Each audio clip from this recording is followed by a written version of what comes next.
got real quiet. People, it must be the time. Clock's coming in. Y'all make me nervous when you do that. I know. God.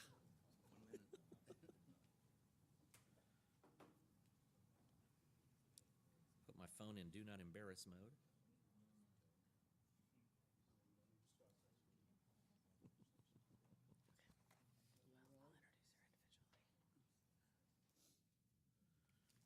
I can mitigate it a little bit. Come on. I dressed like an adult today. All right, it is Saturday, March 4th, 9 a.m., and we call this meeting of the Lewisville City Council to order. Today's agenda, right out of the chute, we have our departmental business plan presentations, and I think I'm going to hand this over to our august Assistant City Manager, Gina McGrath. Thank you. I wanted to start by talking about the departmental business plans generally. You know, we've been working on those for the past year, and the departments have done a ton of work, and so I'm super proud of all of them. The actual plans that you get to look through is in a separate binder, so I want to make sure that you have those in front of you if you haven't already looked at them. There's a lot of work in there, a lot of detail. I did want to remind you, though, that these aren't approved plans. They're actually where our departments think they're going to go over the next 5 years, their direction that they want to proceed in. And as those dates and times get closer, they'll be doing cost estimates and prioritizing all of those, and some of that may change. So I didn't want you to think that everything in those plans were going to happen exactly like that. Every year, you'll probably see changes to those as new things crop up and priorities might change. But what you'll see in here is their vision mission statements, their SWOT analysis. You'll see their goals and their strategies. And that's really primarily what they're going to go over today, are their goals and strategies. They're also going to talk a little bit about the department input that they got along the way and kind of how they got some of the information to develop these plans. What you won't see in here are the actual tasks level or the actual priority rankings for all of these items. As they're developing their budgets this year, they're going to be developing those action steps and tasks that will feed into these strategies. So our goal is to have the entire plan done by the end of October, so that November 1st we'll have the entire document. And then from that point on, we'll just update them every year, and it won't be like starting from scratch. But it's been a major undertaking, and I think they're all very excited about the plans and what they've been able to accomplish. So hopefully that will come through. If you have any questions, though, on the plans as we go, feel free to stop them while they're up here, because I think we've given each director about 10 to 15 minutes to speed through their plans, because there are so many and we have such a short amount of time. So you'll want to catch them while they're up here. And then other than that, I think the first one that we're going to go through is the administration business plan, and that includes city manager, city attorney, and city secretary all together. And Claire's going to go over that plan. Okay.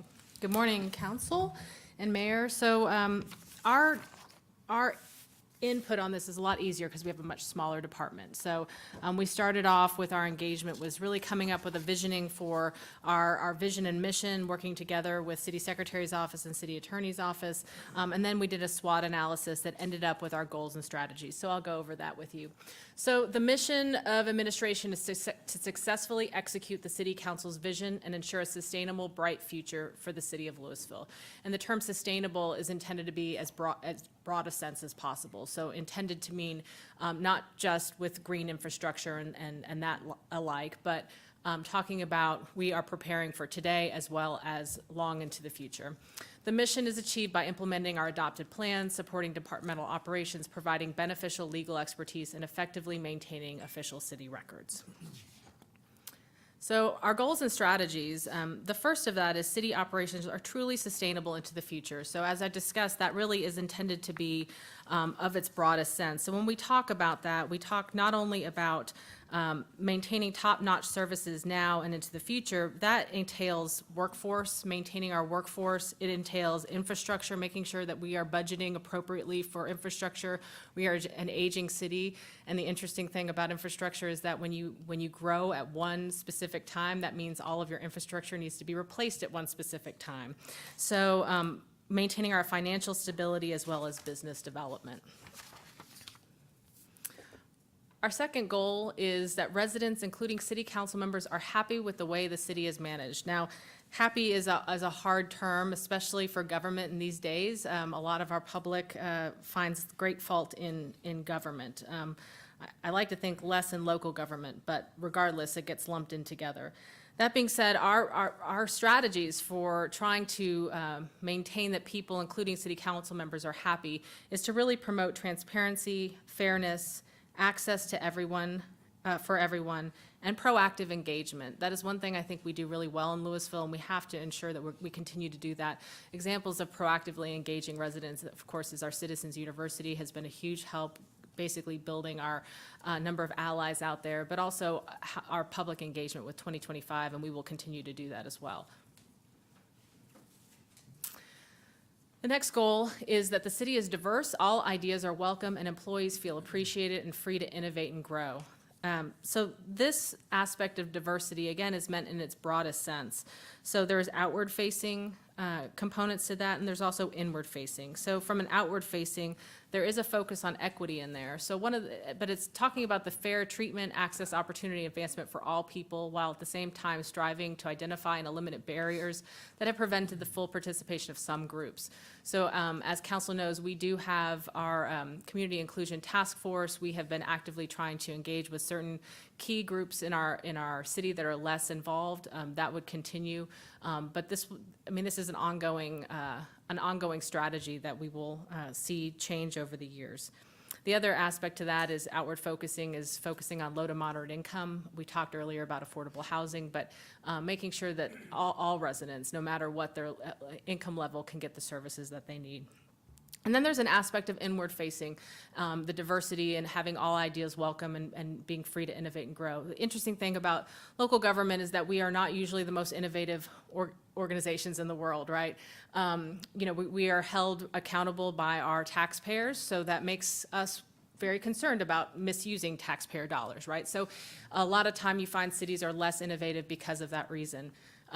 But there is I think there's a good balance on that, with allowing employees the freedom to be able to make mistakes as long as they're following the Lewisville way and they're following the confines of kind of the goals that were set forth in 2025.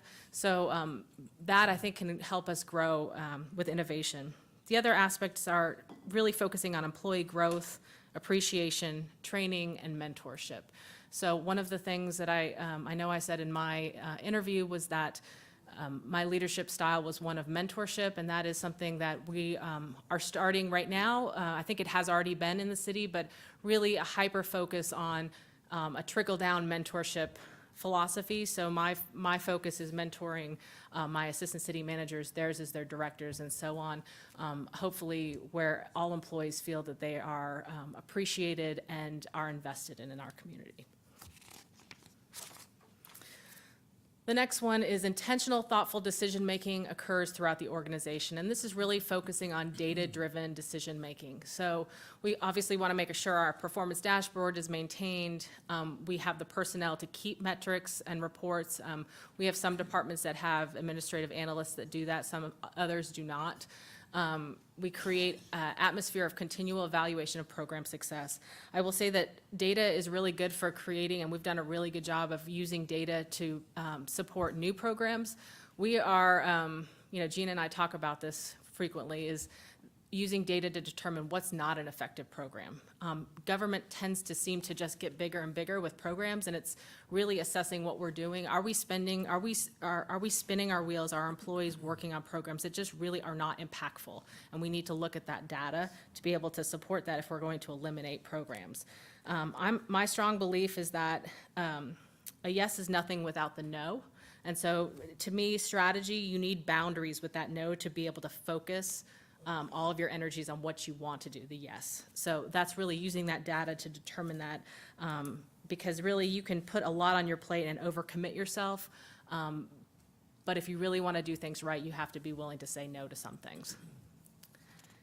And data will help us do that. The next one is there is a citywide team approach to creation and implementation of adopted plans. So that starts in this room, and I will say that one of the things that is exceptional about our team, and I think it needs to be very intentional going forward for generations to come, is that many organizations have, for example, there are organizations that have workshops, city council retreat workshops, like this one, and you may have only your assistant city managers and above in the room. I think that's a mistake, and I think what we've done is have every one of these individual directors and staff people having a seat at the table is important. The reason why is you get perspective, but also you don't have silos if our primary team is this team in this room, right? So the loyalty, not just to the goals of your specific team, although you'll hear from the other team members about the goals of their specific team, really having that dual role of also being committed to the Lewisville as a whole, not just your one activity that you're working on, is really important because we're better together. And that will help us with the implementation of adopted master plans and strategies and creating of new plans, et cetera. So that ends my presentation. If you guys have any questions or thoughts, I'm happy to hear them. Council? I just got a thought. Council, we made a wise decision. All right. City manager, I think we're ready to move on. Yep. All right, good morning. I'm going to start off a little, maybe unconventional, but Claire told us to tell a story. So my daughter has a little beagle pup named Jelly. And Jelly is a tremendous dog. She's cute, she's family friendly, she loves to play. She is a great dog. When they're in town, I like to take Jelly walking with me. The only problem is Jelly is super high energy and she has no discipline. And so on the end of a leash, she thinks she's a hunting dog and she has a great nose, but she's got ADD and she is all over the board. So when we're walking, it's pulling to the left, the right, sometimes behind me, sometimes with me, and just it's a workout to take her for a walk. But she thinks she's a hunting dog. But compared to that, Eric, he has a real hunting dog. Ford is a hunting dog. That's a pedigree. That is a well-trained dog, and they like to go out. They hunt. They compete in competitions. They do trials. And Ford knows what he's doing. Ford is trained. He knows what his job is. He knows where they're headed. Eric can stand back. He can give signals. He can give direction. He can give course correction. But Ford knows what he's doing, and he gets the work done, and they work together as a team. And so I start with that to say, when I took over the fire department, that's kind of where we were, more like where the Jelly was. And the department wasn't in bad shape. But and you guys heard this same thing when we started looking for a new city manager. When we lost our chief and, the department's wondering, where are we headed? What are we doing? They want to know what the future holds. And so, like Jelly, firefighters are incredible, action-oriented people. And if you don't have a direction or they don't feel like there's a direction, they're going to create one and they're going to pull different directions. And as a department, we're going to get where we go. And I got where I was going with Jelly. But it took a lot of work. A lot of times she's pulling me off course. Sometimes she's working against me. Occasionally she's working in the same direction I am, but it was just more of an accident. And so, as Shantae likes to use the word opportunity, so this is, when I took over, it was an opportunity for us to just step back, look at our organization as a whole, and let's start from the ground up. So we had a mission statement, we had a vision statement, we had core values, but we had kind of let those get on the shelf and collect dust. And if you hadn't been here a long time, if you hadn't been here probably 15 years or more, you might not even have heard them. So we didn't put it in front of our people. They still represented who we are and what we were trying to accomplish, but we didn't really have it in front as a guiding document. And so Chief Richards was a guy that took my place as assistant chief. His son had been in the DPS Academy, and they have something called a creed that they learn from the start, and they recite. And it's just these characteristics and things of a Department of Public Safety officer and core values. And so he liked that idea. And so through the summer and fall of 2020, we started working on that, and we knocked the dust off of our mission statement and combined it with this creed. And so we started, I wanted the top three. So our mission statement is to be honest, be safe, be nice, and treat people like family. It's a little unconventional maybe as a mission statement, but when you combine that with our core values of pride, honor, and integrity, when you are living those core values and fulfilling our mission, you're going to provide the best service in the country, and that's what our vision is. And so I wanted the top three things. I put our mission statement, our core values, and I wanted our risk statement in this creed. And then the rest, the other 7, the department put in. So department members, they got together as stations, they submitted things that they thought identified what a Lewisville firefighter is. As we bring new people in, we're having a lot of turnover over the years as people retire. We've just reached that age where people retire, and we're bringing new firefighters in. Our department's growing. And we want to make sure that these people that come in understand what's expected of them and what our expectations, what the level of service that we require and what we expect of our members. So it's easy to say, man, we only hire the best, but what does that mean? We wanted meat on that. And so that's where the creed came from. They submitted, stations got together, then once we got all the submissions, then they were allowed to vote. We could have had, every submission was good. We'd all agree with them, but we had to get it in a manageable list and try to get something that encompasses a lot of the different traits. So we stuck with 10. They voted on this, and this is department driven. To keep this from getting dust on it then, we teach it in our mini academy, and our recruits, they recite it. They learn by heart. After that, I don't expect to walk up to a guy and say, hey, what's number 6? I don't care whether you can recite those in order. I want you to know what they are and know where to reference those. We've integrated them in our promotion system so that it continues living through our department, and people coming in then know what we expect of them and what they're supposed to live up to. So with this done, our creed finished, and that's our foundation. That's the starting point, so that we're no longer like jelly, not knowing exactly what we're supposed to do, but we're more like Ford. We know where we're headed and what we're supposed to do. We just need some good direction now and some guidance, but we're going to get it done. So that's where we started building our business plan. And to do that, then I wanted to meet our department. One of the challenges with the fire department is we have 3 different shifts that work 3 different days, and we have 8 stations. So I wanted small groups, so I met with every station, every shift, and spent time individually. I wanted small groups so that we'd get good communication, good feedback, good dialogue. But when I went in, I didn't give them a warning about what I was doing. I took a 3x5 card for each member, and I told them, I said, on one side, I want you to write the top 3 challenges and opportunities that you think the Lewisville Fire Department faces over the next 5 years. And then the next side, backside, I want you to write the top 3 things you want to see us accomplish in that same time period. And so I caught every single member on the department, including admin and all our other divisions. So we put all this in a spreadsheet. We grouped them. We combined the duplicate answers. And we brought them back. We put them in 4 broad categories that you'll see in our business plan. But we took all this information back, and we had another meeting then with the shifts and groups. And so now they've had time to think. I surprised them when I went in with the note cards. I wanted that gut reaction. What are they thinking? But then I wanted them to have time to process it and see what everybody else put, and then let's vote on the priorities. And when I say vote, there's a caveat. Just because something receives the most votes doesn't mean it's going to be done first, or doesn't mean it's going to be done at all. But it gives me a good view of where the interest and desires of the membership are. And so that's what we put together. And so we'll start off. Our first broad category was administration. And this is really all about closing that gap between administration and our line personnel so that we know what they're experiencing, what they need, and that we're able to address that. It's all about communication.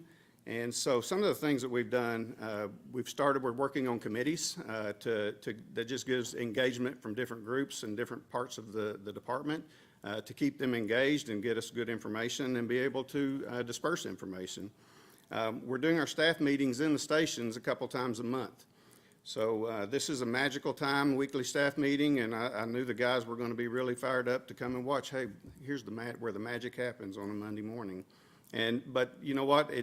The guys have really responded to it well. It's not that they're getting any earth-shattering information, but they see what the department's doing, they see what we're interested in, but they've got their leadership in one room with them, and they get to listen to it, but then they get to give us feedback and get to ask questions, and so it's a good time. It forces us to get out in those stations, and as busy as we are, sometimes that's hard to do, so that was a great way to get into the stations.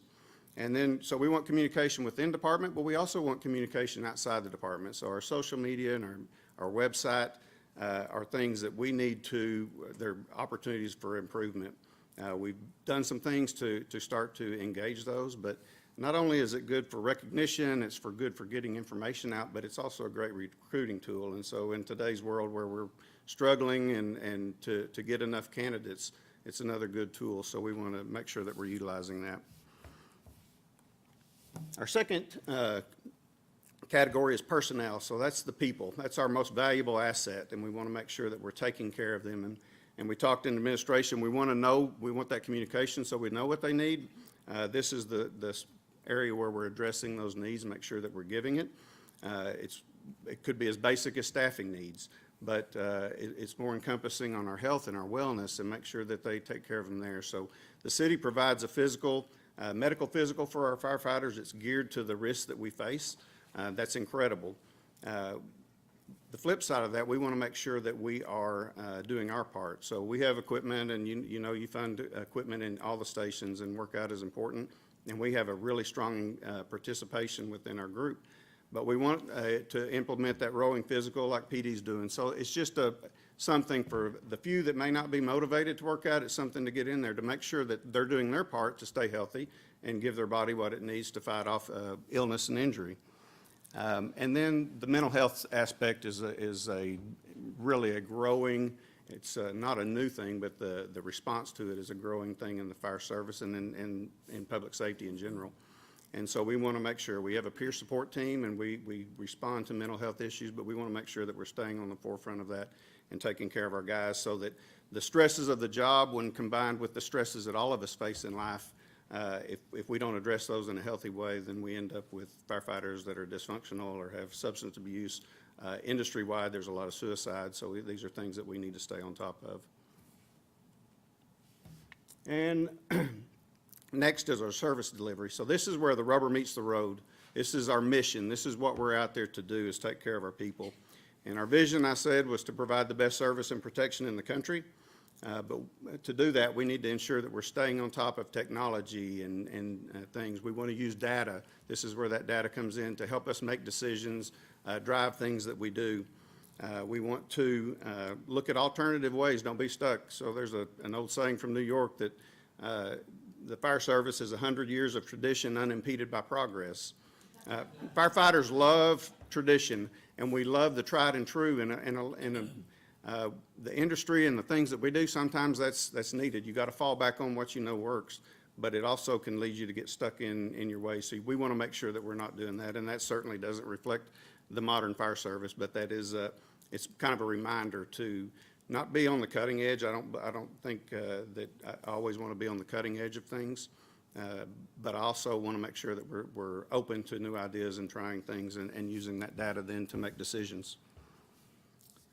And in this area, so this was a little bit clunky to me, but this is where our equipment and our stations our infrastructure comes into play also, because that's the medium by which we are able to provide services. So, our joint public safety and our joint training facility fall in here. And lastly, but certainly not least, is the training. And so this is an area that received the most votes from the department when we did this, the desire for more training. And Matt can attest as our evals come through. So we have an employee input form that they fill out first, and then the supervisor will do an annual eval. And on that employee input form, if it's not 100%, it's 99.9% mention the desire for more training. We have a young department. They're hungry for training, and they want to get out and be able to have the knowledge and the skills to provide the services necessary. So it's a great thing. We're excited about the training tower and getting that project moving, and also just the partnership with these other cities and the training that will open up for us.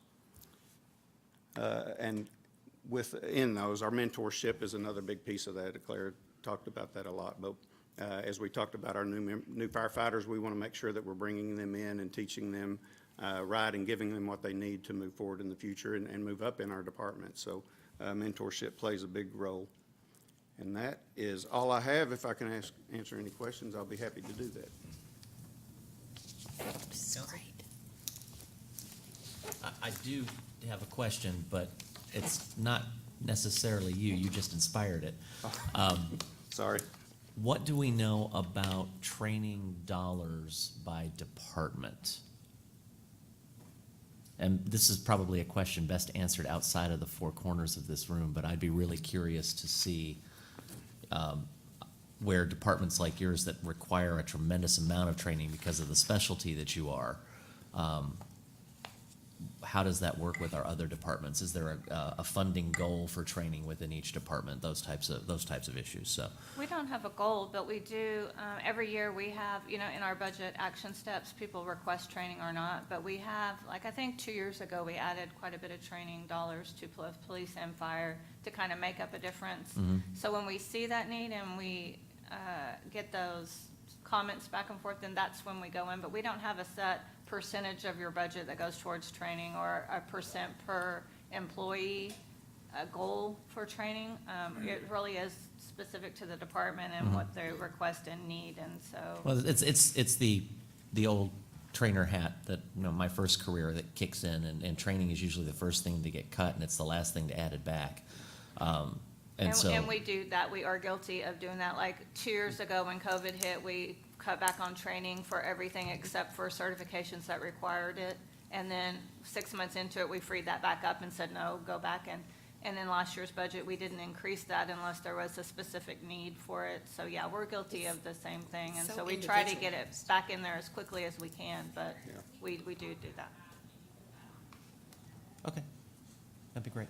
So we'll do some follow-up. I appreciate it. Thank you, Chief.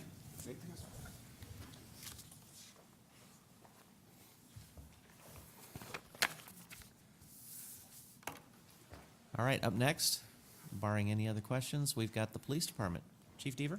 Thank you, morning. Thank you for cruising with me on the freeway up here today. I You appreciate saw that. me. I was wondering if you saw. You didn't look over at me, but I figured you saw me. What I don't want to do is be the guy driving along going, because my car is really You were at short. 9 and 3, looking straight ahead. I like that. Now, thank y'all for letting us be here this morning. So we've kind of always done this process to some extent, but this was a great exercise in that it formalized what we have been doing. It really made us sit down and think about how we reach the decisions that we reach each year. One thing that I started doing after being appointed chief was meeting with all the line level employees without any supervision in the room. It was just me and them. They could tell me anything. And one thing that I learned was a lot of times there were things that happened in the department or were going on in the department that they just assumed that I knew about. And I had no idea what they were even talking about. So it's really been a great process to get that answered. And, initially, they were a little bit reluctant to talk to me about things. They didn't want to say something and it get back to their supervisor or what have you, if that's what they were talking about. But I think I instilled the trust. They developed that trust in me, I guess, where they knew that wasn't going to happen, and I really just wanted to know what was going on. So having fostered that relationship, it really helped whenever I was working on this. So this past year, I met with all the line level employees of the department, very similar to what Mark was talking about. But really, I just kind of listened to them. I told them, I'm here. I want to know what your thoughts, and I kind of worked it in. It really wasn't a formal process, but I go, are we going in the right direction? Where do we need to be going? Where do you see us in the next 1 to 3 years? And we got all those answers. I took notes throughout all the meetings. And, with a large department like the police department, it's hard to get input from everyone. I think I had 8 to 10 meetings that were face-to-face like that. But then I followed it up with a survey. And it was an anonymous survey, and I've done a number of those through the years, and I think the employees realize that they can pretty much say anything in that survey, and I don't capture email addresses, I don't capture logins. It truly is anonymous, and I feel like that's the only way that I'm really going to get the information that I need. So I followed it up with that survey and asked more directed questions, and that kind of got us to where we are in our business plan. So I wanted to start off with our core values and our mission statement. The core values are around the outside, service, integrity, and professionalism. And then the mission statement is in the center. And I've said this before to you all, but this mission statement is really based on procedural justice. Procedural justice concentrates on 4 pillars, including fairness, impartiality, and giving people a voice and things like that. So when I rewrote our mission statement, I really concentrated on that avenue because it's internal and it's external. The public has to have that trust in what we do, and then our employees have to have that internal trust that we're doing what's right by them. So our mission statements, through a partnership with the community, the mission of the Lewisville Police Department is to solve problems and improve public safety in a manner that's fair, impartial, and transparent. So we do try to get that in front of people as much as we can. You know, it's hard to do, and you know, every now and then I'll walk around with one of our challenge coins, and if they can recite it, I'll throw them a challenge coin or something like that. There was one meeting that no one got a challenge coin, so that was kind of disheartening, but we're getting better with that. So going into our goals, the survey that I took and the meetings that I had, you know, it really wasn't, you know, pick something to do with training or whatever. It was really a free text type survey. So we got everything ranging from whatever to the other end of the world, and we went through and found commonalities and grouped them into like-minded things to get where we are and to get these strategies. So the first one is to mentor and promote great leaders. That's probably the biggest struggle that we have in our department. We've got a lot of great informal leaders that don't want to be supervisors for one reason or another. A lot of times it's, you know, and I've had them tell me this, you know, I can work an off-duty job every so often and make the money that a sergeant makes and don't have near the responsibility. Others, you know, they've been here long enough that they've got weekends off, days with weekends off, and if they promote to sergeant, then they go on a rotation through all the shifts, and they don't want to do that. Why would I give up my weekends off whenever I've got it made now? So that's the thing that we struggle with.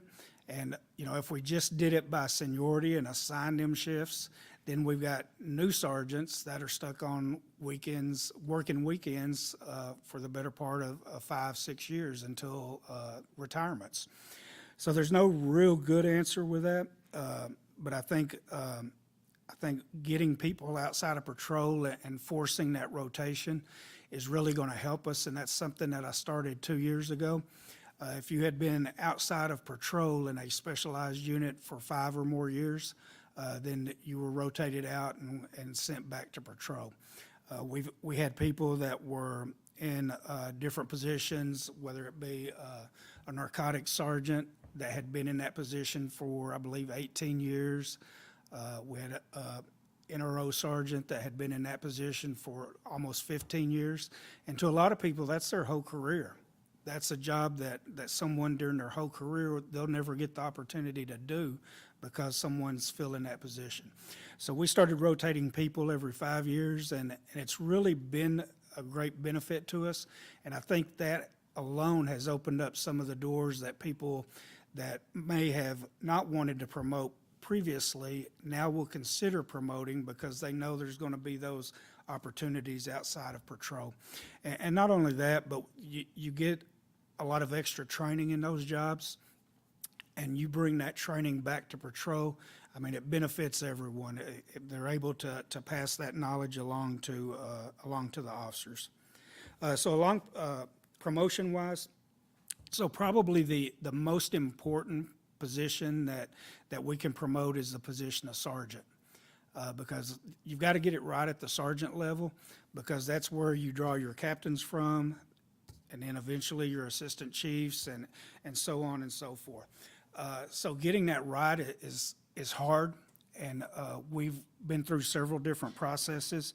In 2019, shortly after I was promoted, You know, I'd always heard about the sergeant process. People felt like it was unfair, wasn't transparent, and it was kind of the good old boy system. And if you're a administrator like me, the last thing you want to hear is good old boy system. So I wanted to fix it. So I formed a committee of just patrol officers. It was chaired by a supervisor, but other than that, it was just officers. And I challenged them with, all right, let's figure out a way to do this, and a way that we get the true leaders of our department and get the best person. So they did a great job. They came up with several different ways of scoring people. And I think more importantly, what they did as far as the good old boy system was we brought HR into it from the first step. So, you know, they had some wild ideas at first and kind of had to be reined in. No, we can't do that. You know, that we'll get in trouble if we do that.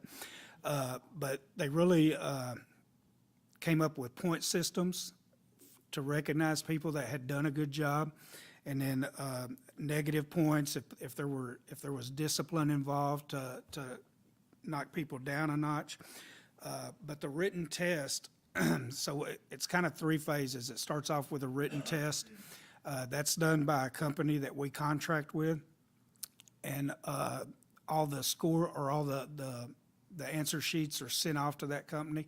They grade them. Those scores come back to HR. All the candidates are given a number by HR that no one else knows, not even me. Those written scores are documented. The next part of the process, and all this is what the committee came up with. The next part of the process is scenario-based. I had given them a little bit of instruction. I told them I really didn't want what I call a civil service test, where you take a written test and whoever's number one is number one, and that's who gets it. I go, it needs to be a balance of, you know, book smart and then think on your feet type of testing. So the second part of that was scenario based, and all of that's done on a computer. They save their work to a thumb drive. HR collects those. Those are recorded under a number. No one knows it. The assistant chiefs grade those responses, but they don't know whose responses they're grading. And then the third part of that is the interview, and that is done with the assistant chiefs and usually a captain, at least one captain on the board. And those are scored, and obviously we know they know who they're scoring because the person's sitting in front of them. But that's the only score that they know at the end of the day. They know what they gave candidate A, B, and C on the interview board. They don't know anything else. Those scores are then sent to HR. All of the different categories are weighted, and HR comes up with a master list, and then they notify me who's number one through whatever number on the list. One thing that we've tweaked it over the years, since 2019, just a little bit. We've adjusted some of the point levels. People came back to me in those meetings that I talked about and said that, and I'll give you an example of one thing. Originally in 2019. Okay. Okay. So we want to promote leaders. Let's see. Yeah, we'll move on. The next thing on the list was the state-of-the-art public safety complex. You know, it's something that we want to get right, and everyone understands the importance of doing that. Eric's done a phenomenal job of getting all city employees and involved in this, whether they're on the side or not, because they all have a hand in it at some point, whether it's working on the different things in the building or they're our neighbor and work in the library. So, you know, we know that it must meet our needs throughout the build-out, and that's something that we recognize and fully embrace. And we want to get it right. So we're really focusing on talking to employees. We've already had one meeting with employees about what they want to see in the department, what needs they have and what they expect of the department moving forward. So we've really got our hands wrapped around that, but that is something that's going to be imperative in the next 1 to 3 years. All right, the next thing is value employees through optimal staffing, hiring, and retention efforts. The other day, Matt talked about the great resignation, and that affects police departments as well. We really haven't seen that at our level, at our department, but I can tell you I meet with chiefs on a regular basis, and since 2020, resignations are up. Most of the time, what we've commonly seen is people retiring from the police department. And, that they may or may not do a second career, but they were generally retiring. What we're seeing now is people resigning. They're resigning and they're getting completely out of police work, just doing something totally different. And a lot of that has to do with the public unrest that occurred, in 2020, and then on top of that, COVID. It's been extremely difficult.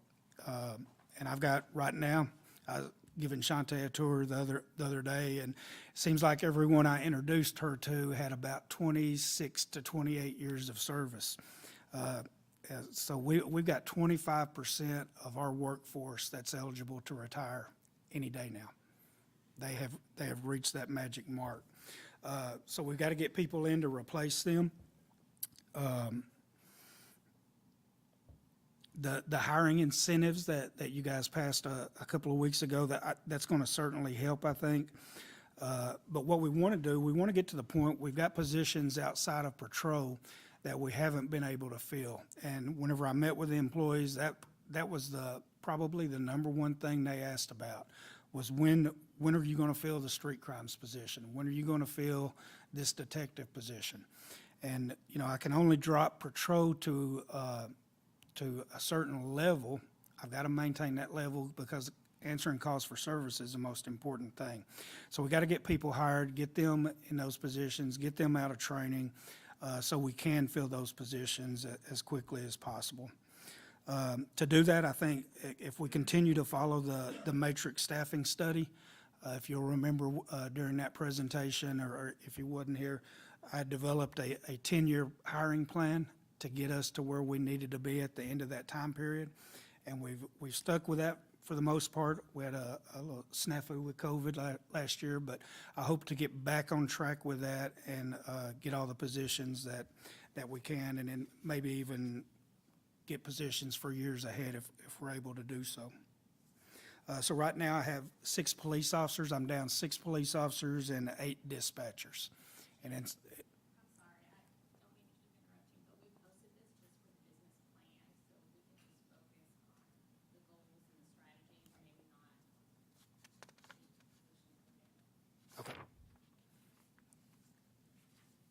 the next thing is increase public safety through crime reduction.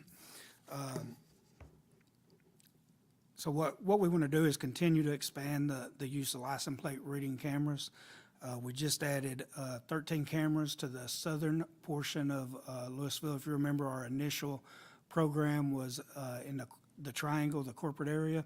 What this new program will do, or has done, it shifts everything from corporate down to the southern city limits to include that area, and that's been a great benefit. We've seen a ton of results from that, but we will be looking to expand that program in the near future.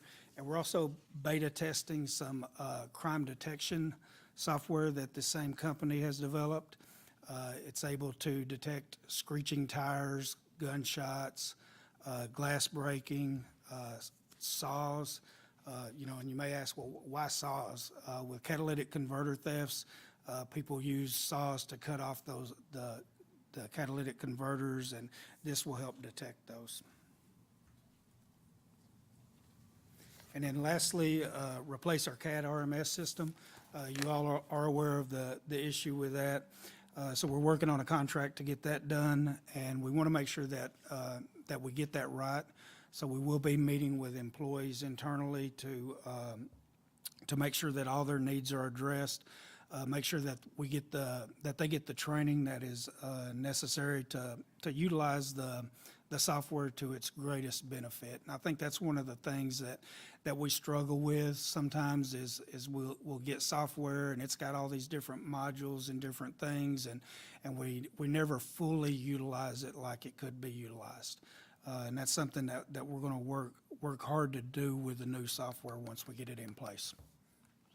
So with that, that's my business plan and plus. Any questions? No question. I don't have a question. I don't have a question. Okay, Bob. Go ahead, Bob. Oh,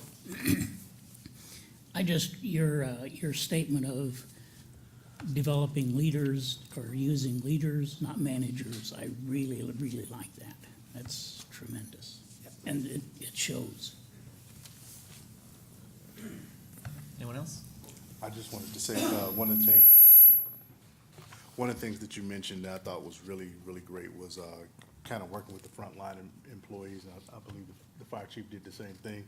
I realized now, like, the problem with stability in employees of people in my generation, Gen X, we don't complain, we just leave. So getting that, I mean, it's the truth. I mean. I'm not there. And so I think that's when you empower those employees, that you may not be able to give them raises, you may not be able to do certain things, but that empowerment, it helps to keep people still and feel like they have a voice It in shows wherever they are. they're valued. Yeah. Yeah, yeah. And that's a great point. That generation also, they're the ones that we hire, and in an interview, we ask them where they see themselves in 2 years, and they say homicide detective. They have those ambitious goals, and they want to reach them as quickly as possible. Other comments or questions? Chief, thank you.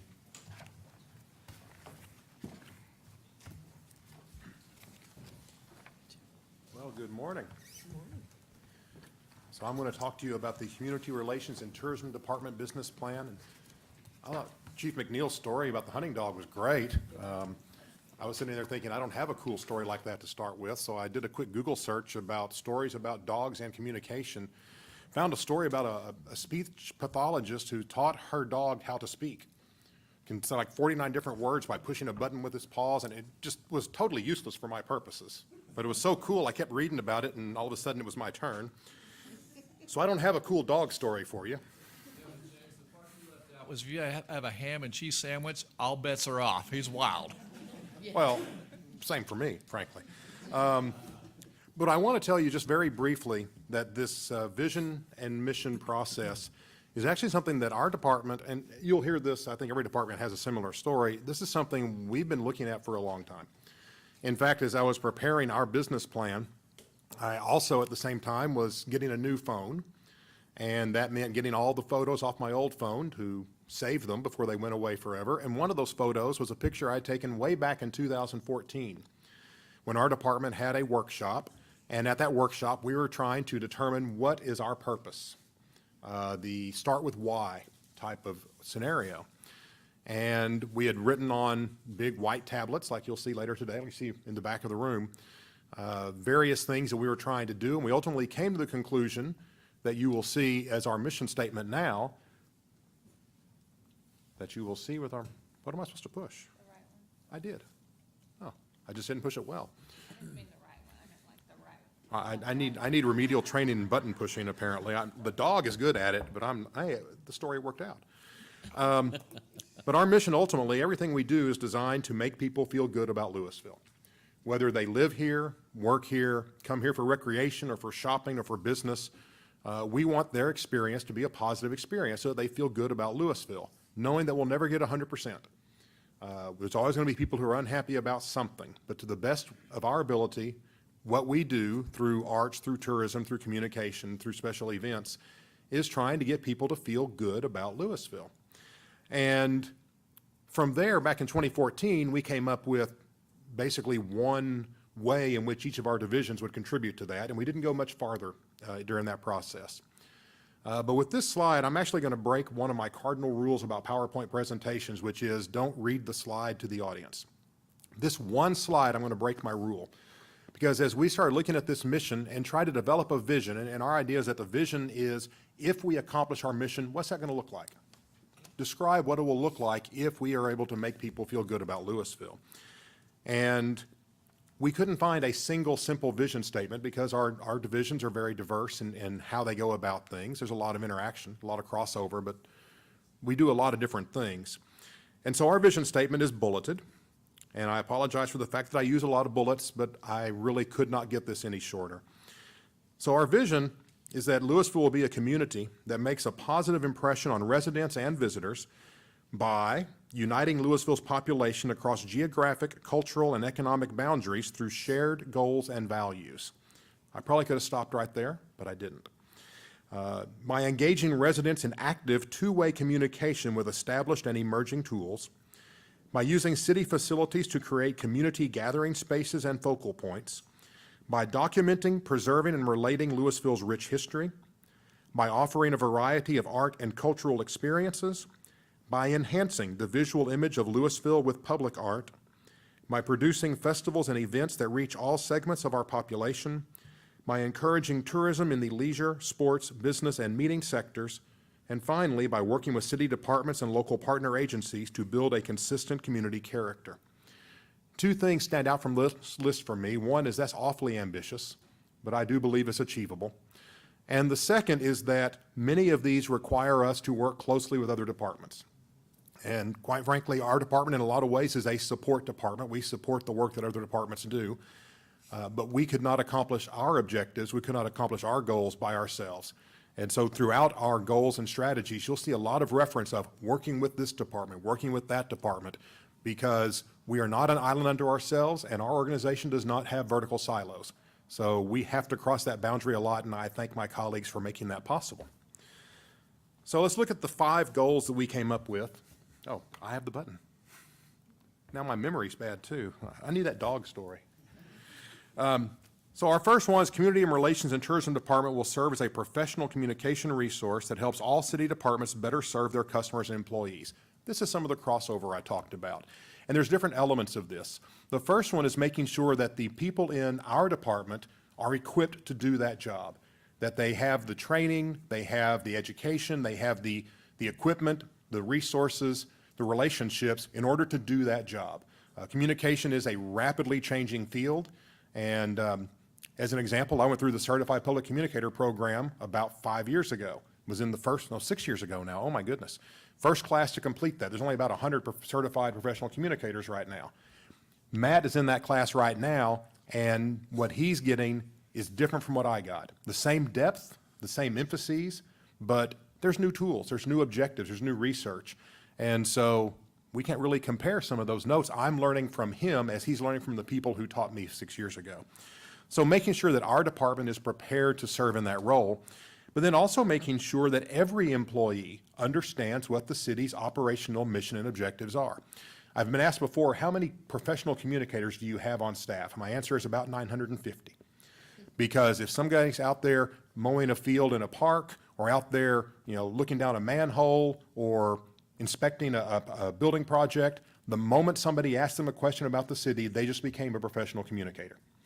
And it's up to us to make sure that they are able to answer that in a way that reflects well on the organization. They feel comfortable and confident in knowing, here's why we do things and here's why we exist. So we can't have communication classes for 950 people all at once, but we can have processes and tools in place to make sure they are equipped for that when it happens. It also is making sure that the departments, we're not big enough to do every single communication piece that the city needs. We can't do every flyer, every poster, every booklet and pamphlet. So some of that is done at the department level, but making sure that they have the tools and resources that they need to do those according to our city standards. They know how the logo is used. They know our style. They know our structure, and also offering assistance as they develop them. And then always watching those tools as they change. Tools constantly change. 10 years ago, Facebook, really? What? Now it's a cornerstone of our social media, and here comes TikTok, which scares the heck out of me. But we have a staff member who's very proficient in TikTok, tells me it's the wave of the future, and I told him I'm perfectly happy being old. But it's out there. And then finally, the processes we use to communicate internally. because our employees need to feel like they are a part of the process. They need to know what we're doing and why we're doing it. So we're looking at that pretty regularly. Our second goal now is looking externally. And this is that Lewisville residents, businesses, employees, and other stakeholders can readily access information about city operations and provide feedback on current or proposed city operations. That feedback line is important. For decades, cities didn't do that. City communication was one way. You printed a newsletter, you sent it out to everybody, and if they had a problem, they'd let you know. That's no longer acceptable. We are a society that expects two-way dialogue, that expects to be able to give feedback and know that the feedback is received. So you'll notice on our resident satisfaction survey, we ask those questions because we want to make sure people know that we are open to feedback. So again, not going step by step through these 5 strategies under this goal. It just talks about making sure that we are using the right tool to get the right message to the right audience as often as possible. We won't always be right, but we'll get as close as we can. That means making good use of the tools we have. It means evaluating emerging tools, because there's new emerging tools coming up almost every day, but certainly every year there's new tools to look at.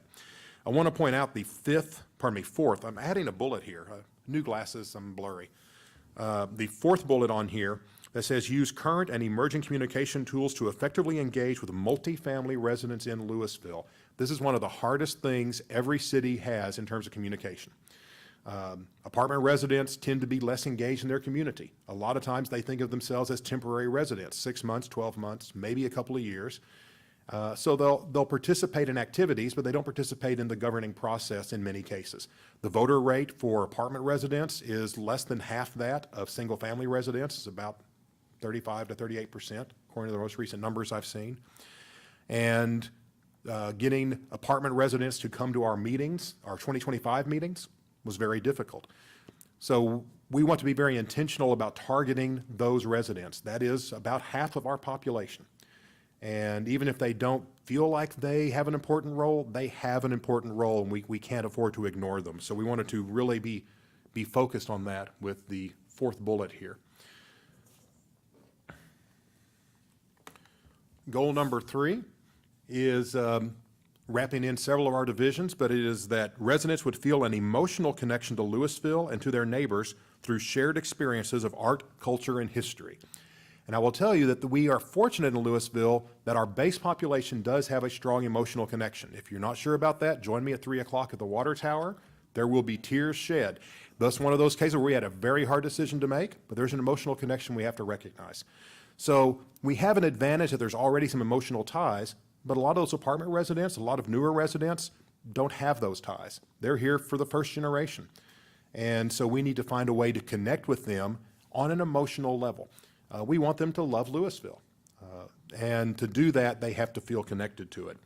So these 5 strategies document how we will use our heritage project, our public art master plan, Old Town Lewisville as a destination, our public art and programming, and the Art Center programming to try and form those emotional connections with our residents so that they will learn to love Lewisville. Strategy number 5, that every resident and visitor has access to public activities in Lewisville that are safe, welcoming, culturally significant, sustainable, and fun.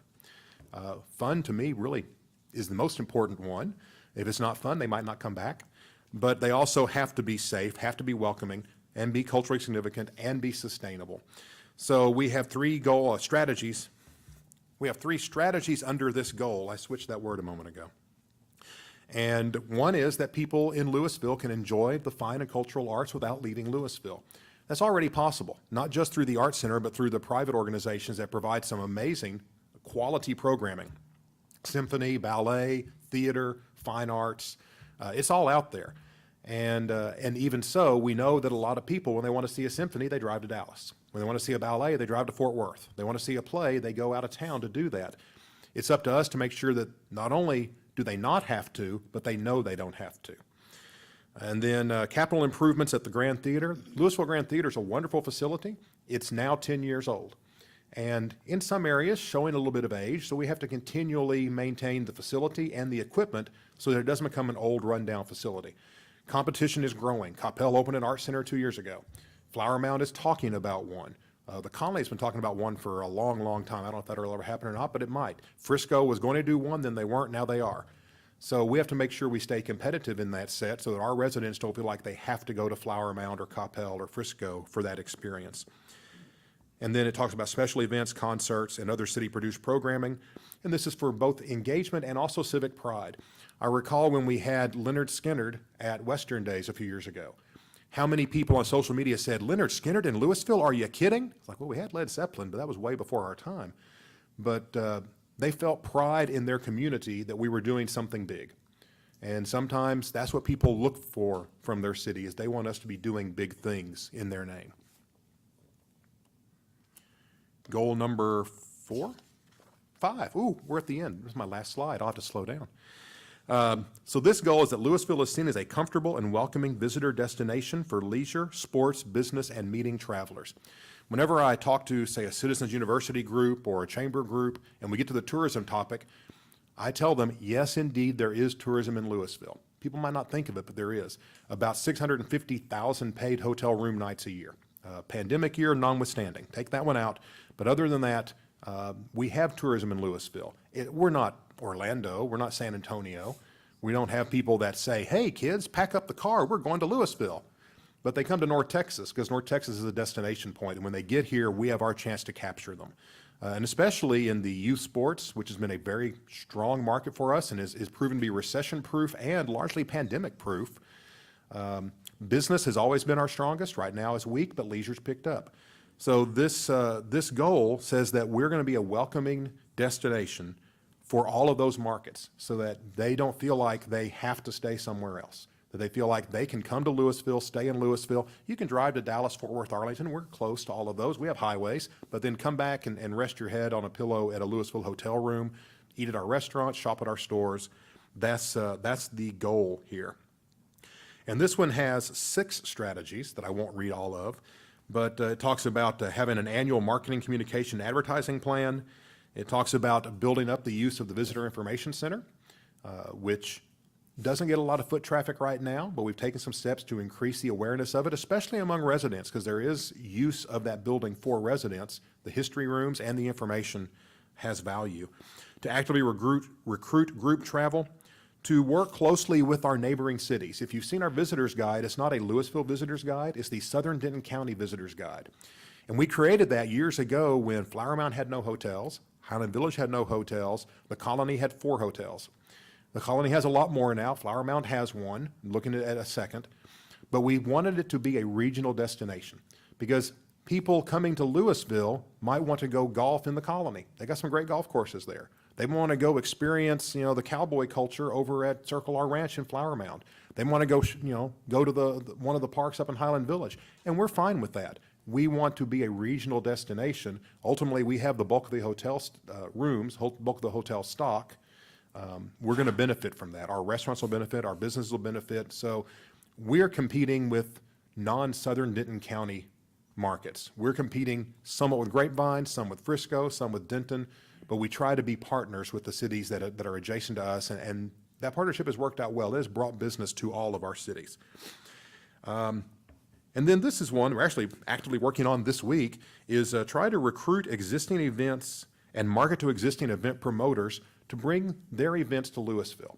We've done this twice already. The Brew Fest was first held out at Texas Motor Speedway, then it moved to Lewisville. They had to totally change their model to make it happen, but they're very happy with the welcome they got here. And Chalk This Way was in the Colony for several years, and they were looking for a new spot. We brought them to Lewisville, and now we have Colorpalooza.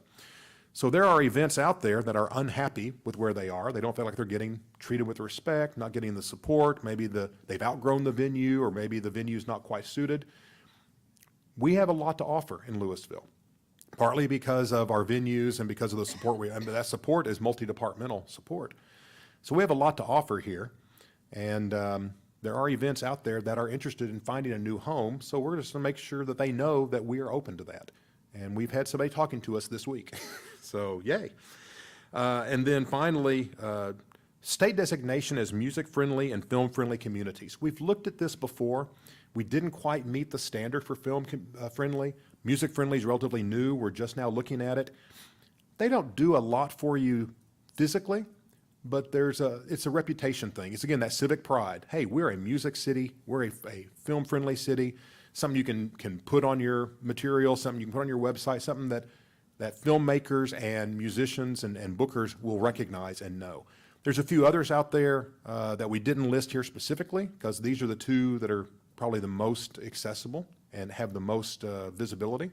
But there's a certified local historic community is an option. There's some others. And we just think it's time for us. Lewisville has a great story. All of you were at the State of the Cities lunch, I think, or most of you. And we saw our neighboring cities with their presentations. The presentations were great. And in some cases, they were bragging about brand new, exciting programs they have that we've been doing for several years. So we tell our story. Sometimes we forget we've got to keep telling that story. We've told it, we're done. No, we got to keep telling it. And this is a chance to tell our story in that way. And that concludes, since I have no really cool dog story for you, my slides. Are there any questions I can answer? I have a question. Yes, ma'am. I have a question related to the Visitor Information Center. Yes. So what kind of trend are you seeing with visitor information centers? Because I feel like particularly after COVID, but maybe even before, it seems like there was more of a movement for people to go to the internet to get information about, if I'm going to go travel somewhere and I want to know what is there to see in the city, I'm probably going to Google it first and foremost. So how has that impacted the traffic that the Visitor Information Center is seeing, and do you anticipate that being a trend that continues that direction, or are you seeing a trend where there are other places that are doing things to increase their traffic there? Sure. So the answer is yes to both. There is this trend where people are planning their trips online. And so they're doing a lot of the research of their destination ahead of time, and they show up knowing their hotel, knowing the attractions they're going to go see. They might not know the dining, but they'll know some. And that's certainly a huge trend. That's why we have all that information available online. But where physical visitor centers are still drawing an audience and are still functioning is when they are tied to a destination, a multi-use destination. So for example, if you go to Grapevine, there is a visitor center right in the middle of Main Street. And they have a lot of foot traffic because people will go to Main Street, they're checking things out, and they see the visitor center and say, oh, there might be stuff we're missing. And so they go in there. They also do have a limited amount of history displays in their visitor center, which you'll know we now have in ours as well. So when a visitor center is located in especially a downtown district or in a convention center district, they tend to do pretty well with traffic. If they're located along a highway, it really depends upon the destination and the signage they can get. Those are about the only physical visitor centers that are still doing well. That's kind of a state and national trend. So ours is located in Old Town, but kind of on the fringe of the core. It's on the back side of the Arts Center. It's not in the streetscape section of Main Street. So it kind of feels a little bit like it's tacked on. And we're trying to take steps to remedy that. We add one of the sculptures there, for example, and put that on the art tour. We've got the history rooms that have drawn some people in. We're trying to have events and activities that will give people a reason to come there and include it in a lot of our marketing. We won't get a whole lot of just random foot traffic until Main Street gets a lot of random foot traffic on that side of Charles. And part of that is an infrastructure thing. Part of that is what ultimately happens with the rest of that lot. There's a possibility at some point the visitor center will need to relocate. And at that point, we'll have to really study hard whether we maintain a physical center, and if so, where we maintain it. Okay, well, I'm glad that you brought that part up, because that was going to be my next question was, yes, the visitor center is in Old Town, but it is in a place that rarely gets foot traffic. It's just right there on the edge of the couplet, and I mean, let's be honest, people are just speeding through there. It's kind of a hostile environment for somebody who's walking. And I think that starts to drift away from the business plan Okay. conversation. I appreciate that. Okay, we'll talk later about that. Sure, and the points you're making are addressed in the business plan, but not in the slides. Okay. So, Great, thanks. Other questions? Thank you, Mr. Cucky. My pleasure.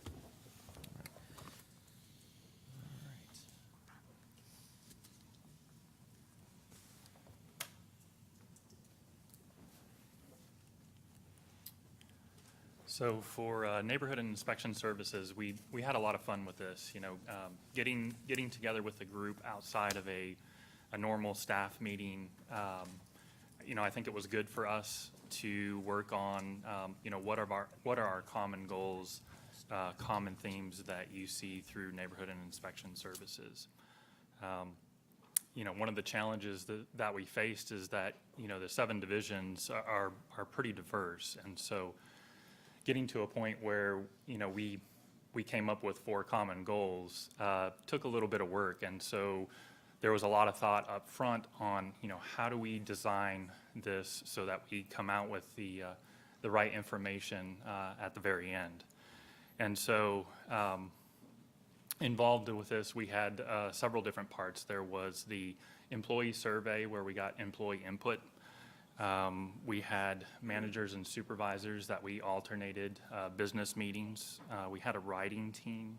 And so, organizing those different groups, we started out with the employee survey where employees were bribed with a $25 Starbucks gift card, a chance to win if they were responding.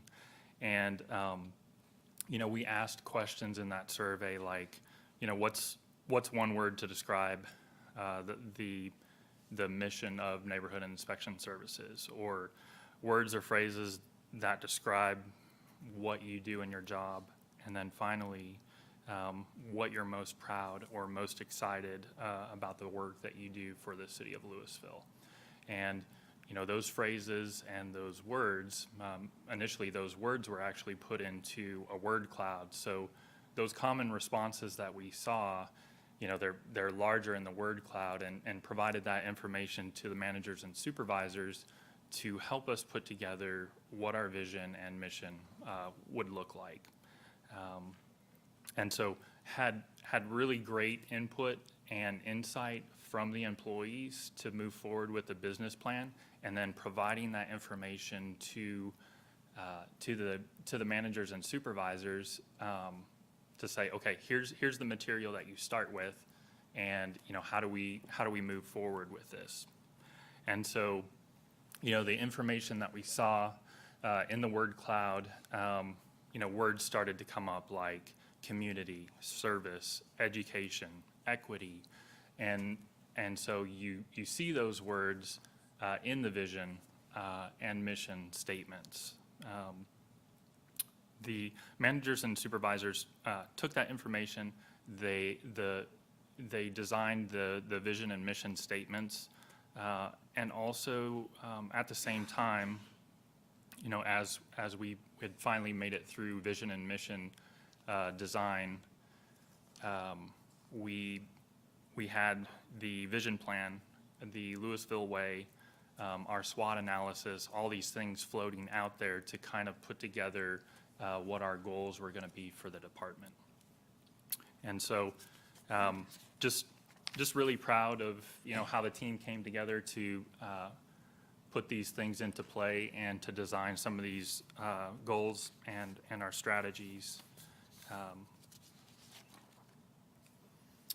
As far as some of these long-term strategies that we came up with, optimizing responsiveness to community needs, we all found that within our divisions, there was a need to be efficient in how we respond to the departments. And, that's all divisions. You may look at some divisions and they have goals set up for responding to the public with certain needs, but that wasn't necessarily a theme that we saw in all the divisions. So, striving, moving forward to make sure that that happens in all the divisions of neighborhood inspection services. And diversify outlets of information, ease of access of information. Are we putting some of these materials out in multiple languages if needed? So a lot of thought was given to that, and these will kind of help us as we move forward. And also, one of the things to mention is that, looking at plan review times. It's hard to measure sometimes total plan review because we're sometimes reliant on that person responding back in the review process. But how long is that ball in our court before we're able to get back our first round of comments is some things that we'll be looking at so that we're measuring how we respond back to the community in some of these areas. In addition to that, using software to be able to show what our team does, you may have an inspection but are we truly documenting everything that we're doing out in the field so that you can show what your team does? Are they doing an on-site outside of an inspection? And are we using software efficiently to be able to count or measure that information without it being a burden on the employee tracking all their time? Also, offering intake diversion options for the animal shelter, continuing to work with rescue programs, microchipping. I don't think that that's maybe something that we've pushed hard enough, but, the key is to be able to pick up someone's pet and take it back to their home as opposed to having it go through the intake process and us spending time and funding to basically intake that animal. So just some things that we're continuing to look at in that particular area. Goal 2, developing and enhancing equitable community engagement. We just started, in some areas we were tracking demographic data, but tracking demographic data in all of our grants, whether that's property enhancement program, neighborhood enhancement program, Love Your Block, to see like where are these applicants coming from, what parts of Lewisville are they coming from, to see maybe where we need to work on reaching out to other areas. Strategy 3 there, working with some of our smaller nonprofits. A lot of times when we are putting funding out there, it may be the same applicants that we see from time to time. And so what are those other nonprofits or those agencies out there that may be interested in our funding, and how do we reach out to some of those to let them know that we do have funding? And COVID was an opportunity for that because we did have additional funding and we did see some new agencies come to the table that we hadn't seen before. But how do we continue that? Also, along that same line is that, those agencies may be, there may be a need in certain areas that we've identified that is a need, like mental health services, but maybe those aren't necessarily the agencies that come to the table. So how do we reach out to some of those? So, and we've had positive results in those particular areas. Continued on that is, education and outreach strategies, which we do to inform the community, but what are some other ways that we can provide that information? Is that virtual? And looking along the lines of community engagement that may be a little bit different for like building services. Are those developers and builders, are they knowledgeable on some of our processes, some of the services that we offer? Do they know how to access the development activity report? Do they know our CO process? Do they know about our DRC, our Development Review Committee meetings on Wednesdays? So, and making sure that staff knows the importance of having those reports being accurate. Goal 3, educating and empowering staff. Management has made it possible. We have the funding in our budget to provide training not only for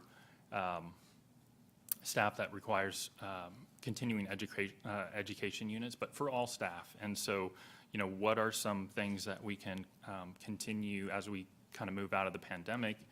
What are some trainings that we can provide maybe outside of virtual that would be beneficial for staff and continuing to have them grow with the organization. And what are some easy ways that we can provide additional training? And so looking at NeoGov training opportunities would be a very easy way to provide education for all staff that's relatively low cost.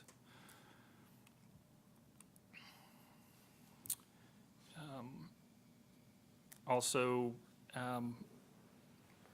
priority trainings for HUD training and CDBG. So, earlier we talked about affordable housing, and now that we have a larger staff in this particular area, making sure that staff knows all the tools in the toolbox so that we can utilize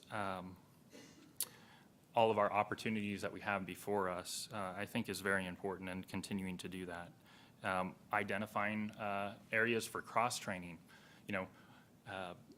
understanding that it's important to maybe have a permit tech go out and follow a building inspector to understand what they're looking for an irrigation inspection, or having an electrical inspector maybe spend some time at the permitting counter to just be there for questions. I think, we're seeing a lot of those benefits take place, and we're moving forward with some of that cross-training, but I think it's very important, not only with building inspections, but with health, code enforcement, animal services, to have some of those call takers have that knowledge of what that staff is actually doing out in the field, to make them more well-rounded, I think has been good for everybody.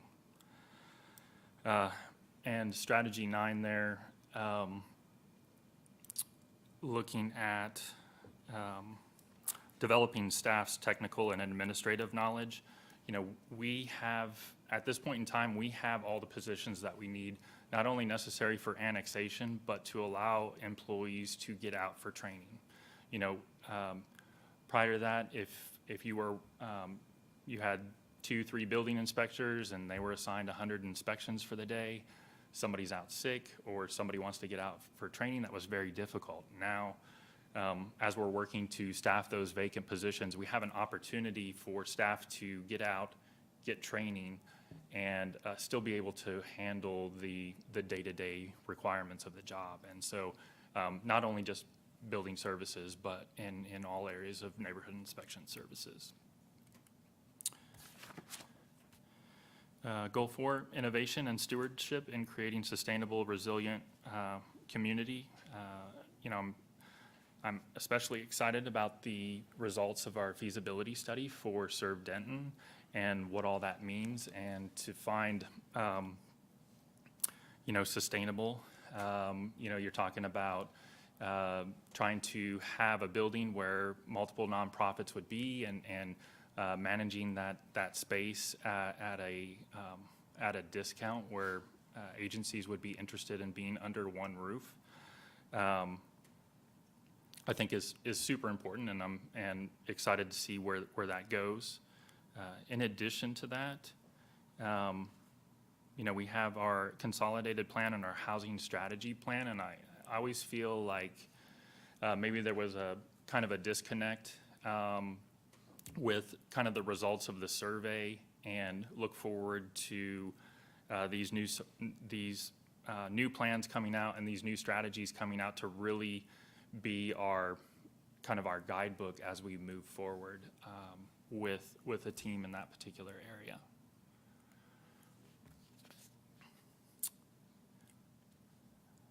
Promote efforts for affordable and energy efficient housing. I think we've already talked a little bit about that. To also proactively identify opportunities and needs in the community. The team on the front line, they know what some of the issues are, and they're aware of some of our struggles. And so being able to reach out to staff to say, frontline staff to say, how do we need to do things different? If we keep doing the same thing over and over and we're still seeing the same problems, what do we need to do to change that to get different results, I think is very important.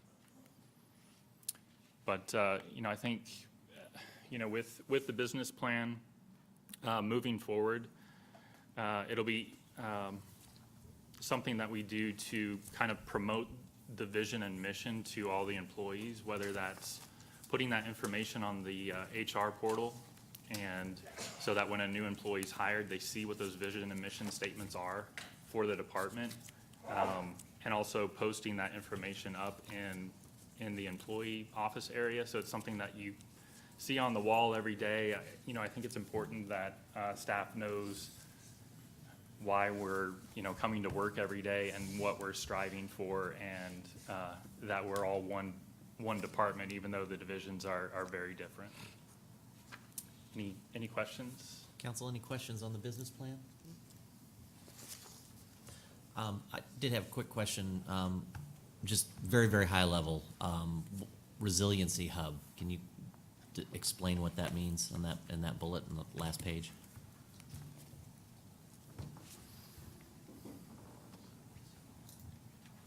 Strategy 7.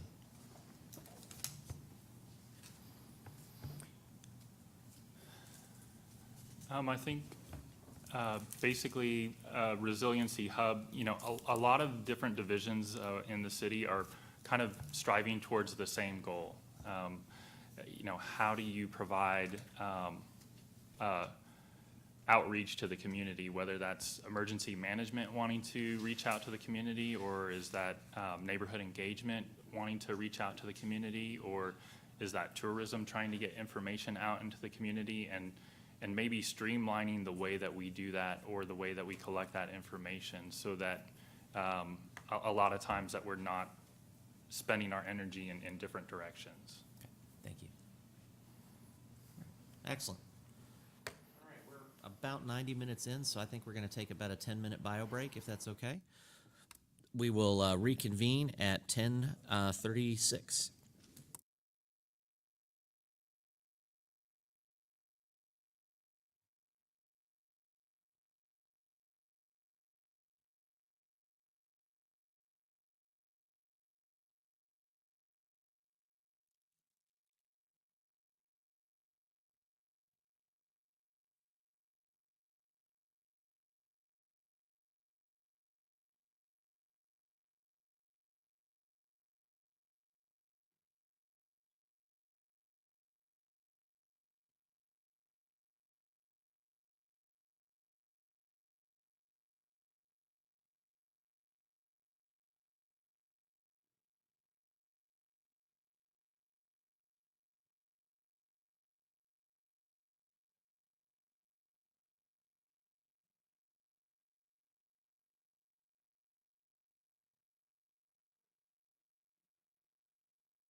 All right, it's 10:36. I'm going to call our meeting back into session. And who do we have? We have Public Works up next? Yes, sir. All right, Public Services, here we go. Good morning, Mayor and Council. Keith Marvin, glad to be back in North Texas. It's been a few weeks. I've been out of the area for some military service. Kelly Rouse is here representing Public Services. He will continue to represent the department over the next 30 days. I still have additional service obligation, but that'll be here local in North Texas. So we started this process some time ago. As was said earlier, about a year ago. We were spectators on the Parks Department business plan, and we learned a great deal from that. And we've worked pretty aggressively primarily over the last 6 months, working on our business plan.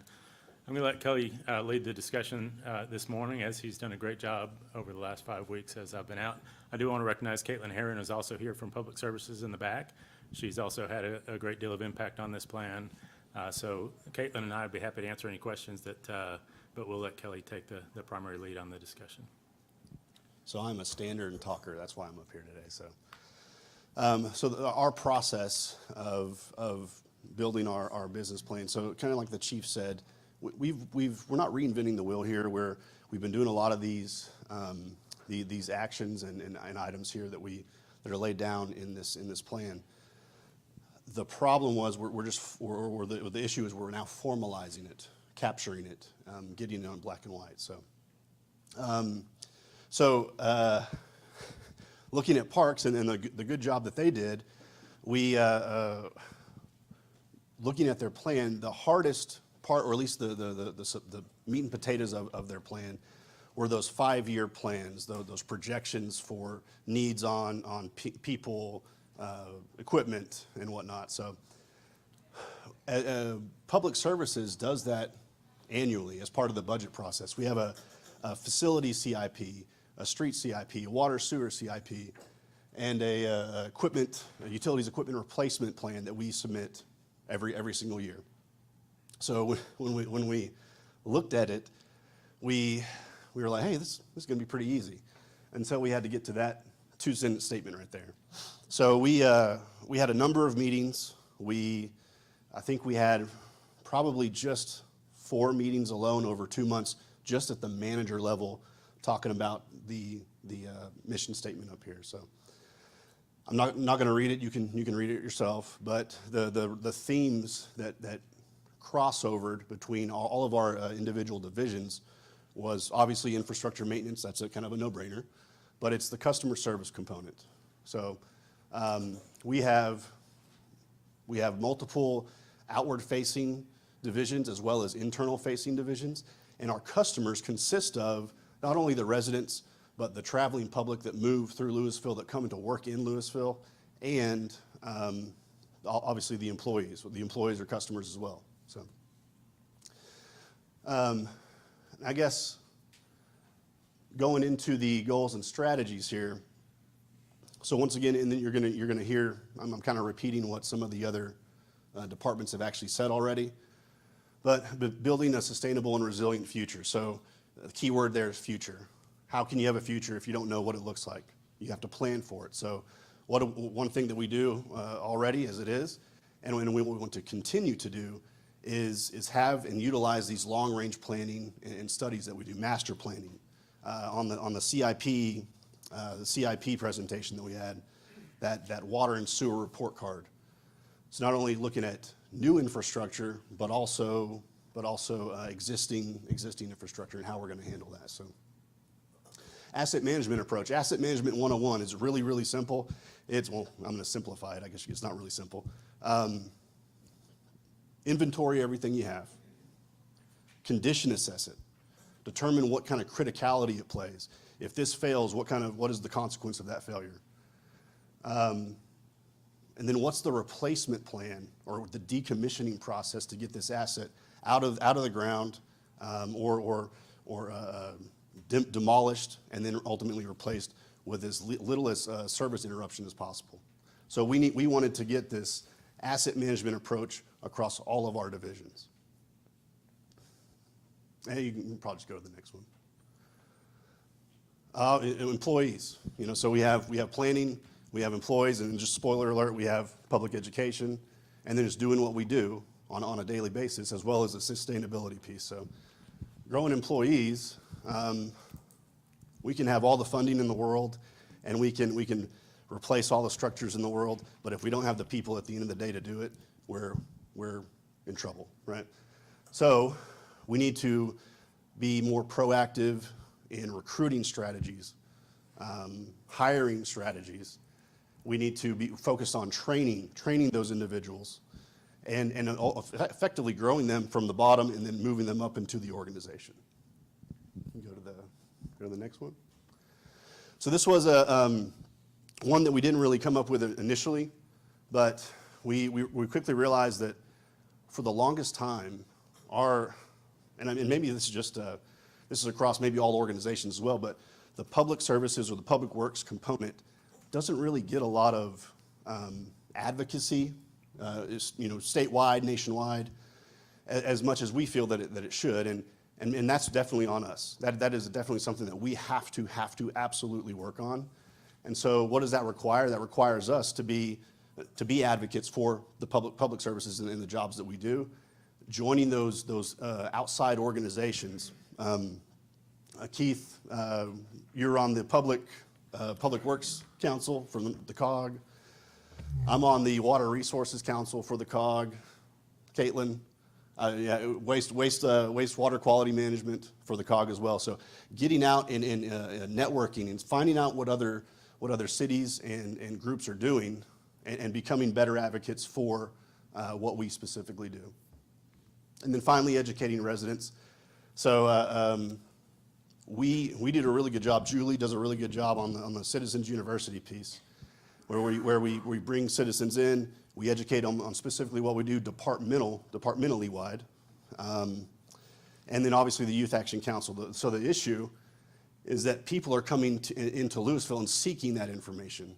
What can we do to then go out there and give them that information? So we need to be approaching some high schools, colleges, community colleges.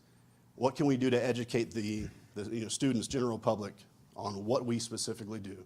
So that is a huge strategy, and it's going to drive ultimately this goal for public education and input.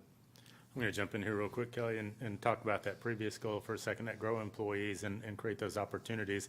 That public education ties back into that too as well when we're talking about advocating for a career in public services. And we're a very broad department. We do a lot of broad different things. And there's less people coming out today looking for careers in hands-on practical type fields. And we need to get out there and advocate for that career field and let people know the critical importance of what we do, to provide that infrastructure and that operational stuff. Because there's not as many people in the world today that want to do that type of work, and we need to make sure that people understand how critically important that work is, and that they see it as a career opportunity as well. So those two goals are really tied together.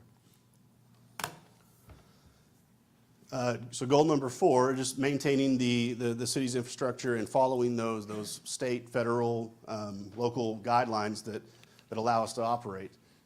One of them that's in there, and one of them's been an issue for quite some time, but we are really trying to be better at it, I guess you could say, is this: we truly want to be the city's expert when it comes to ADA infrastructure issues. The other items here, PCI values, meeting those regulatory minimums.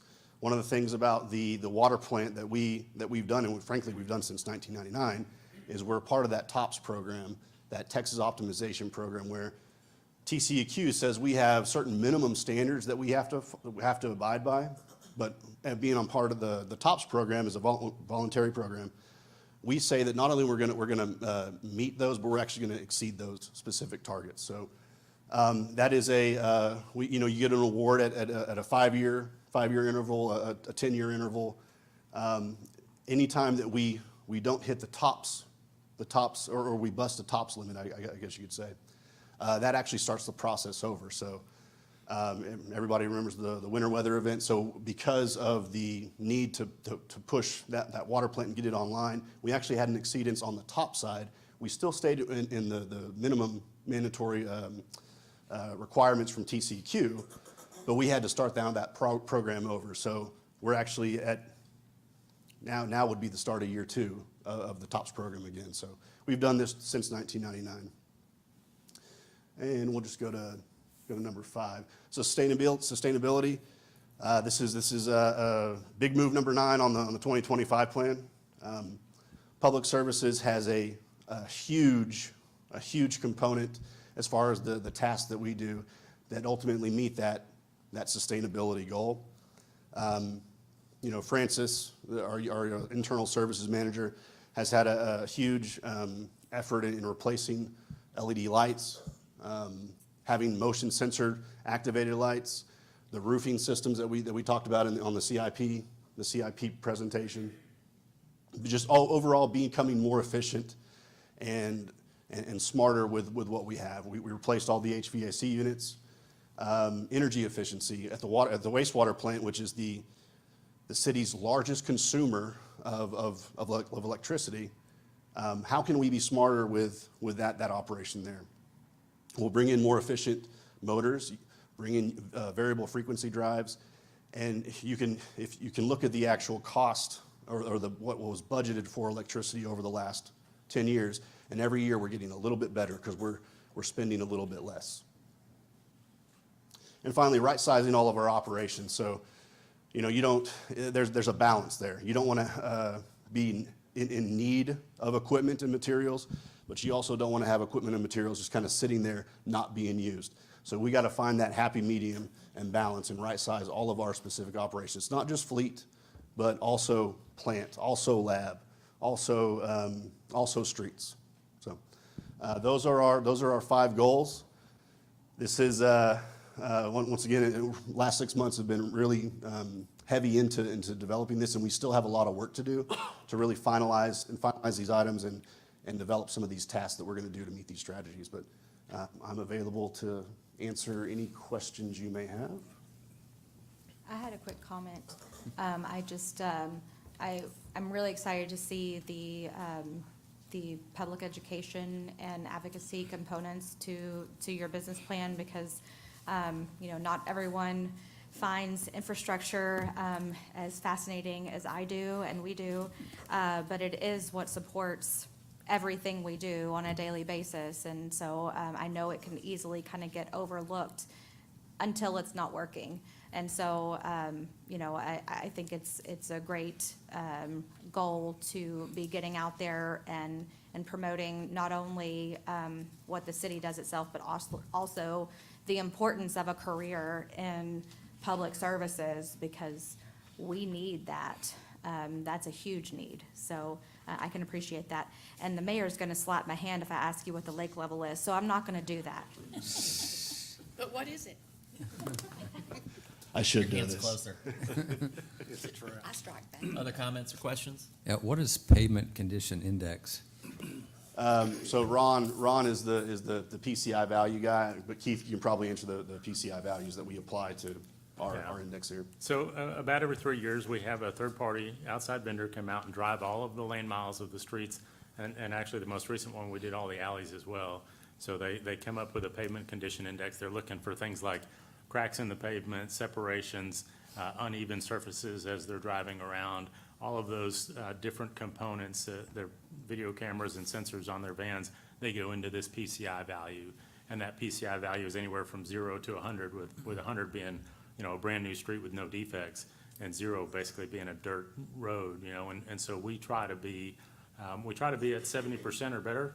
And then, you know, obviously, ideally, we're up in the 80s with all of our average. But we use that, and David will use that as he develops his bond program for the next bond election we do, where they're looking at, hey, where are those streets that have failed? Where are those ones that need complete reconstruction? And then, obviously, we also use those numbers when we're looking at where to invest our dollars in terms of preventative maintenance. We don't want to be throwing dollars away on a street that has already failed. So you'll find us spending most of our dollars for panel replacement, crack sealing, that sort of thing in those 80, 90, and above areas. And then again, if we're at 50% on that PCI rating, we don't want to be spending much money on that from a maintenance standpoint, because the street's already beyond repair, it needs to be replaced. We do have those on the performance dashboard too. If you want to look at the actual ratings on streets, you can find that information out there. Just one, I too like the educational piece that's on there. Not just public education, but actually kind of reaching out to the students, like our Youth Action Council, but other students, like maybe something in career technical aspect where we can work with the ISD to actually help fill those positions, because kids may not know about it. I've been taking accounting classes since I was a sophomore in high school, so that may be something that once it piques someone's interest, they can kind of go through it, and we can work and let them see those things too, because I find it fascinating too. I got to go to the wastewater plant and see what you guys do, and I'm like, I was nerding out, because I understand, much like accounting, nobody cares about what's going on until something's broken. Yeah. And so, Kelly and I met with an Eagle Scout candidate a couple of years back out at the water plant who was, performing one of the merit badge requirements. And we asked him what he was going to do for a career when he got out. He said, I hadn't really thought about it yet. We're like, guess what? Let us show you this whole area. Come get us some water. Yeah. So, Yeah. outstanding. All right, gentlemen, thank you. Thank you. Up next, we have the engineering team.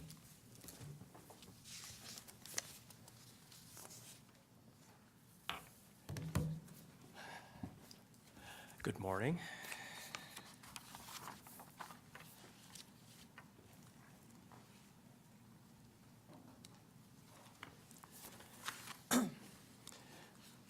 Very similar to the other departments, the engineering department has kind of worked on our business plan through a series of staff meetings involving all of our staff members.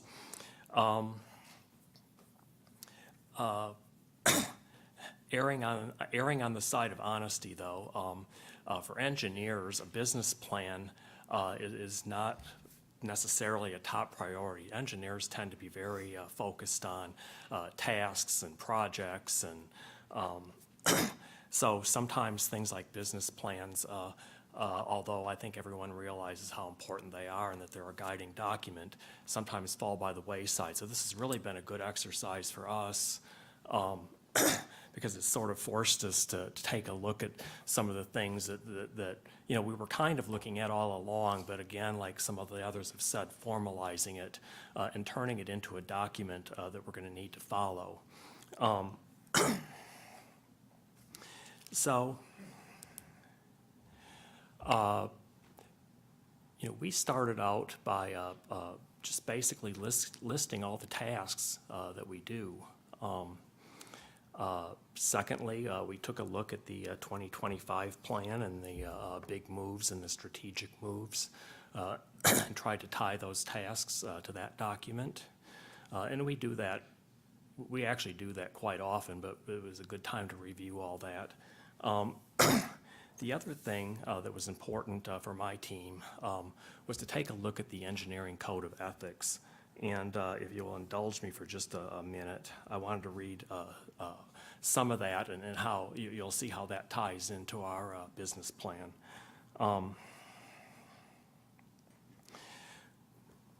In the engineering code of ethics, one of the top things is to create a safe, resilient, and sustainable infrastructure. Treat all persons with respect, dignity, fairness in a manner that fosters equitable participation. Utilize knowledge and skills to enhance the quality of life for humanity. First and foremost, protect the health and safety and welfare of the public, enhance quality of life, express professional opinions truthfully and only when founded on adequate knowledge and honest conviction. Treat all persons with respect, dignity, and fairness, and reject all forms of discrimination and harassment. consider the capabilities, limitations, implications of current and emerging technologies. And then a couple more here that I thought were particularly salient for our business plan. Practice engineering in compliance with all the legal requirements of the jurisdiction of practice. Educate the public on the role of civil engineering. So we reviewed that as well and tried to work that into our business plan. And you'll see that throughout the slides. So of course you can read our mission statement. You know, one of the things also when you pull a group of engineers into the same room and start working on something like this, there really is no shortage of opinion. And so, you know, we worked on this and went through many iterations, finally landing on this vision and mission statement. This mission will be achieved by ensuring the public is safe as a top priority, ensuring all stakeholders are included and engaged, and ensuring public resources are valued.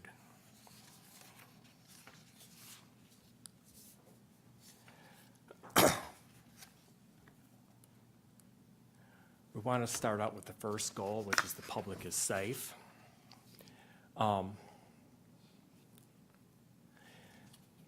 And again, that's the first and foremost responsibility of our city government and with our engineering profession. And so, you know, the top, you know, looking, kind of drilling down into the strategies, a top priority for design review, top priority for design review and construction of capital and development projects is public safety. And most of our development code is geared toward that, and it really is a top priority with our team. National, state, and local safety standards will be followed in all design and operational decisions. And that's really important in a couple of ways. I mean, you know, when we're following the prescribed standard of care, and following all of our laws that we need to with regard to our designs and using standards that are widely accepted. You know, we're serving the public not only by providing safe infrastructure, but we're also protecting the city from liability. Street drainage utility standards are monitored and updated as needed to reflect state-of-the-art accepted safety and protection practices. We update our standard city details periodically. I know we've done that several times since I've been here, and actually we're right in the middle of updating our standard construction details. Now we've updated quite a few of them, and we've still got some to go. But we're always looking at what the state of the art is with regard to, you know, building our public infrastructure in the most modern and acceptable manner. Health and safety related concerns are quickly recognized, assessed and addressed. Again, you know, we respond to a lot of public comments and concerns, and of course those have to be prioritized, and obviously anything that has to do with safety is paramount importance, and we address those things first after we assess them.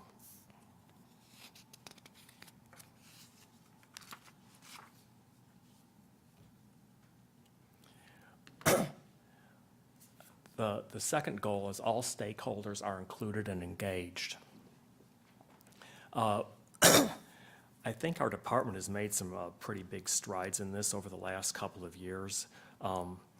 We've been working with James Kunke's staff, making sure that most of our major projects have their own page on the city's website, and that's updated periodically by our project managers. Our project managers actually, with some help from James's staff, actually go in and we make our own updates to those web pages. So, you know, a few years ago, we weren't doing that, and that's becoming more and more common with our projects.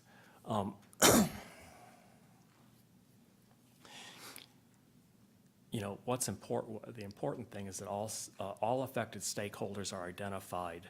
You know, the obvious stakeholders are the residents and the business owners and property owners adjacent to our projects.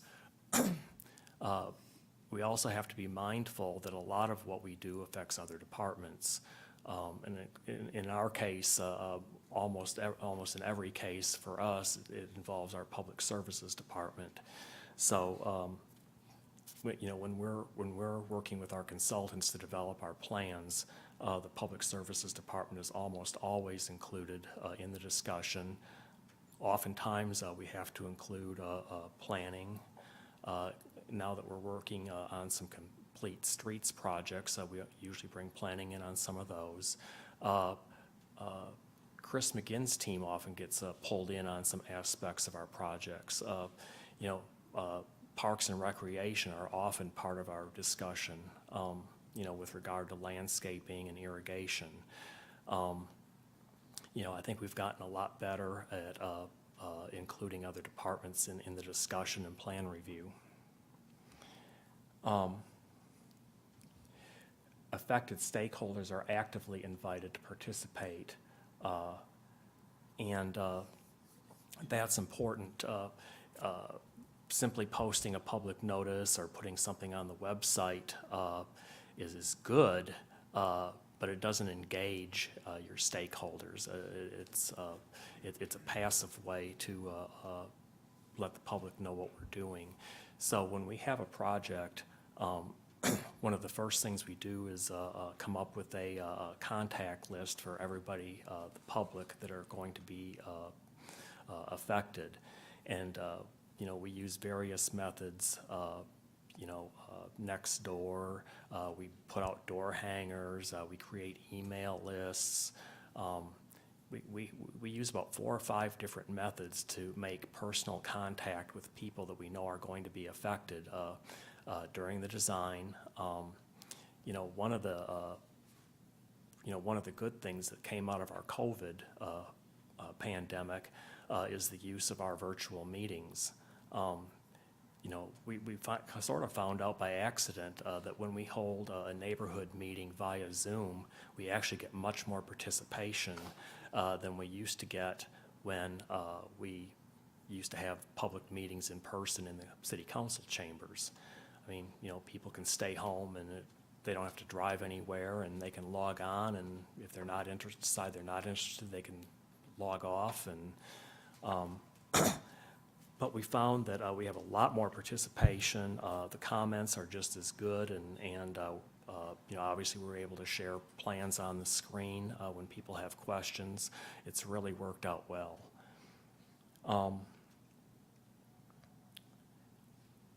And of course, I've already talked about making information available on the website and through social media.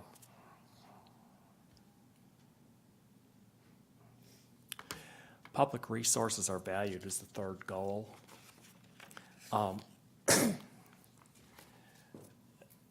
You know, when you think of public resources, obviously we think of our funding, of course. Obviously, our team is a public resource. You know, our time is a public resource.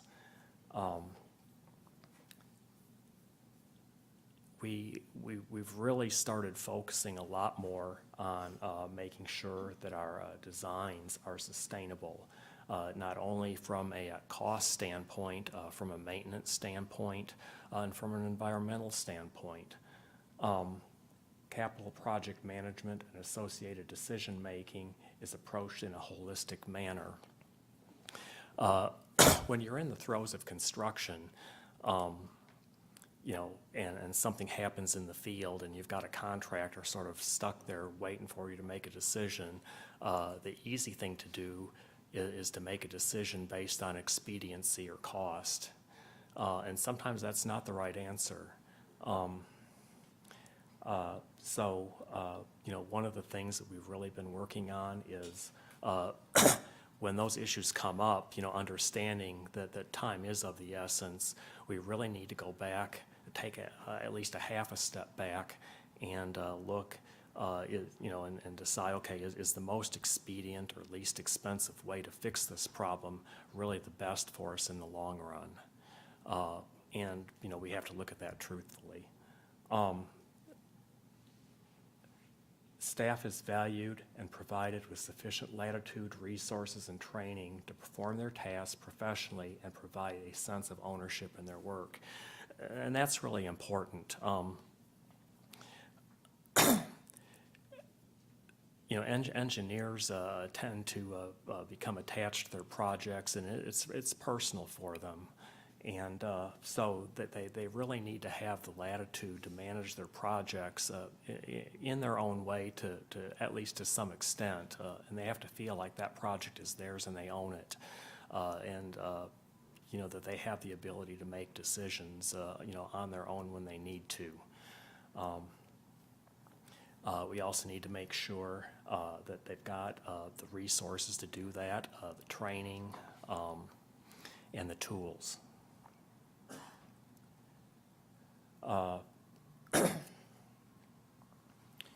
We've already talked about the construction decisions. The other thing that we've been working on is creating an optimum balance between using staff and consultants in completing tasks. One of the things I mentioned during the capital projects discussion was that we've got a lot of projects that are hung up with right-of-way issues. And to be honest with you, our team, although we're capable of obtaining right-of-way, mostly when it's easy, when we get into those difficult situations with mortgage companies or property owners that aren't cooperative, and sometimes we end up with properties that are in probate, and that's always a problem. And to be honest with you, our team, I mean, that's not our bailiwick. We know the basics, but when the issues get complicated, it gets, outside of our wheelhouse pretty quickly. So we've recently started using third-party right-of-way agents for some of our more difficult projects, trying to take some of that workload off of our project managers. They're still having to manage that consultant, but they're not the ones out there beating the pavement and knocking on property owners' doors and sending them letters. And so we've taken that off of them in some situations so they can focus more on the things that they're good at.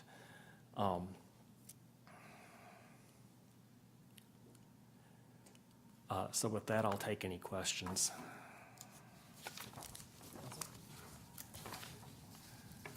I have a quick question. So you mentioned the use of Zoom to do the public outreach in many cases. Have we considered going to meet with people? Are we doing that as well? Oh, yeah, and we do. Oftentimes since we've been using Zoom, oftentimes issues come up in those Zoom meetings where we actually have to meet the people in the field. I mean, and we make notes of those.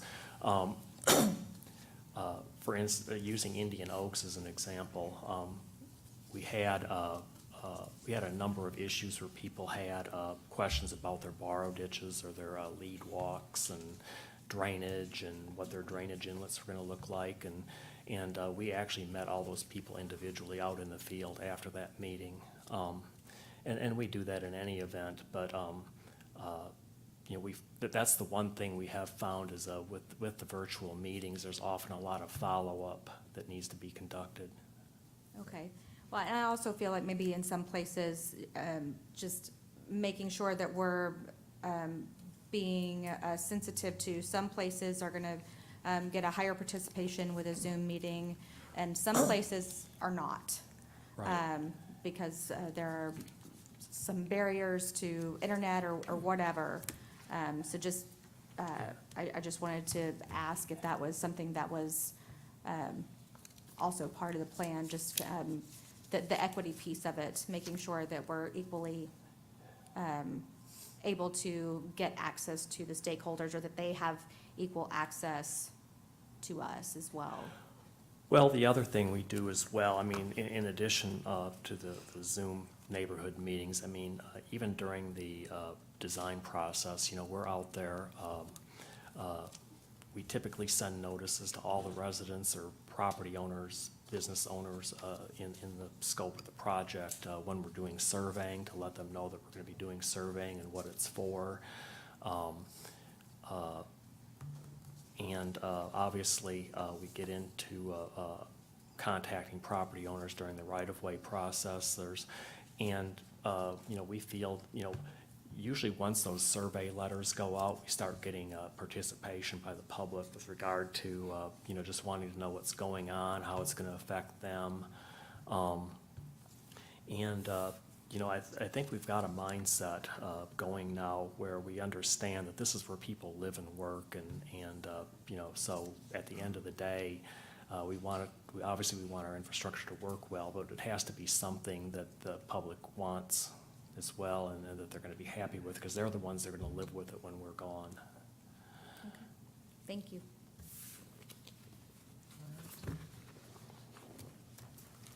Next up, library.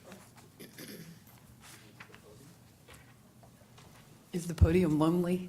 Would you rather be looking in that direction or this direction? I could go either way. Okay, we're good. Thank you for having me, Mayor and Can you do, like, Council. 8 minutes in, make a swap? Yes, sir.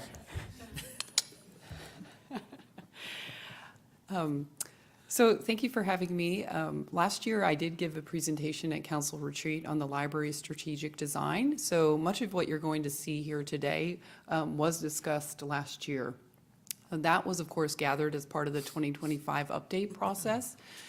We were part of that workbook where people were able to give their feedback. We were part of the public meetings. So much of the goals, strategies, the vision, the mission statement was developed at that point. But the library is finding a lot of value in this business plan process in developing the next step, which is the tasks. So we've been spending a lot of time querying staff, the library board, on what kind of tasks need to follow up with the goals and strategies that you see here. I did that through 3 surveys that we did with staff in the library board. The first one was on gathering what tasks need to be accomplished in the next 1 to 5 years. The second one was on performance metrics, and the third one was gathering some community feedback.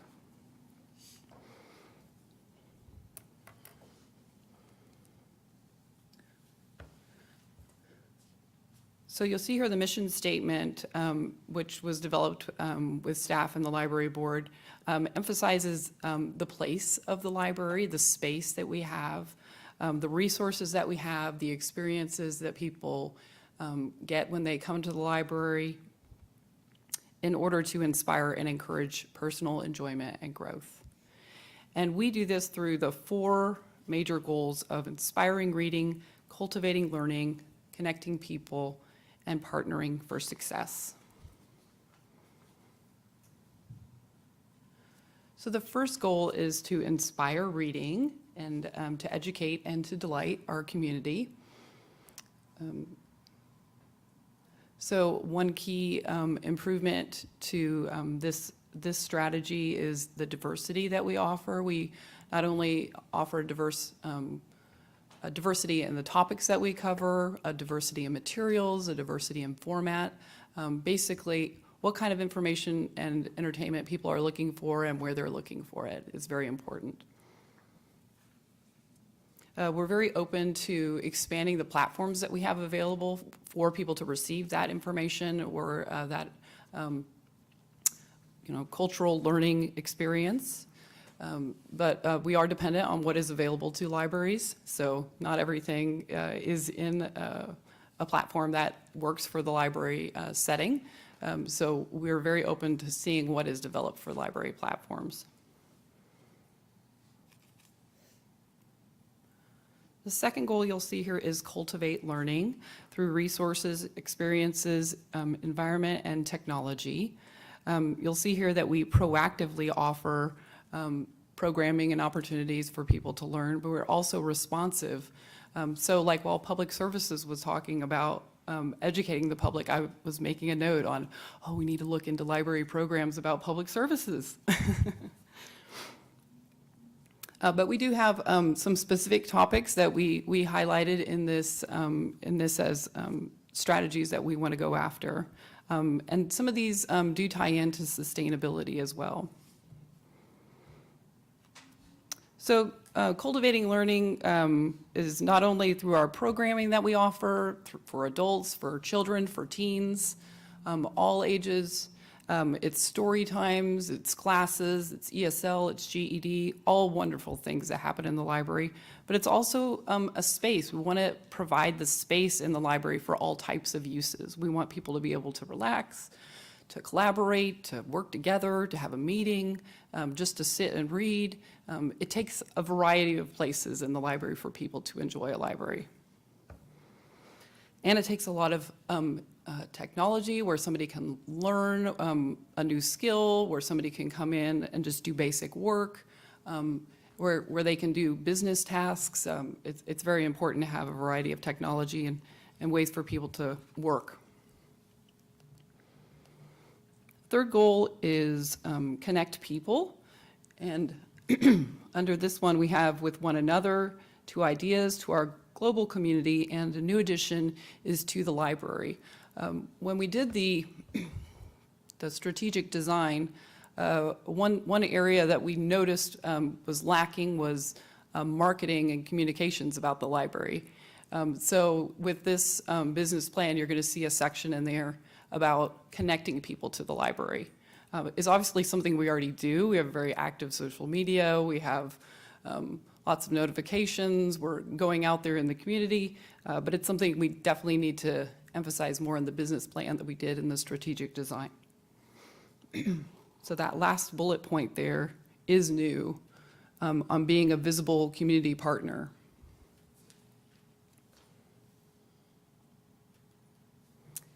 Okay, the fourth and final goal is partner for success in the future of Lewisville, in lifelong learning, in the workforce, and a new one here is of the library staff.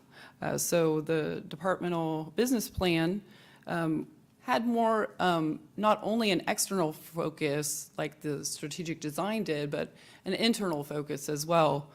So we definitely needed to add a component to it about the success of our staff, giving them the tools that they need to grow and thrive as people and as employees, as professionals. So that last bullet here is also new, embracing diversity and innovation and providing the tools, training, technology, data, and support to ensure library staff's success in fulfilling the library's mission.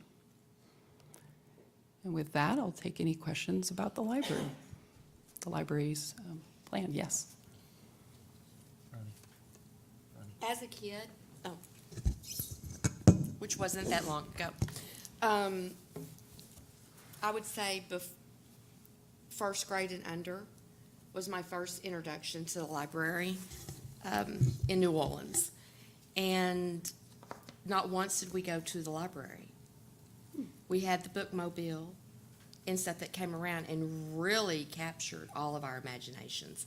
Since that time, I've been fascinated with books, ranging in all ages and the differences from when they were written in 1800 and the language in which they're written now. A bookmobile or something of that sort.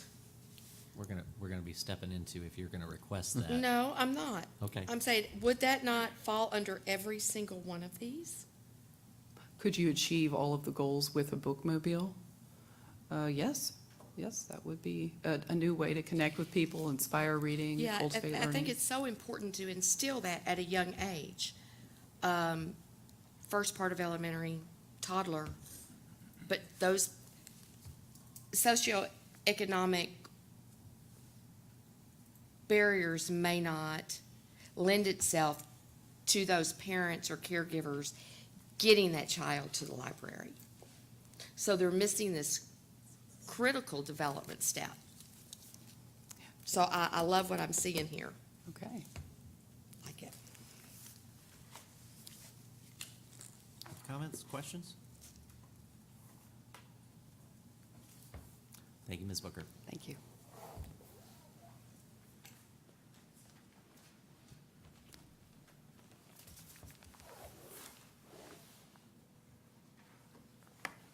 Okay. Hello, Mayor and Council. Good to be here. I just wanted to give you a little bit of a background on how we created our strategic business plan. So we use the Managing for Results process. It's a 10-step process. It's fairly easy to follow. And it works well. I have previous experience with it. It works well because you focus on the results of the customers or the benefits that the customer or the community receives from the services that you provide. So it's really good, and it's good. It's a good way to justify your costs, and it's a good way to tell the community what they're getting for their money. So that's the process we used. So I took my whole department of 2, and now I've brought in my part-time intern. So we had 3 workshops. So the first workshop is kind of like the strategic portion of the plan. So here we assess the future. We prioritize the issues that will impact the community in the next 5 years. And we just develop our objectives and strategies to address those issues. And then we developed our mission statement, and then we developed a list of services. And what we did here was we wrote down all our services that we do on Post-it notes, and we put them as a noun. They're tangible items so we can count, because that's going to help us collect data. And so that was kind of fun, putting stuff on the wall, organizing it, and then we kind of grouped them in common purpose and then put them in their own programs. So our programs is mitigation, preparedness, response, recovery, and grants. So those are our programs. And after that, the second workshop, this is more of the business plan. So the business plan is you develop performance measures, and that's for every year for each program. So we're still kind of working on that. We brought in our intern to help us work on that. And then the third workshop is where we finalize our plan. We align it to the 2025 plan on the sustainability plan, and we do the alignments. And then we figure out how we're going to collect and analyze our data. So that's pretty much our process. So this is our mission statement. I'm just going to read it to you. The mission of the Office of Emergency Management is to provide exemplary disaster planning, training, outreach, coordination, and emergency notification services to Lewisville residents, businesses, visitors, and city departments so they can confidently prevent, prepare, respond, and recover from disaster events, resulting in a hazard-resilient community. So here, the services are summarized up there: the planning, training, outreach, coordination, emergency notification. And the customers are external and internal. So we have our community and we have our employees. And the last part of it is the result. So that's the impact or benefit that the customer experiences as a consequence of the services that you provide. And then we do that by building a disaster preparedness culture. That's what we want to do. So goal 1 is we want to make our community more resilient, right? So in emergency management, 90% of our job is disaster preparedness. We do stuff before the disaster happens. And what we want to do is we want to teach our community members how to take care of themselves and how to take care of their neighbors. So we have programs for that. We have CERT, we have your neighborhood emergency response plans. And we do this because during a large-scale disaster, the response is going to be delayed. We want you to be able to take care of yourself. So that's a big part of our program. We also want to do the same thing for our employees. So I know over the last couple of years, we have tried to provide some training, but we need to do more. So we want our employees to be able to prepare and to respond and to help their coworkers respond to like emerging threats, right? So we want to conduct drills for employees, for example. So that's one of our big plans. Goal 3 is we also want our city departments to be able to function if something happens to their facility. So we have COOP plans in place, but they're outdated. We need to update them. And that's going to be us working with each department, updating their continuity of operations plans. So that way there's minimum disruptions to services if something happens to their operations or their facility. Goal 4 is, as you've seen in the last storm, we really needed an emergency operations center, and we're going to get that. We're going to be involved in the design and the planning of the new EOC, so in the new public safety building. So that's goal 4. And goal 5 is the same thing with the shelter. We want to have a city facility shelter, so we don't have to be depending and scrambling all over the place looking for a facility with power if we needed it. So we want to, and right now we're looking at the Herring Recreation Center with that big generator, so that way we can be able to, and then we'll be assisting with that emergency shelter planning and training. And that's all I have. Any questions? As usual, he's prepared. It's like a Boy Scout over there. Pretty awesome. So, all right, if there are no comments or questions, we will move on to the Economic Development Team.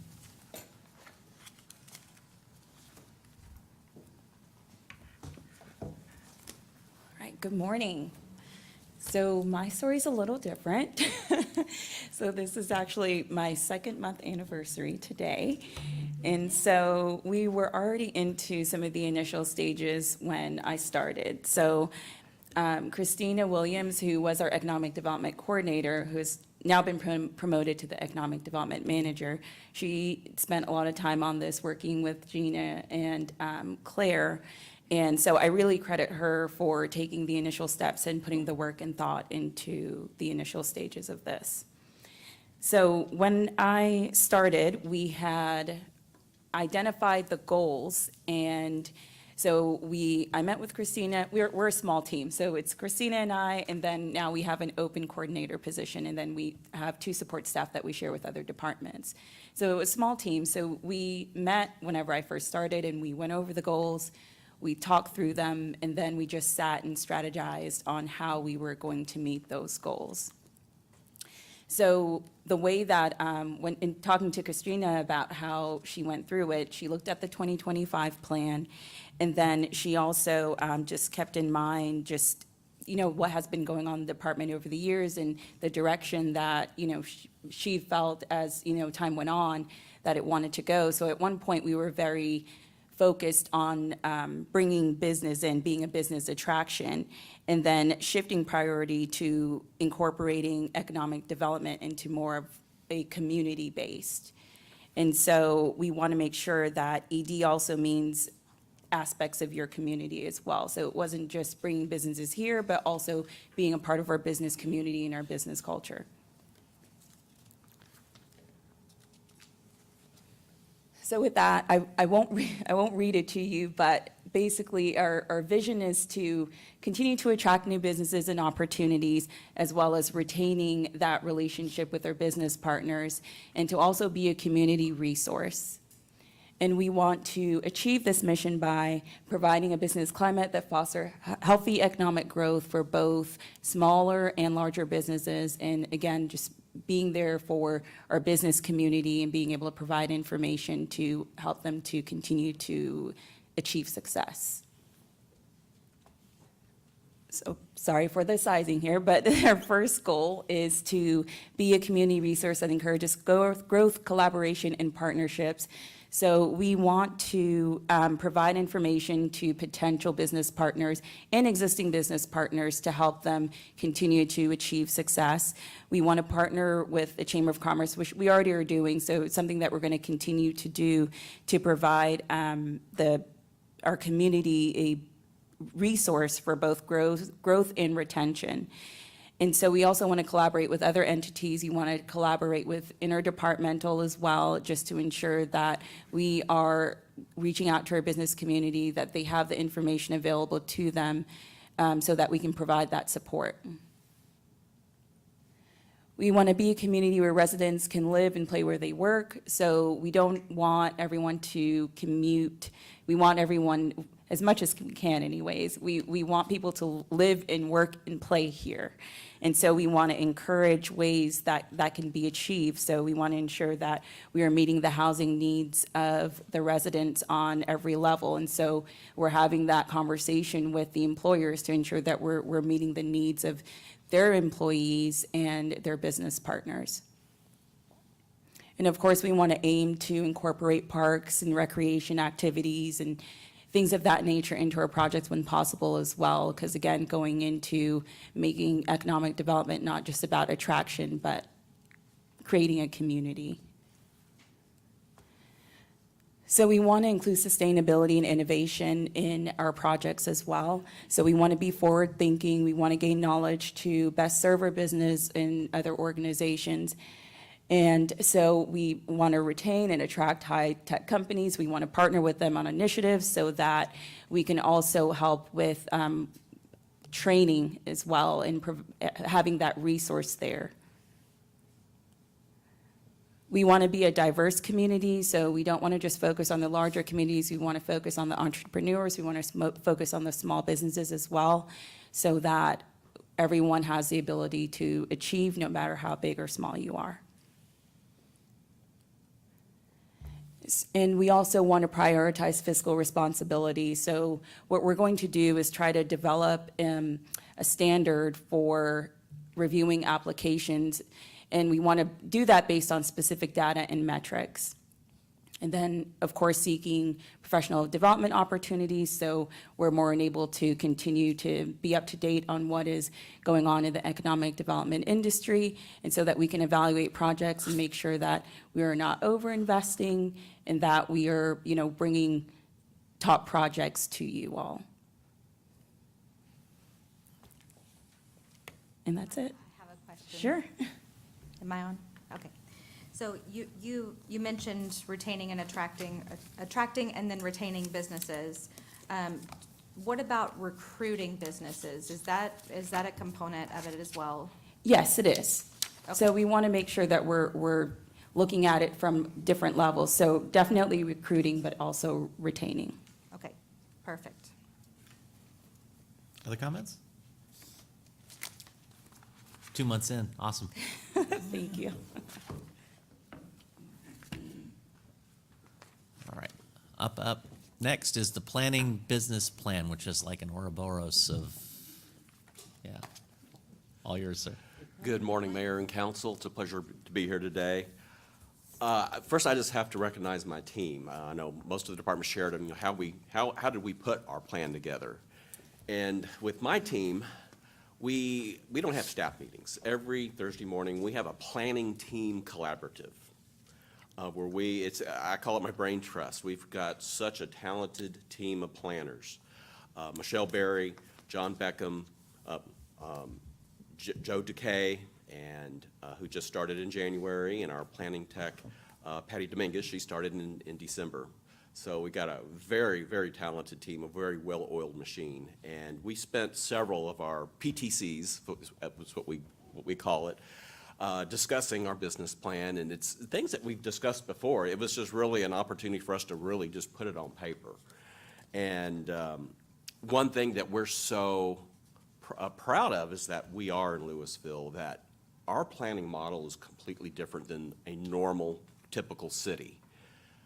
In the fact that every department has been involved with formulating our plans and implementing those plans, and we have knocked it out of the park. And I bragged when I talked to colleagues in other cities about our state and national implementation awards and what successes we've had in implementing our plans. That's so proud. I'm just so proud to be a part of Team Lewisville and everything that we've accomplished. So as far as our business plan, though, Our vision, again, reflects all the planning work that we've done. We want to be a forward-thinking, innovative department that promotes the physical, economic, and social well-being of the entire community through our long-range plans, through our current planning activities, but with a very conscious focus on equity, sustainability, practical solutions, and collaboration. You know, those are definitely the building blocks on getting things done. Our vision is to be a continuously improving community where new developments and projects exceed the expectations of all of the residents of Lewisville. Our mission is to ensure that development and redevelopment in our community reflects the community's values and promotes a very high quality of life and well-being for all of our citizens, our visitors, and our businesses. With that, I'm going to go ahead and skip over this one and for the sake of time. Our first goal is to be exceptional in providing service to all of our stakeholders, and we want to be recognized as a reliable and desirable place to do business. You know, we have worked very hard for decades on our reputation. We do have a very highly respected reputation, and we work very hard to maintain that. But how do you do that?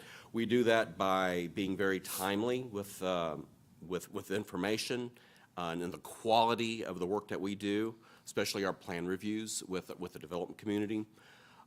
We regularly and consistently review our processes to make sure that we are being as efficient as possible. We're basing a lot of our decisions on data. You know, the data has to guide us so that we can adjust appropriately. Again, communication is everything. We've got to be very clear, clearly communicate, with all of our stakeholders. And again, that ties back into efficiency and provides those expectations. And then there's the alliance and the collaboration that we have with all the other departments. That's another really key building block to our success. That also helps to make sure that all of our resources are available to all of our customers, our internal customers, homeowners, property owners, developers, business owners. We're all in the boat together, rowing in the same direction.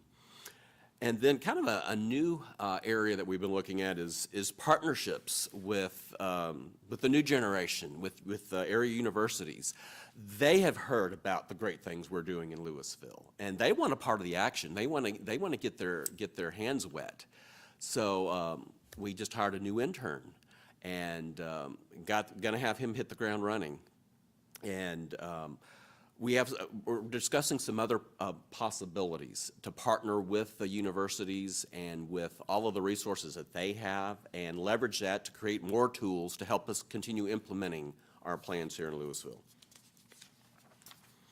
Goal number 2 is to develop our long-range plans and capture the desires of citizens and ensure those visions come to fruition. We've done a very good job of doing that. We need to keep going. We need to find better ways of implementing our plans. How do we do that? We continually evaluate our plans and prioritize the action steps in all those plans.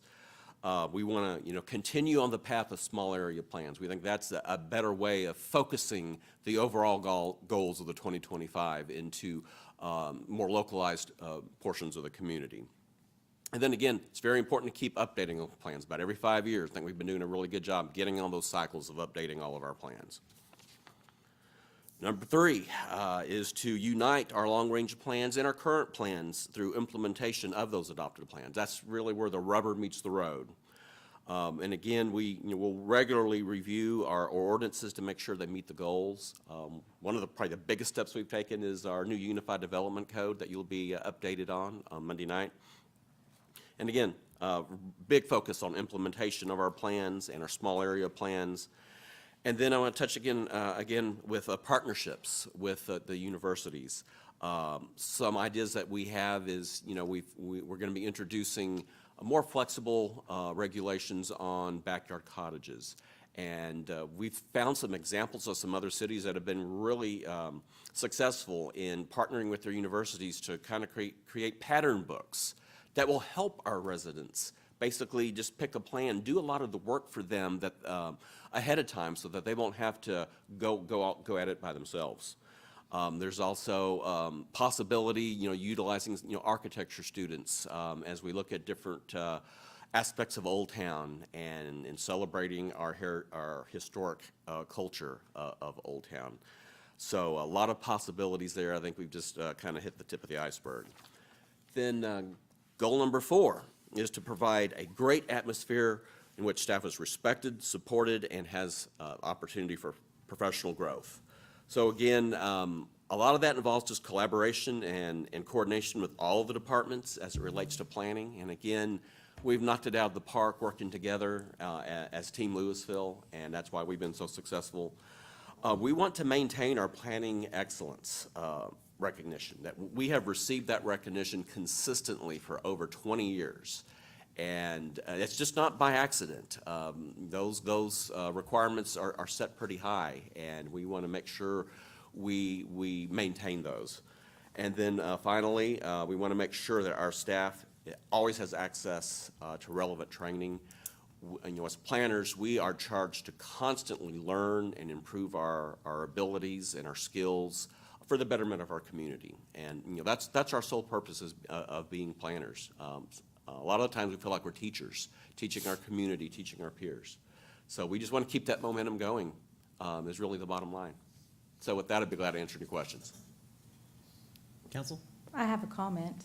I just wanted to, just to mention, I have worked with other cities. I think what is so great about Lewisville and what you've been able to do is to keep planning from being, kind of in a little silo over here by themselves, and nobody else in the city has any idea what's going on. And I think that it's great that we've had such success with the Lewisville 2025. And, but I agree, it's a continued importance we got to keep doing that. So I just wanted to say thank you for all of that, because it's truly made an enormous difference. And I appreciate it. And like I said, I think our other communities in the state of Texas has noticed that we have knocked it out of the park and that we are going places. And it's been a collective effort, and we're just so proud of it and proud to be part of the team. It is not a subtle difference. I would jump in too and just say, I remember starting, kind of getting kicked into government on planning and zoning, and the difference between what we saw when we started to when you came on into now has been a world difference. So congratulations to your department, and just keep up the great work. Thank you. I think what really sets our staff apart, not just the planning department, but in total, is that not only do we have these plans and they're well documented and implemented, but they don't just sit on the shelf, right? They actually drive action and behaviorals. So I'm excited about that. I anticipate that you're going to, all of the staff here, now that we have this much detail that we're getting into, I anticipate a lot of further seeking out of details and questions from council, especially as each of us kind of has our own areas of interest. This is kind of a really interesting peek behind the curtain on how you guys formulate your process. So thank you for that. Who do we have next? All right, we've got HR coming up. Matt? Yes, sir. So good morning. So our process in HR was pretty straightforward. So there's only 10 of us in HR, so we were able to get together in a meeting to kick things off for how we're going to tackle the business plan. I'd heard what Chief McNeil did as far as talking to his troops about accomplishments and challenges, and so we copied that. And so I asked the group to be prepared and come to that meeting with 2 accomplishments over the past year, and then 2 challenges that they're currently facing. And I thought that would be a good way to start building up what our business plan would start from. I figured retention or recruitment and retention would rise to the top, which it did. But then benefits, salary, culture, that's all intertwined and was brought up during the discussion as well. With our mission statement, so as we were talking through trying to build what our mission statement was going to be, we already had a purpose statement is what we called it. And so we built from there. And as we're trying to make changes, we said, this is, our mission statement was still relevant and was really still our mission of, making sure that, well, one, we're an internal services department. So our goal, our job is to make sure that our employees are successful and have what they need to be successful. So going into one of our first goals is the focus on recruitment and retention. So Public Services had brought this up just, during their business plan too. And that's reaching out to high schools and colleges, and getting those strategic partnerships in place. We've done that with Lewisville High School, UNT, TDW, but what we're focused on now is really looking at some of those community colleges and trade schools like UTI to start finding mechanics and getting ourselves out there, whether it's going to job fairs, posting jobs on their website, to where the students are thinking of local government and certain areas of service that they could, get into with the city that maybe they hadn't thought of before. And so when they're looking for that job, they're like, well, hey, City of Lewisville, that's something I'm seeing. So that's only going to help with our recruitment efforts. Another thing we've been doing for recruitment, just a little bit, but I want to do more, is recruitment videos. And so one, for example, is dispatchers. Our own video team was able to put together a video of our own dispatchers, and they're interviewing them, learning, and they're telling the story about, what does it look like to be a dispatcher? Why did I get into it? The challenges, the benefits of it. And so when people go to our website to apply for that job or to look at jobs, they can see these videos and get an idea of what it's like. And so continue doing that, because one, we can post it on our website, but two, the use of social media. And if you go out to LinkedIn, there's a lot of cities already doing this to where you can see the highlighted positions. And so I definitely want Lewisville to begin doing that more. And as far as compensation goes, we come to you every year with the salary survey. Currently, we look at the midpoint of positions and compared to the 50th percentile. There's other methodologies out there that we want to start looking at. So maybe that's, instead of calculating at the 50th percentile, looking at the 65th percentile. Some cities, their goal is to be in the top third of the Metroplex as far as salaries go, or I'm going to be the top 3 or 4. As you know, with police and fire, we will meet market and then add an additional 2 or 3%. That helps us not to be a lag city, more of a lead. And so maybe we start doing that with more of our positions. So really looking at those different methodologies, there's a cost that comes to that, but we're going to start that even this year with our salary survey to start costing out some of these other ways of looking at salaries. And then taking a look at benefits. So we've got a very good benefits package at the City of Lewisville. One thing we haven't done too much in the past is voluntary benefits. So it might be additional hospital insurance or long-term care. Pet insurance, surprisingly, is very popular. I've seen a lot of stories about employees wanting that option. So those are pretty easy to put into place, and it's just another added benefit for the employees. Something I've been looking at over the last year was financial wellness for the employees. So right now, we've got a great TMRS pension system that they put into for retirement, and we have a deferred comp that's voluntary. It's like a 401k, it's a 457. But those are retirement vehicles. What we don't have is something that helps them with just their regular budgeting, the day-to-day, to where retirement is a bigger picture, maybe a little further off for some employees to think about, but they're coming to work and they're thinking about, how do I pay my bills? How do I get out of debt? And so there's programs out there that we can provide to them to help them with just the day-to-day. So then on the diverse workforce, I talked about this a little bit Thursday, but just continuing those hiring practices that we have in place right now, you've seen that it's been successful. But now what we're really looking at is the training and education for our employees. So this month, we're going to be rolling out an unconscious bias training. And again, it's just to help employees with that awareness and the education piece. We've had Dr. Summer Allen has actually already come out to speak to directors on how to have courageous conversations, how to be equipped for those. And also, she saw our unconscious bias training, and so she gave us some tips on basically, hey, these are questions you might come, this is how you can respond to those. And so we started with the director level, and we want to bring her back to help with the managers and supervisors so that we're all equipped to have those conversations when we start rolling out these trainings. All right, so our payroll, timekeeping, and benefits system. Those are 3 different systems, all trying to work together to do the same thing. They don't all talk to each other well. So the biggest barrier we've ran into is the benefits talking to payroll. We want a system that does all-encompassing, all-in-one. So when you do benefits at open enrollment is probably the biggest issue. You have 700 employees that have benefits. Everybody's making changes. We have to manually enter those into the payroll system one by one, rather than being able to just go straight to the payroll system, have the benefits automatically upload to the deductions. That's a lot of manual work and a lot of chances for making errors. And so we're going to be looking over the next couple of years of implementing a new system, working with the IT department to help identify the best system to do that. And then employee education resources. So we handle a lot of complicated topics, benefits, payroll, workers' compensation. And so in some of those areas that are a little more difficult to navigate, we want to start providing more resources to the employees.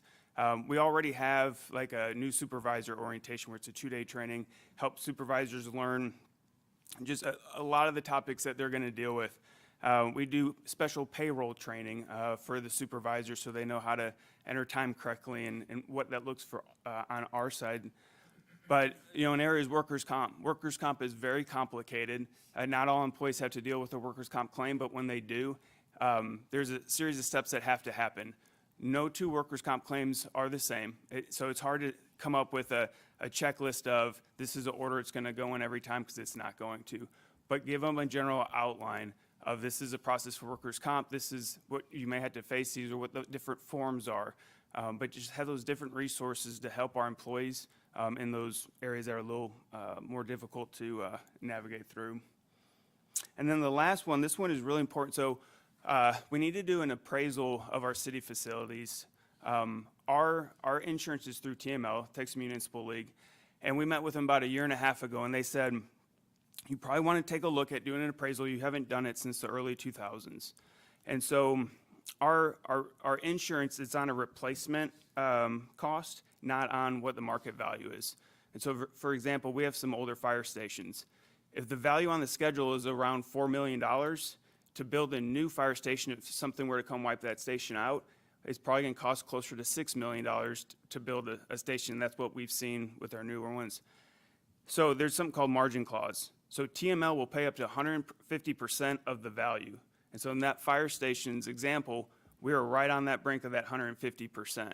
And so the risk you're running is if you lose a facility and it's not valued correctly on the schedule, that cost to replace that is going to be a lot more than what the premiums would increase just by getting our values up to where they need to be.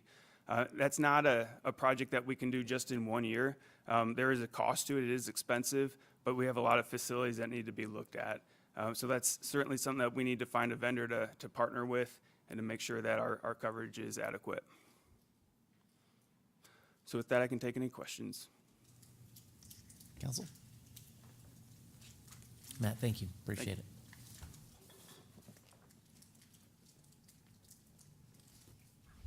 Next up, we have finance. Thank you, Mayor, Council. Really excited to be here. I think finance is generally a very modest group. We just kind of put our working caps on and we just want to get the work done. And I've got an amazing staff that is able to do that. And they let me, they make me look really good in front of you all. So whenever you think of finance, please think of that staff because they're just absolutely amazing. And this exercise that we took was really good for the team. We had different types of meetings with the management team. We threw out questions with our employees to come together with the vision and the mission, developing our goals, and then the strategies around that. And similar to what some of the other departments had to say, this just affirmed some of the practices that we already had in place. We just put some structure around that, which for finance, we like structure very much. To get some ideas for our vision and a mission, we looked for examples that were out there, and then we just fashioned them to the culture of the organization. It was just really a great, again, exercise to see this whole process get to where it's at right now. There were two questions that we reached out to our employees with. We wanted to ask them to tell us who we are and what we do. And it was an interesting process. At first, I was a little disappointed with the response because throughout an email, it was rather lengthy. It had a draft of the vision and mission, and also it had those 2 questions. And so it got a lukewarm response. Not that they didn't care, but again, they're wanting to get their job done, and this would take time. So it was just interesting as we broke that down from something that was through an email to actually personally reaching out to these staff members, these team members, how they just opened up and just casual conversation. So when we asked them who we are, they really gave us some good responses. And if you go to page 3 of our plan, we've got a listing there of responses from team members for questions of who we are. Now, we're not perfect with these. These are things that we strive to be. We want to be supportive, analytical, friendly, welcoming. I know sometimes when it comes to purchasing or using of certain accounts, maybe we can't be as accommodating, but anyway. So these are things that we strive for. So if you want to see what we as a finance department want to accomplish as part of this plan, you can go to that page. And then I guess for my personal desire is that the council and city manager's office knows that finance has the fundamentals down, that finance is a non-factor when it comes to decision-making. Obviously, we're always going to keep financial aspects as part of the process, but we want the council's confidence and the city manager's confidence in us to be so high that they can worry about the task at hand. So what's it going to take to build a $95 million public safety building or a fleet facility building or to repair our infrastructure? So working with budget, we want to make sure that that confidence is so high that you can worry about, again, the task at hand. So sorry for that long intro. It was a really good process, and I'll try to move through these pretty quick because I think we're probably close to that 90-minute bio break. Sorry. So in the plan, we don't have these underlined, these sections of the vision, but I just wanted to point those out. These are things that we're striving for. These are things that, as a team, we've come together, and this is what we want to do. We want to create a culture of exceptional customer service. We've got internal and external customers there. We want to make sure that they leave that conversation or that connection or the interaction very positive. James talked earlier about everybody's a communication effort. Well, we want to be that. Again, these are things that we strive for, that we're not perfect at, that we want to continue to improve on, and you'll see that later as one of our goals. We want to be the ultimate resource of accurate, complete, and responsive financial services. We want to be the be-all and end-all department. So whether it's council, city manager's office, departments when they come in, that you know that you come to us, you can be confident in our response.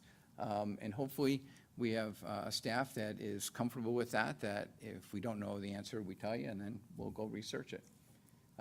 We want to be recognized by our peers, professional associations, and the finance sector as leaders in governmental accounting and reporting. And I think when I speak of peers, I'm thinking other communities, professional associations like the GFOA and GFOAT, and the financial sector, especially with bond ratings, Standard & Poor's and Fitch, that from an outside look into our organization, that we are leaders there. And I think the AAA rating bears that out.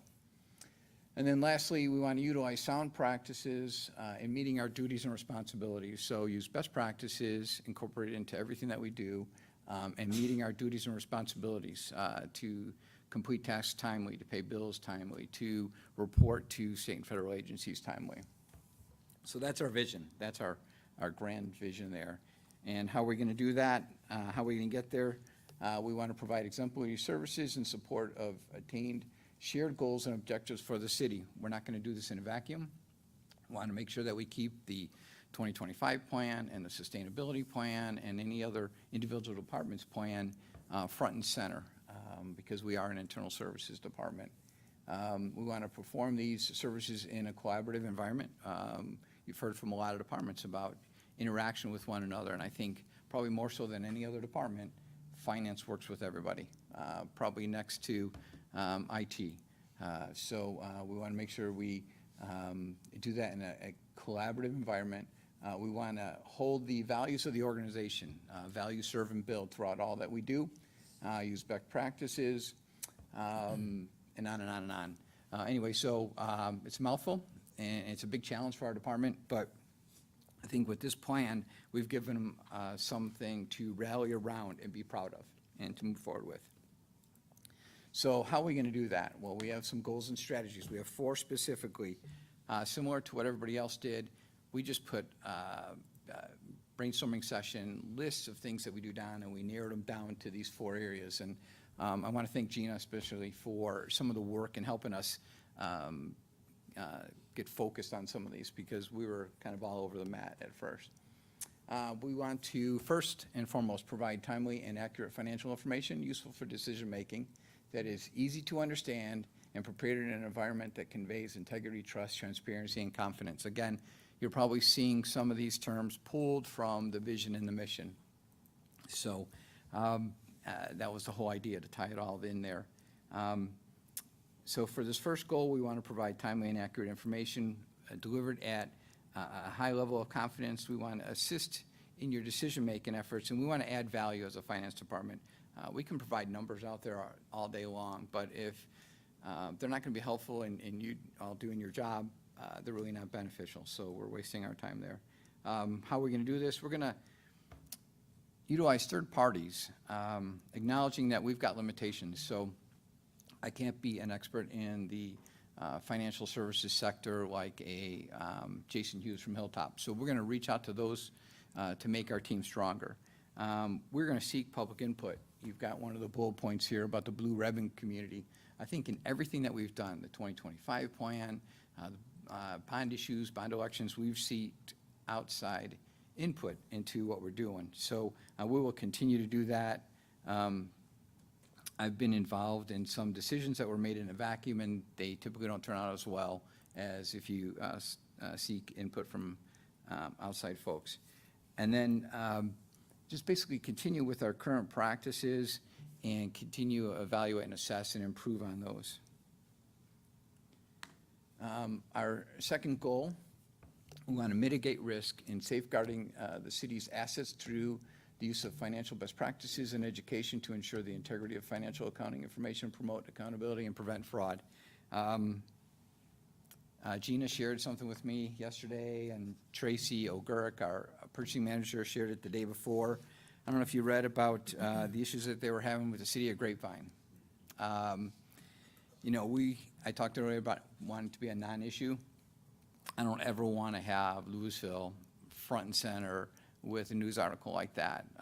This is something that they've had going on for a long time. So obviously there was a breakdown in their controls, so we're going to continue to evaluate our controls to make sure that something like that does not happen. And I assured Clear yesterday that we have some pretty good controls in place for our P-card purchases. So how are we going to accomplish this? We are going to reach out again to third parties to do some external review. We already are required by state statute to hold a financial audit every year. We have Weaver that does that. They do a fine job for us. And just as a side note, Weaver was the accounting firm that was asked to come in and to do the review at the city of Grapevine, kind of like a forensic audit. So we feel that we've got some real strong partners out there to help us stay in track with that. We will continue to do our SOP reviews. And one of the neat things is, as a new assistant city manager who I report to, one of the things that I've been charged to is to, as we update these SOPs, is to share them with Gina, and it's just, I think, make the process a lot stronger. And then one point here that an educated, I think, city team is going to make us a stronger team. So, you know, I've heard that, you know, our policies and directives are in place so that it protects employees from themselves, and I believe that that if we give proper guidelines and guidance, it's going to allow the employees to do their job and not run afoul of any bad practices. Third goal, we want to deliver outstanding service to our internal, external customers and be recognized as a leader in the financial community. Again, if you take these snippets and look back into our vision and mission, you'll see everything flies back up to that. We want to have a customer service that exceeds expectations, whether it's our internal or external customer. We are all users of the financial services and financial information that we provide, so we want to make sure that we're delivering it in the best way that we can, and we want to be a recognized leader, and we do want that respect from the city departments. How are we going to do that? We want to evolve in our service delivery. We can't stand pat. Was it David that was talking about practices and just continuing what you used to do? And some of those environments don't exist any longer, so we need to make sure that we evolve in our service delivery. We're going to use technology the best way that we can, stay abreast of current technologies. People don't come in over the counter with cash anymore to make payments. That's a very small part of what we do. So how are we going to make it more convenient to be that 24/7 operation, to just be an assistance to our customers? We want to have ourselves stay connected, all of our staff at all levels, to our local professional associations, so we stay abreast of all the current technologies and the practices that are out there. So we have active memberships in the GFOA, the Texas GFOA, which is the Government Finance Officers Association, the National Purchasing Institute. So any opportunity that we can go outside of the organization to get new skills and practices that we can incorporate into the city would be great. You've heard staff training. We've got money back in our budgets. We're grateful for that, so we are going to encourage that, and I've encouraged that with the managers to get their employees out to take on some additional training. And ultimately, that's going to just lead to more efficient operations. And then lastly, we want to create a culture of continuous improvement by working in partnership with all city departments to increase efficiency and productivity and improve service delivery. Again, another mouthful, and address the applicable big moves and strategic moves from the 2025 vision plan. What are we going to do? We're going to collaborate with all the city departments when it makes sense. We want to improve our efficiencies, and again, our focuses are directed at that 2025 plan. And how are we going to do that? Well, first and foremost, we want to hire and train team members in a way that reflects the values found in Lewisville's way of value, serve, and build. I truly believe in that Lewisville way. I think we have a recent hire that exhibits that in my accounting manager, and he's just an incredible asset. And when you bring the right person into the team with the right fit and the right skill sets, it's just amazing what you're able to do. We've got the listen, learn, lead efforts. Purchasing has a big role in that. So we're going to continue to focus on meeting those recommendations that were included into that plan. We want to become a culture of innovation. I don't know what that looks like. I'm going to ask other people what that looks like in the finance field. But again, we're very task-oriented in finance, and we want to be very good at what we do. But we want to be able to take some time to, be more creative or be more innovative in what we do. So we'll learn how to do that, and I'm sure there's going to be a city manager team that's going to be more than happy to help us with that. We want to utilize the metrics dashboard a little bit more, try to quantify the work that we're doing and put that out there, and then have reliable measures to see how we're doing. And then lastly, we want to actively support the 2025 plan, the listen, learn, lead recommendations, and the sustainability plans. So in a nutshell, that's our plan. We've gotten to the point where we've got strategies identified. We already have a number of action steps that are going to fall under those, but we'll start working and firming those up as we move forward in this plan. That's it. Any questions? Councilmember Jones, of course, this is your favorite department by default. No comments? I'm not gonna brag on my favorite department, but Please it's the one that's closest to my heart. I will say this, the one thing that I've been picking up on, I've been kind of taking notes while watching all of the presentations for the business plans. And the one thing that kind of stuck with me is, is recruiting. I know in accounting, and I've had somebody tell this to me that like, oh, you go to a city to do accounting to retire. And I'm like, oh, you don't understand what someone in the city finance department does. So it may be an opportunity to, and with a lot of these positions, like we were talking about mechanics, Lewisville ISD has a program in their CTE program where kids can leave with certifications. Maybe we can get some kids who have an accounting or business background to come in and maybe intern. And the same for like public works. We'd have to figure out how to make that one work. And parks and other things before they get to college to kind of direct them, like this is a viable career path, and a very rewarding career path. Because I know when I was in accounting, it was Big Four, partner, that was the only path that they gave us. Now, fund accounting and accounting are different, but they're the same language. But I think that's something that we can, a kind of an innovative idea of how to recruit for the future. Thank you. Good job, Thank you, Dave. sir. All right, let's go ahead and have the municipal court up. Judge? Mayor, Council, it's a pleasure to be with you today, and I am mindful of the time, so we'll try to be very succinct in our presentation. I have Second with me- comment I've gotten on time and presenters. I'm beginning to worry that I'm riding herd too hard. We do have lunch here whenever you want, but obviously don't break up now. Well, We're ready to go. If you prefer, we'll be No, happy to. no, Judge, I think I've in my head got you kind of as our last one before lunch. Okay. So just to kind of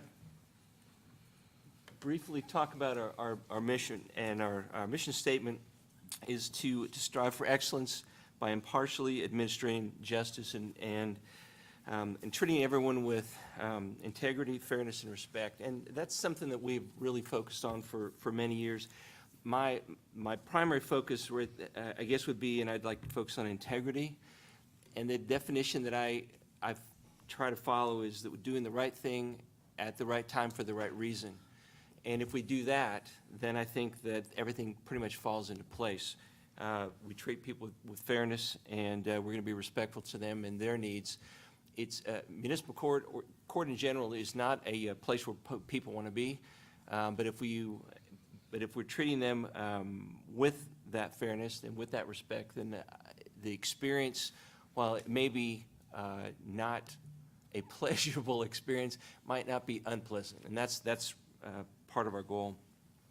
As the council is aware, about a year and a half ago, the duties and responsibilities of the court were adjusted, and court operations were placed under Gina. At that time, she was the budget director, and she also became the director of the court operations. I still retained the judicial services portion, and so in developing our presentation today, we decided to kind of focus on those two divisions. About a year ago, we hired a new court manager, Jeremy Leonard. He's with me today, and so he's going to talk about the three goals and the strategy that we put in place to achieve those goals for the court operations. And then I'll finish up with the judicial services. So Jeremy, if you want to go ahead. Yes, so good afternoon. Also in formulating our mission and vision statement, we did work together, obviously, the judge and I, and with Gina directly, and then with all of our court clerk staff, really met together to get keywords and how we were going to formulate our vision and mission statements. And so that's the culmination of this vision and mission statement, was through a lot of meetings with our staff, and they gave us keywords that we were able to build that around. When it comes to our goals, the first goal that we came to through this was to increase citizen access to and communication with the court.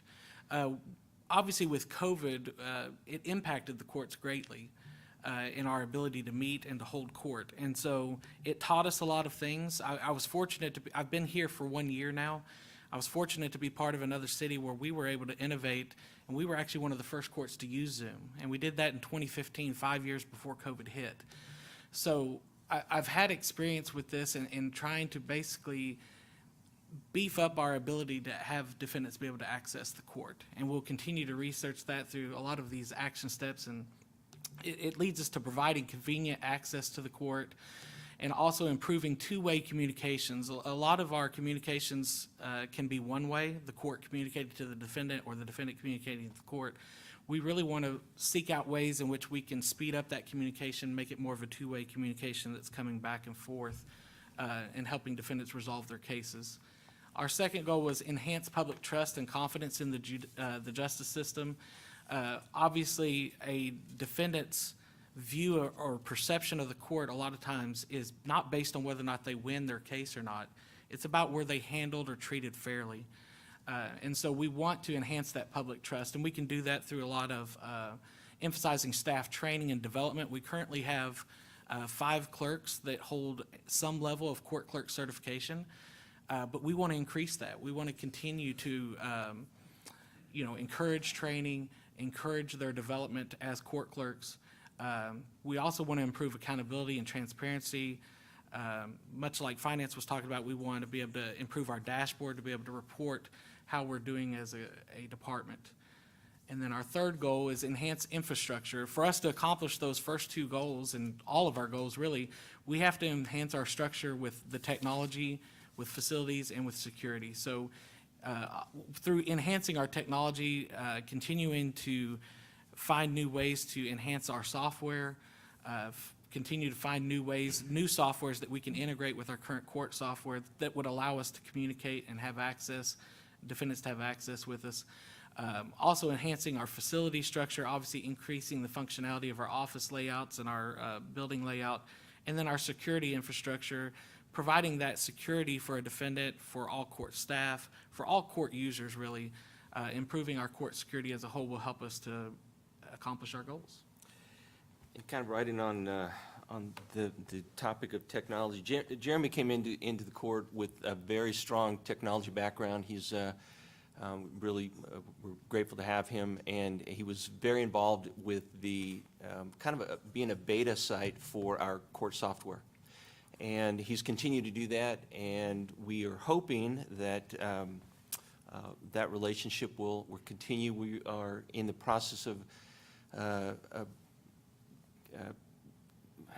it won't be a software re-implementation, but it will be an upgrade, and we're working with our software vendor right now. They were purchased by a larger company, and we're just waiting to see kind of how things work. Jeremy's been instrumental in working with our previous software provider, and we're looking forward to a smooth transition, but you know how that goes. It's never really not smooth all the time. But one of the things that Jeremy and I both are involved with will be an advisory committee. We're beyond advisory committee with this new software vendor that will seek our input on how municipal court software should be rolled out and developed. And so that will be something that we look forward to and hope to have some influence on. The fourth goal, I guess, for our court is to ensure the integrity of the warrant process. One of the unexpected consequences, at least for me, from the pandemic, was that we had a significantly high non-attendance rate. We'd send out a notice of court, we'd send out a second notice of court, and we would try to get a hold of them, and we would have a very low attendance rate. People just weren't showing up for court, and the consequence of that is that we have to issue a lot of warrants. Well, we have been hoping to avoid a really strong, heavy-handed and strong warrant enforcement process, and so what we want to do, one of the strategies is to create a warrant prevention program where we will be contacting people on a first-hand basis. We want to give them a call, text them, try to do something prior to, and let them know, hey, your case is going to go to warrant. We weren't doing that before. We were just, we'd give them a notice, come to court, give a second notice, come to court, and then we'd just issue a warrant in order to prevent that, those unpleasant consequences of being arrested. We would like to create this warrant prevention program. We're going to participate in the annual warrant resolution week. We used to call that the warrant roundup, but that has a kind of an unpleasant impression on a lot of people, so that they've changed the name to a warrant resolution week. And as the pandemic kind of changes and modifies, we think that that's probably going to be something that we can participate in. And then we also will continue to review our stale warrants. Now, stale warrants are really those warrants that were issued several years ago, and sometimes the evidentiary value of those warrants, if they are pre-judgment, meaning they haven't been found guilty yet, sometimes the evidentiary value of those cases it diminishes with time. Officers don't remember 5 years ago or 6 or 7 years ago, so we have to really kind of look at that and see whether or not we want to continue to enforce those. The next goal is to expand our juvenile case process, and that really it focuses on our teen court and juvenile case manager. We've hired a new juvenile case manager and teen court coordinator, and one of the focuses that I had with her when I hired her was that we wanted extended or increased community outreach, public outreach. We want to have more contact with the high schools to encourage participants to participate in the teen court program, being an attorney or being a clerk or a bailiff in the process, as well as making them aware that teen court is an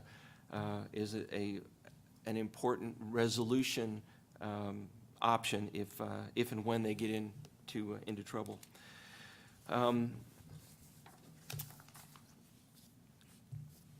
We want to encourage our juvenile case manager to participate in traffic safety and substance abuse intervention.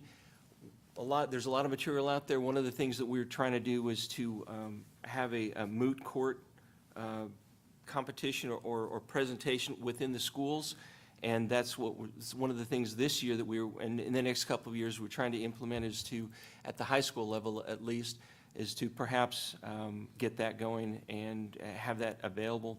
And then the improve accountability of juvenile cases by fully implementing the juvenile now adult program.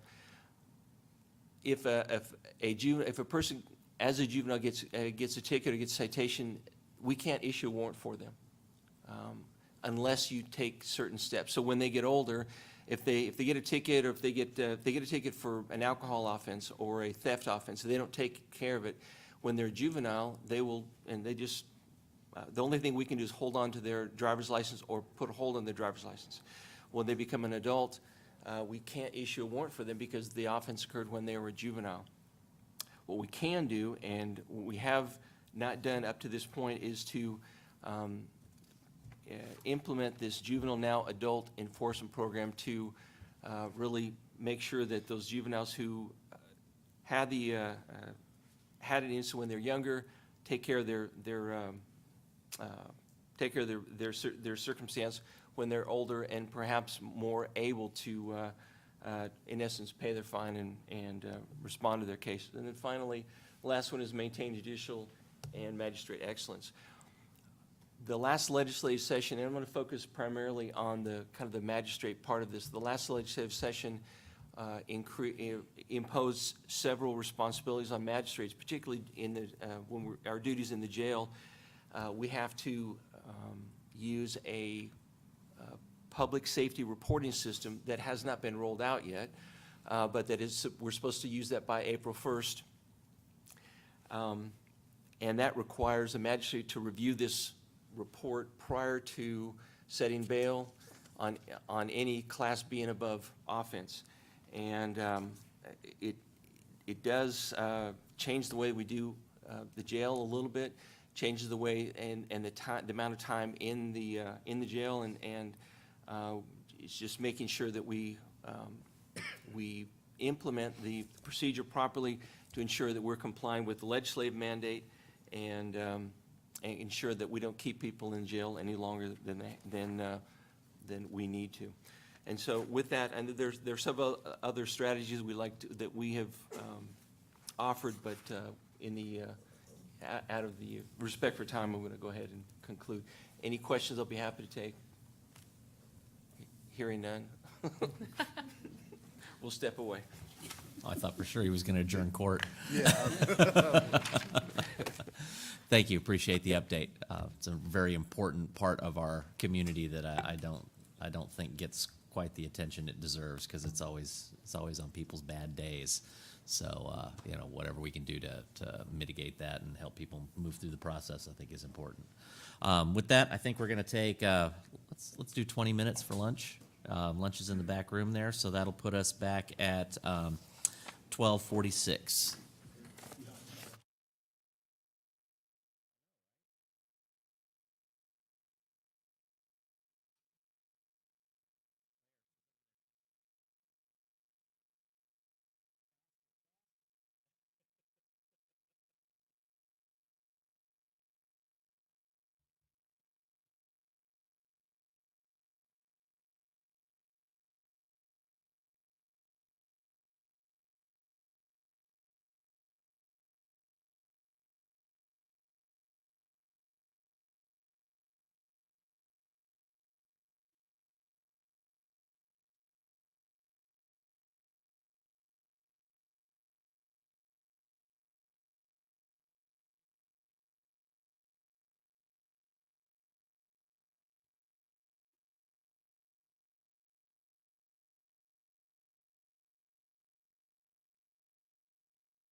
12:46. We're ready to step back in. It looks like IT is up next. So, Mr. Lee, when you're ready.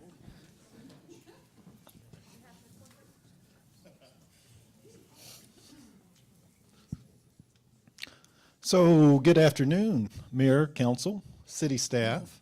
I am delighted, in fact, uber excited to speak to you about our business plan. It's anything technology is something that I'm passionate about, and it really gives me a quick opportunity to, give you a little more perspective about what we do. And, that's one of the biggest questions that's asked, right? What do you do? And I think for a lot of people, when you think IT, it's one category, and hopefully by the end of this super quick presentation, you'll have a little more understanding. All right. So how did we go about this? When you look at IT, the first thing that we did, we took our SWOT analysis, right? And that's a practice that we do every year. However, I will tell you, one of the byproducts out of this, after doing this exercise, and I shared it with Gina, said these are the best SWOTs that we've ever had since I've been here. And so I think that in of itself was very beneficial for us. Another item that we used as far as collecting this information had a couple of questions that I sent out to staff, right? And they're very similar to some of the ones that other colleagues of mine have sent, but it is, what are our greatest challenges over the next 5 years? What are some opportunities? What are some things that we do well? So got those responses. And in addition to that, I think it's important that you also look to your history, right? Because your history will allow you to see, how you have had some of those accomplishments and some of the pitfalls, right? And so with that, we looked at the 1998 budget book for IT. First year the department was officially created, had 4 employees, and just like with your business plan, how it all brings things together, I think it's important that you realize it's almost like the context, right? Because when you look at, like for instance, I could make a statement right now and not given the proper context, I'm sure I would get a lot of strange views. So here we go. Well, I could suggest that in 1998, our security was much more hardened than it is today. And you would think, well, that doesn't make any sense, right? Well, the reality of it is in 1998, you didn't have any network for the city of Lewisville, right? We were being introduced to it. There We were you go. told what it was from the library. We had mainframes or AS400s, if you will, and everything was emulation, 3270 emulator, so the little green screens that you would see, a lot of Twin-X cables. So when we were doing our mission statement, it'd be easy for me to sit here and say, we want to strive to be the best IT shop in the world. But in reality, we're not Google, we're not Facebook, we're not going to have the ability to be the best. But what you see here is something that is obtainable and something that we strive for every day. And that is to deliver best-in-class technical leadership, right? Solutions and support while adhering to security and compliance standards. And each one of those words really aligns with certain divisions. When you look at technical leadership, well, what first comes to mind is something that our city manager led with this morning, and that is, mentorship, mentoring some of these employees. But it also is providing that technical guidance to my colleagues, to certain departments. I know you heard Matt earlier speak about HR systems and working with IT to ensure that, we try and do the best of breed there. You look at the solutions. Well, we've got several software refreshes on the horizon that you'll see in our business plan if you look at the backup. And then support. That's, I think, what most people think of when they think of IT. And that's the troubleshooting, that's the help desk, that's the keeping the lights on, quite frankly. But then the end piece to this, everything ties into security and compliance. So no matter what we're providing, what solutions, what advice, that always has to be top of mind. So what you're going to find is that our 5 goals here, they're really centered around 3 of the strategic moves. So we have connected city, we have data-driven values as well as, or data-driven decisions, as well as value-driven decisions. In this first goal up here that you see, support users. And again, like I was telling you from the forefront, I think this is what most people think of when they think of IT. One thing that we've done quite well since I've been here is we've had an internship that really acts as our first line of support, if you will, our tier 1 support. They do a lot of interaction with the end users, a lot of upgrades, applications at the desktop level. They also are responsible for really giving us a feeder path into our program as well as far as full-time employment, which I'll speak on a little bit more at the end. But again, providing timely support, and I talked about support as keeping the lights on. You know, a lot of these services that we consume daily, we don't even think about it, right? You come into the office, you expect your computer to come on, you expect email to work, you expect to be able to do your job. And as an internal service department, we take great pride in that, right? Being able to deliver those services. So I talked about security, and you see our next goal here, and it is secure, and secure city assets. And that would fall under connected city for us. You know, you look at most organizations, and they're not spending 3% of their total revenue or budget on security, which, again, when you think about the ramifications of if something were to happen, it could end up costing you a lot more. I will tell you, over the last 5 years, this has been an area of growth for us, an area that we spent a lot of resources in, and one that collectively, when I ask challenges to all our employees, you know, this is the highest rank that comes up. The reality of it is threats are coming out daily, right? As we speak, we just concluded a penetration test for the city. And that's exactly what it means, right? You're in essence having ethical hacking done to see what people can discover. And internally, that was something that we had not done yet. We've done external pen tests. In fact, your external pen test you're really doing every day, you know, because you have people trying to infiltrate your system every day. But the gist of this is not only unauthorized access, but it is also ensuring that we're staying within the compliance standards. And whether that's PCI, CGIS, we have several audits, completed a CGIS audit this year. We have IT control audits that we go through, cybersecurity audits, things of that nature. Connect systems. So I spoke about having different divisions, and I'm going real fast here, so didn't give you an opportunity to really talk about those divisions. But the security piece that we were talking about, right? We've got an ISO, Information Security Officer, and that's going to be your security division. And then you've also got networking, you've got systems, both of which David McAllister, our Technology Operations Manager, is over, as well as support. So any complaints, that's your guy right there. And then we've got Jason Kirkland, who's pointing at that guy. And he happens to be over all of our development and GIS. All 4 of those sectors are totally different. Those are separate verticals.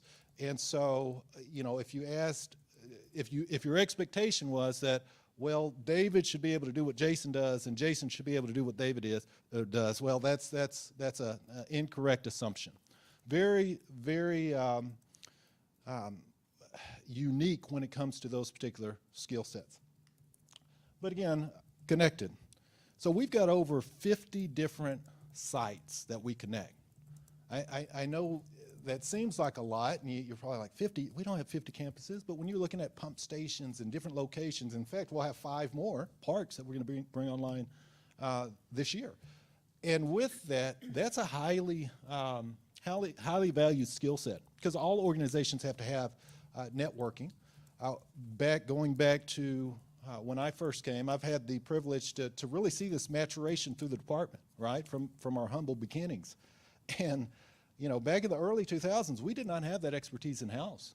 You know, if we needed to change a switch port, man, we were outsourcing that, which seems so foreign today, but at the time, again, it's highly sought after, and we didn't really have the funding to be able to incorporate it within our shop. So when we're looking at networking, we currently have 3 employees really in that realm, and it is the backbone. I know we talk about infrastructure a lot, but it really is. It's the backbone that allows us to provide services to not only our end users being city staff, but really you got to look at it, it's more outward facing to, you know, to the public as well now with websites and things of that nature. Analyze, and I've got analyze data up here. And this is, you've heard a lot of departments talk about performance measures, right? Data-driven decisions, right? So historically, city government, we are a huge consumer of data. We've got data that goes back as long as it needs to be kept. So, you know, and with that, just having it doesn't do us a lot of good. So how do we actually present that in a manner that's meaningful for decision makers? How do we ensure that we're classifying that, categorizing it correctly, to be able to store it in the right place, make sure that it's following under the standards that it should adhere to?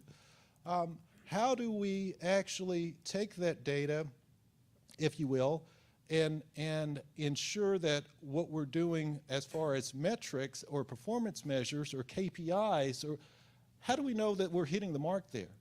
And so when you look at this, where this would fall, as far as the back-end systems, that's going to be under Jason's shop. And whether that's your business information analyst or your developers, all of those people play a huge role in the heavy lifting of creating this infrastructure for these performance metrics and measures. Just like what we were talking about on Friday with respect to the layer with streetlights. You know, that's a GIS function, but it's providing that data. It might seem meaningless to some, but to others, you know, that's, you never know what's going to be requested, I guess is what I'm getting at. And having the wherewithal to classify that data, know how to actually present it in a meaningful way, makes all the difference. And then we see evolve here, you know, and when I think of evolution in my field, initially, you know, I'm thinking of technology, right? But this is really the soft goal that we have. And when I say that, many of you guys have heard me speak about, use the term human capital, or we're in the talent acquisition business, or things of that nature. And the reality of it, we are, you know, and you've heard some of my colleagues talk about how imperative it is to ensure that you have talented people in these positions. I believe that was Dave that was just talking about his management. And I will tell you that rings loud and clear to me. We're very fortunate.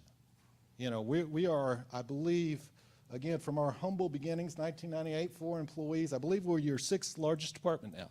So we've got 27 FTEs, and that might sound like a lot, but I would suggest for the services that we're providing, we're relatively lean. And we're competing with everybody else out there because every shop or every organization has IT resources. You know, one of our threats that you'll see in our SWOT analysis has to do with this, and the threat really is telecommuting. Very prevalent. I know yesterday's speaker, I believe they said 50 to 60%, you know, people looking for jobs are looking for I would suggest that that's probably higher within our industry. And so we've got to find ways to ensure that not only are we acquiring this talent, but we're retaining the talent. And so some of the things that we've put in place is, I talked about our internship, right? It's almost like a farm league. You know, it's almost like a try and buy, right? Because you're benefiting both ways. It's great for the candidate, the intern themselves, because you're learning stuff that is invaluable, things that you wouldn't learn in school. But at the same time, for us, like I told you from the beginning, that's our tier 1 support. Those are the people that are actually interacting with the customers. So they're providing great benefit to us, but moreover, after you have them 2 or 3 years upon graduation, assuming that you have a position available, you've got a known commodity, right? The other thing too is with those resources that we're trying to establish as far as these positions of highly skilled people, a lot of times it's really imperative on us to develop the skill set in-house, because we can't afford, if you will, some of the talent externally. And so you look at a position just like I was talking about with that ISO, that information security officer. We took a networking position and really trained that in-house to be able to provide what we're getting there. Another huge benefit is our skill-based pay program. We implemented that back in 2014, and quite frankly, it's a way in which it promotes certifications, right? I would suggest that in this discipline, it's great to go to school and get a bachelor, degree or a master's or whatnot, but this is continued education for life. David will laugh at me, but I would say 10 years ago, I was very technical, right? A lot of nuts and bolts, hands-on, and all of that. If you're asking me to work on your stuff, I'm like the emergency break the glass, right? We're going to use our city staff that are much more in tune with respect to doing this day to day. And I know there was a question about training. Training is huge for us. We try and send employees to training classes annually, and all employees for that matter. And again, how do we make people feel valued? I will tell you that these 2 managers that are sitting back here, the reason that they're here is not because we're throwing money at them, right? They could easily go anywhere and make more money. As much as I would like to say it's my sparkling personality, that's not it either. It's really the environment that's fostered here at the city. It's the training opportunities that I'm talking about. It's the ability to be able to have projects that are super cool, right? I mean, you've got a big blue sky type thinker in IT, but you also have the ability to see something not from an implementation standpoint, but throughout its whole life cycle. And so, again, these are, when we're looking at this particular piece right here and evolve, it really is acquiring, attracting that talent, right? And then retaining that talent and growth opportunities with them. And I will keep talking, but I'm going to be quiet and see if we have any questions. Council? I was waiting on you. Are you kidding me? He's got my phone on redirect immediately to Claire's office.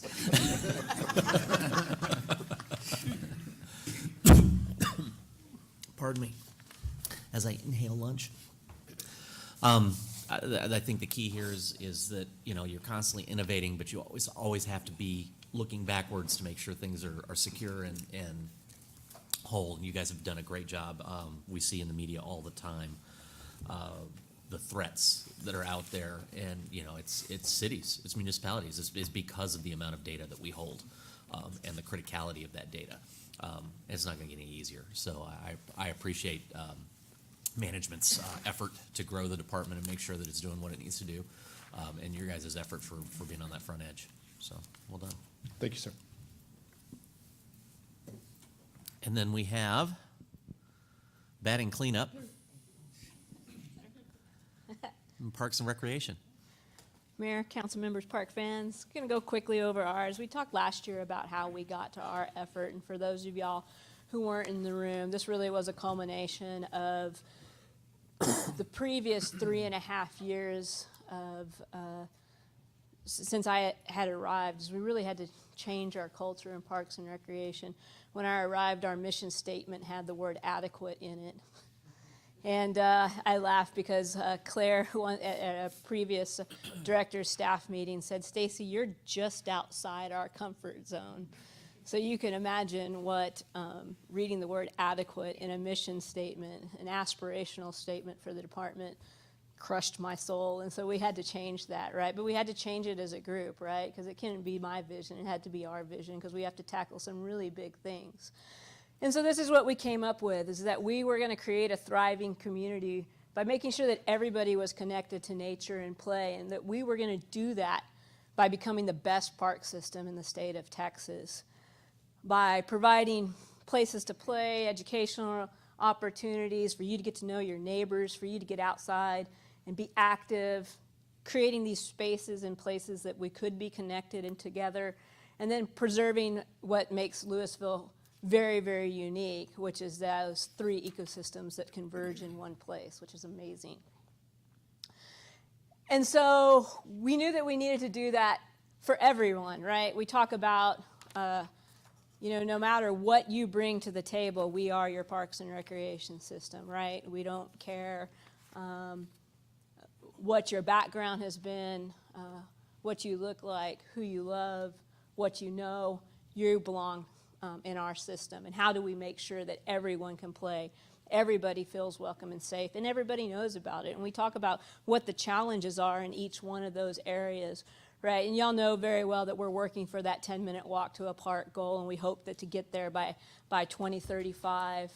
And that we want to make sure that our park system reflects the needs of everybody in Lewisville, so that neighborhood parks look like the neighborhood that they are in, right? Because not every park's going to have a playground and a basketball court and a pool. It's going to reflect what residents need from it, and we need to listen and feel and hear what that's about. And that everybody feels welcome and safe, right? That they know that they are physically and emotionally welcome to play and to do so with us. And that we really need to confront head on what some of those barriers have been, right? Sometimes those have been physical barriers, but sometimes those have been just cultural norms that have kept people out of our system. And how do we break those down and figure out how to do that? And a lot of that is making sure that our staff looks like our community, right? And that's a struggle sometimes, especially when people have not historically been able to play in places that we provide. And so how do we grow that integrated thought process of that they belong not only in those spaces but as a part of our team?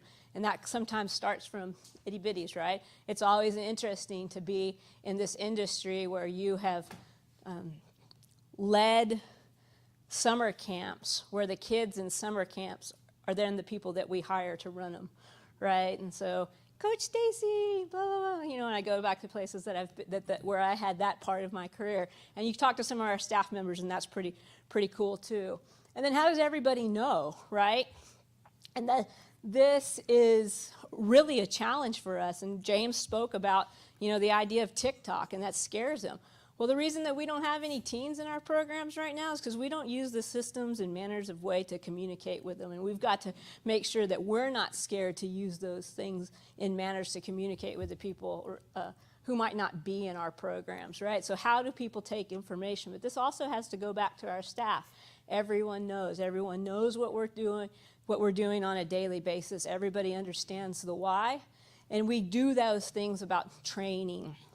How do we make sure that we're up on those cutting edge trends and systems that are getting people out into the park system, into our programs? And so our 3 goals really are not just about what we provide the community, but what we provide to our team as well, because we expect our team members to play. If we don't know how to play, how can we expect to show other people?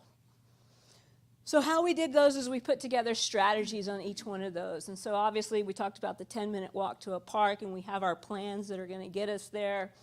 And how do we look for spaces? How are we intentional about creating partnerships in areas of town that we might not have an asset yet, whether that's just because we've never taken parkland in that area, or it's just never been part of that process? Where do we create partnerships like the the LISD partnership we have for schoolyard parks. How do we create connections that don't exist now? Maybe there is a park close by, but we just need to be better at connecting people to it. And then how do we create a diverse and accessible program menu, right?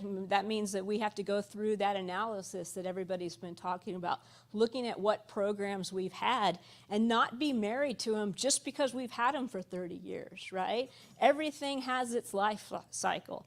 And just because we've been doing a program for 30 years, if there's only 3 people in it, it's time to let that go and emerge to something new, right? And those things are also scary, right? Because everybody loves their whoopee. And there's a lot of parks and recreation things that have whoopies attached to it. But in just letting that go and becoming, not being afraid to let go of who we are for who we should become. And so we've always got to do that, right? And that's also making sure that people can access our programs in terms of financially. We need to have a balance of fee and free programs. And then how do we build spaces that are dynamic enough to keep pace with the time, right? So that we don't have to worry about tearing a facility down because we need something new. Let's build spaces that are malleable enough to keep up with the trends and needs. And then the welcome and safe, that goes back to the sustainability thread that we've been talking about, making sure that we're looking at it from a 360 point of view and maintaining that tree canopy, making sure that we're not managing our park system in a way that hurts our ecosystem, right? We can't be putting tons of fertilizer down on the ground just to make things green, because guess what? Every one of our parks is situated on a green belt that leads to the Trinity River, and we've got to protect those access. We have to be thinking about those things. And then make sure that we promote that environment of inclusion and diversity. And you know me, I get talking about this and I'm going to cry, so just deal with it. But what I am most proud of is you walk into Thrive and you see the diversity of Lewisville. And that's taken all of us in this room to happen. You go watch on a Saturday morning when there are volleyball players, pickleball players, basketball players in there, and look at the diversity of who that is. And you should walk through there and feel an immense amount of pride about that, because they come and they feel safe. Especially when you think about our Chind residents, who they ran from a place where their government tried to kill them. And they're coming to a place that government has built to make them feel safe. And if you aren't moved by that, then we can go talk and have a beer. Maybe I can get you to be moved about it. Moving on. But we should be, right? And then we need to make some inclusive playgrounds and make sure that everybody from every ability can get there. And then we need to make sure that everybody knows, and that means that we have those partnerships like with KLB and Friends of Lewisville and LISD and the Next Step Center, those people who aren't typically the usual suspects. And then make sure that we have aggressive marketing and communication programs and trying to find what is the new avenue for getting information to and from our participants. And then we need people to know that we're the best, right? We need to feel that we're the best. And one of the things that we're doing this year is we're seeking CAPRA accreditation. So that means that we're going to be going through a process that's about 2 years long. There's 170 odd standards that we have to meet. 60-ish of them are fundamentals, and that means we have to have them or you can't pass. And the cool thing is, we've been talking to each of the directors, is there's a lot that becomes a fundamental from the baseline of city government. We're going to be working with Dave and Matt and Keith on making sure those things are in place so that we can get that accreditation. That slide. One of the things I wanted to make sure you saw was that these are all tasks that are underneath these strategies. So you didn't see that in the other departments. Again, Stacy's kind of had a year in advance of the other departments working through this. So at budget is when they're going to be addressing those tasks under the strategies that you saw, and then starting to create tasks for the next 5 years as well as performance metrics. So that's kind of what you'll see in November whenever you get the final completed plans from everybody. They'll include this level of detail in that. Right. Yeah, so if you got ours, well, we had some tasks and stuff already, kind of like to look at a little bit more detailed. And so then that's kind of like, after those are our strategies and tasks and like our what and why and how. And so we've been working through the plan a little bit all year to see how does it really set up a baseline for us to move through and towards our goal. And it really has helped us. So when you look at ours, you'll see that we've added the leaf icon. So any one of our tasks and strategies that when you look at our final document, you'll see that when anything that is related to the sustainability plan, we adopted the same icon that's in the 2025. And we rearranged our tasks this year to fall under the big moves just so that they're a little easier for everyone to find. You'll notice in our task in the document, if it's new and it wasn't in there last year, it'll say new. Or if it was modified a little bit or enough to be different than it was last year, we'll do that. And then in our appendix, you'll see a list of our completed tasks. And one thing that we wanted to remind people is that our goals won't change a lot, but I think our strategies and tasks will as we come out and emerge from the Healthy Infrastructure Plan and Green Centerpiece Master Strategy adoption, is that those are pushing us into some new areas and more aggressive tasks and ways that we're going to be getting to that 10-minute walk to a park goal and all that. So that's it.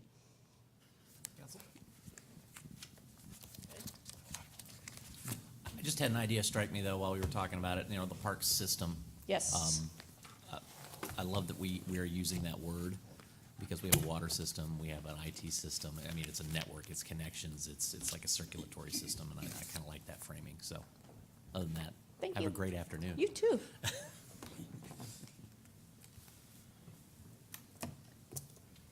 All right. Well, that takes us through our business plans. Great stuff. Next up, we have to set up the top 10 priorities for 22-23. Our city manager and Mr. Kunke will be running that part of the presentation today. James is going to do most of the facilitation here, but I do want to point out that in this administration business plan, it did say that our goal is to have the city council be happy with us, city management. And so to say that this is a little bit outside of the box is for us. So if this is a terrible failure by the end of the day, you can tell me next year not to do this, but I thought this was an interesting exercise to see where all of you guys landed on. It's innovation. See where you guys landed on prioritization. Obviously, we have a lot on our plate. You guys know that. And so really, again, it goes back to the yes and the no's and how that creates strategy for us to be able to focus. Now, we have tasks that we have to get done every year. I don't expect this first year will slow down. I mean, you guys saying top 10, we're not going to not do anything else but those top 10. But it does help, especially in the budgeting process, to be able to focus, how much energy we put on something, be able to focus. A good example of that, just to kind of paint the picture of how this could be used.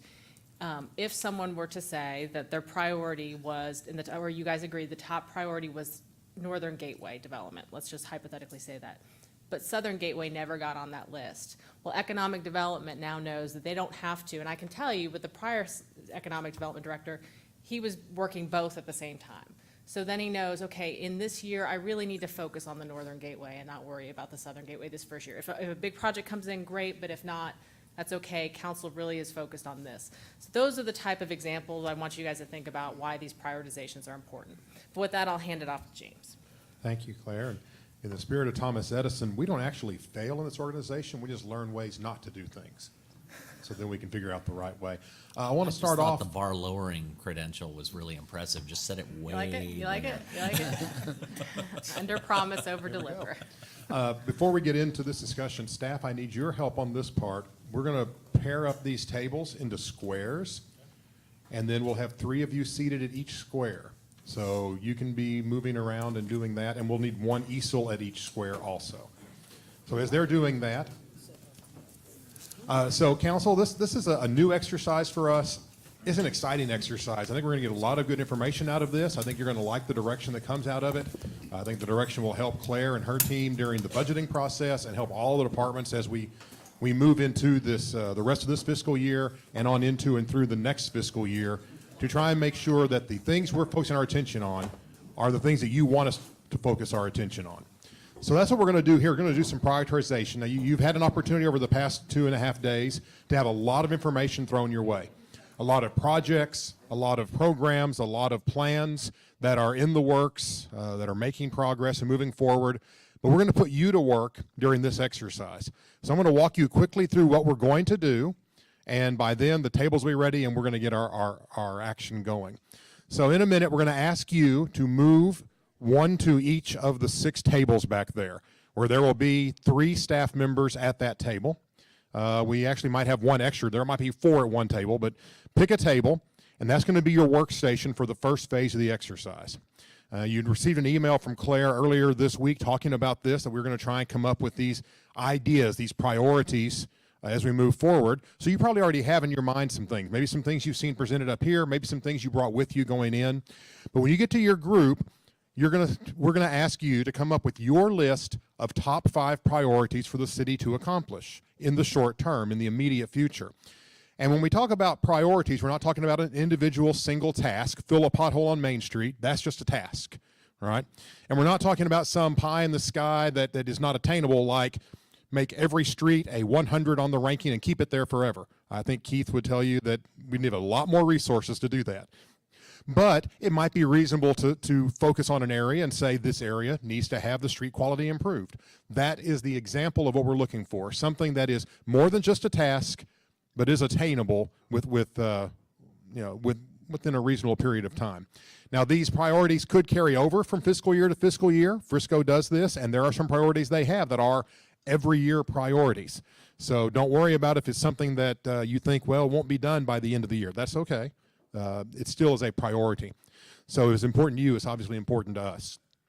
So when you go to your table, I encourage you to engage with the staff that are at the table for you.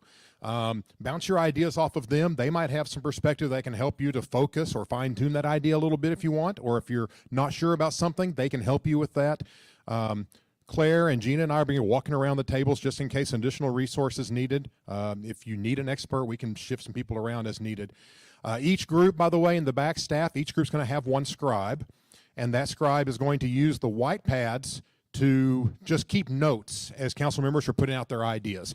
Write down whatever the ideas are, make little notes on them. At the end, when you select your 5, we're going to circle them really big on those notepads and make sure the council member's name is written at the top of the pad, because we're then going to make those available to be viewed. So, and then also the scribe, we will, I guess Jason will be able to send you, oh, there he is. No, he's hiding. He's in the back. Well, he'll be back. So Jason or David will be able to send you a link for the staff scribe at each table.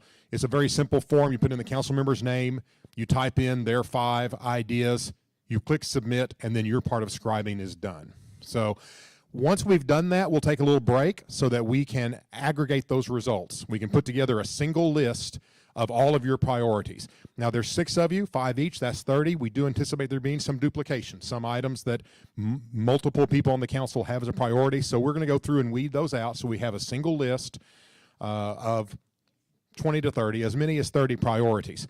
Then we'll come back together, we'll put them up on the screen here, and we're going to just quickly talk through each of those. Some of them won't require much explanation. It'll be pretty obvious what they are. Some of them might need a little bit. So if we get to one that needs a little bit of explanation, I'll put the opportunity out there for the council member who submitted that to add some detail so that everybody understands what that priority is.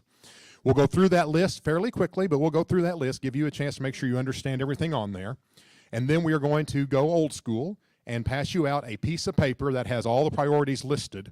And we will ask you to go through that list and rank your top 10, 1 through 10. 1 being your top priority, 10 being your number 10 priority. Just top 10. And we're going to have you mark those. We'll already have your name written on the top. We'll collect those and take another little break while we aggregate. And then we'll come back to you with what I think are going to be some really impressive results out of that. Very useful information. Any questions about this first phase?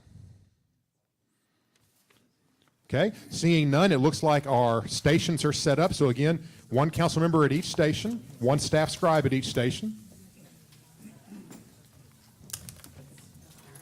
And we'll be monitoring the groups. When it seems like the groups are completed with their task, we'll bring you all back together.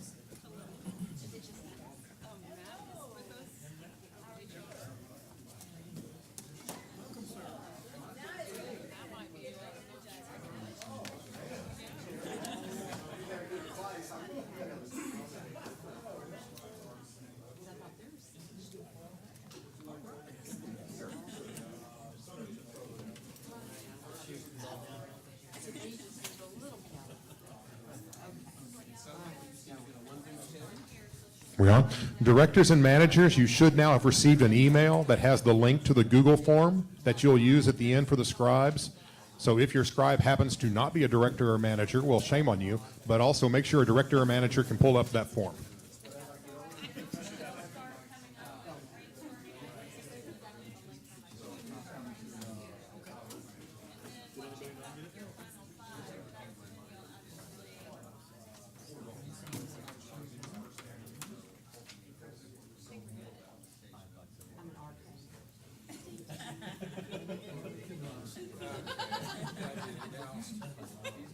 All right, let's start listening. So free flowing, go.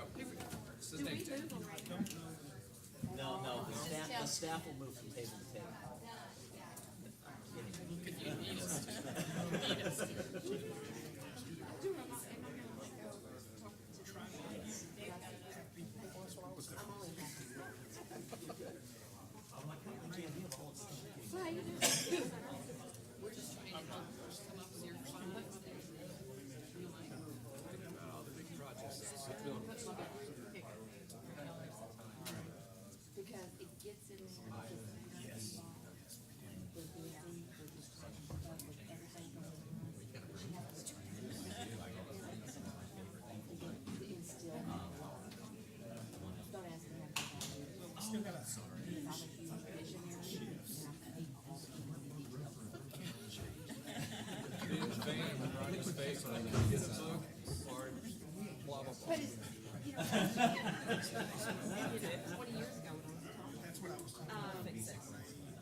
Okay, this is one of your 5. Reaching people outside the library. Yes, absolutely. You just know.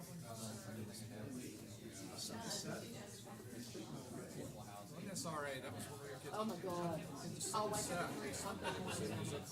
I remember seeing the big vans back there. Kids came in.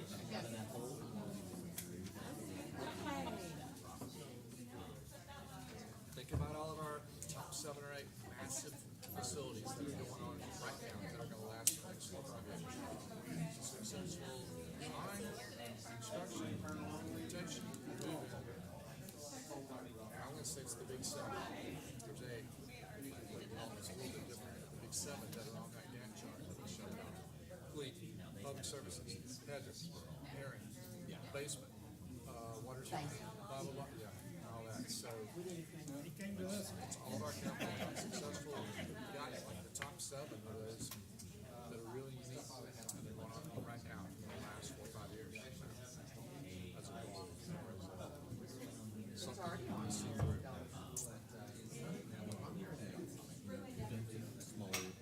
We want to do more. Are these supposed to be brand new? Oh, priority, they don't have to be new, like, in other words, like. It's like $500 million, so, or $500 million, so it's a priority, man. That's a public safety facility and all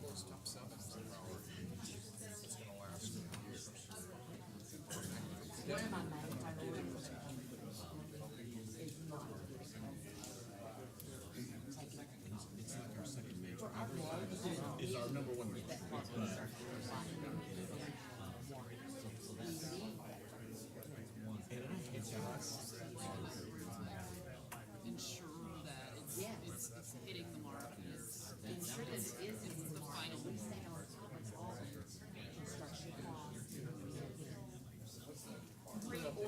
Ensure LPSC, ensure LPSC,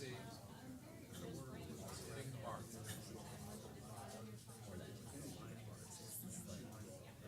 I want to bring up benefits and workers' comp. Y'all tell me.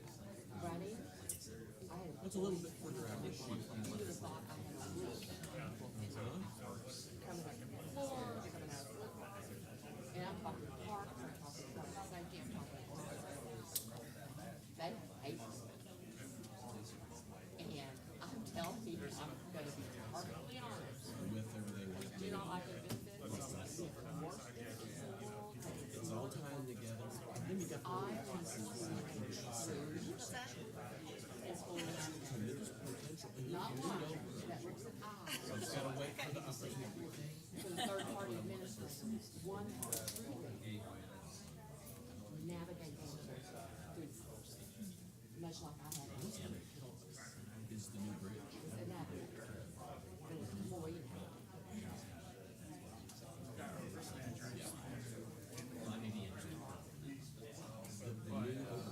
Yes.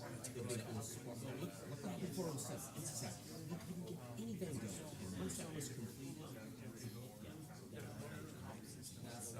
So It's convoluted, it's messy, it's bullshit.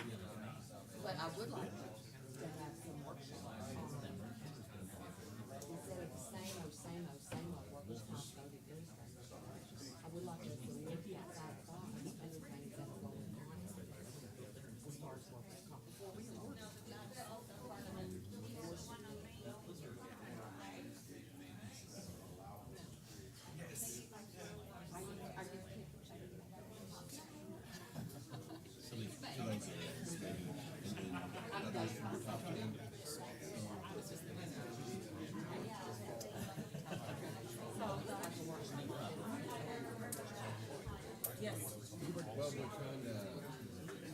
get the topics kind of framed up.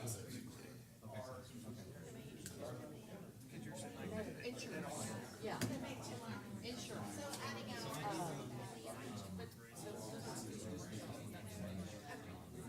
That's in his thing. Benefits of workers' comp. Not really. Not a priority. Okay, yeah. Now, The benefits navigator. the employee navigator. A true really.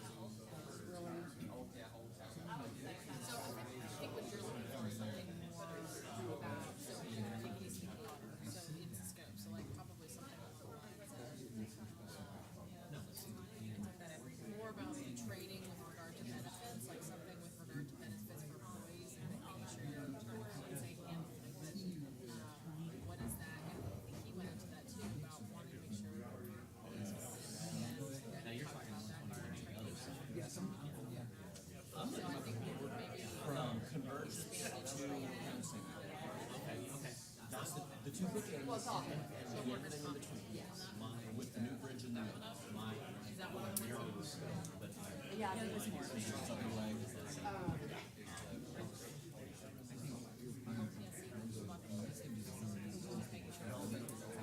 Yeah, I don't want to, I want to.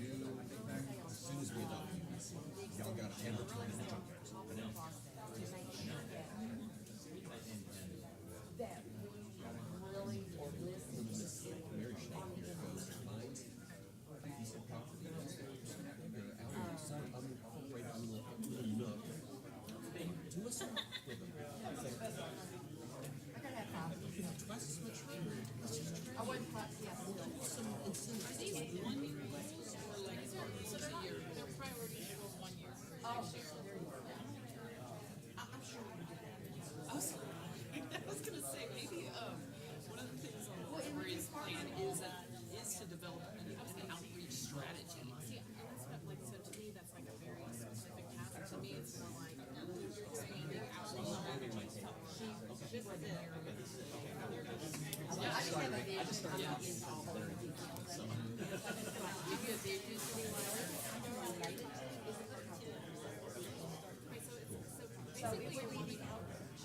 Basically, you want to take like places and more fields, plow, and expand it to other extended stay. Okay, so maybe it's in this, I mean, unless you want to, I was thinking something more like, expanded outreach. Services. Mobile. Expanded.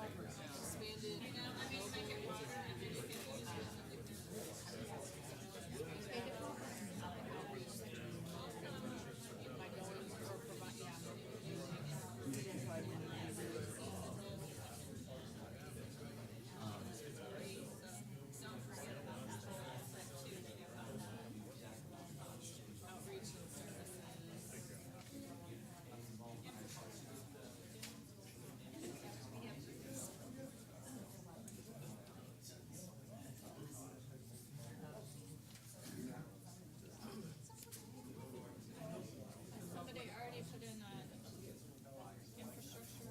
Not yet. Do you want that? You know, we need to focus on our existing infrastructure, just like we focus on our existing people. Yes. Well, and ag is a major, that is where a lot of your money can go. My pitch.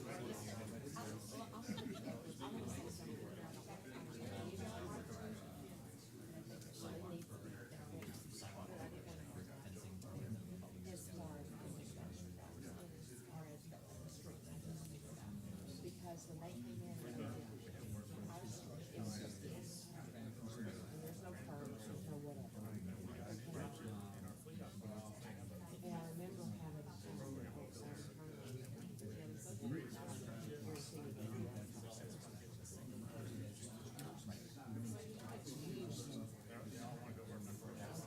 yeah, I'm talking birds, those things.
All right, it looks like we're getting close to having 5 at each table. Let's take 5 more minutes if we could, please. 5 more minutes from now, just to make sure you're happy with your list or that you've completed your list. 5 more minutes.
You know how I feel.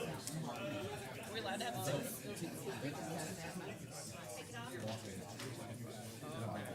So we're only allowed to have 5. So we're gonna set one prioritize. Yeah.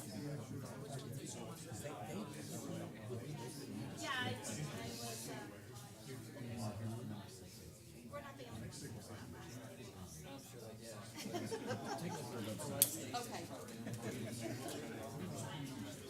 Take the phone call. Because we're gonna work on it. We're gonna work on it, that's, so that's like.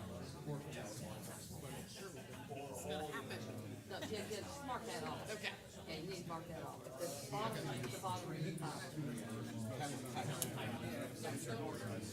And I like how you broadened that because now it can mean still, Yeah. but it can also mean other things. Yeah, it can mean whatever. I did say, you know, I We're could talking to the point about doing, we have libraries, resources. Yeah, barbershops. Yeah, places where people make. Yeah.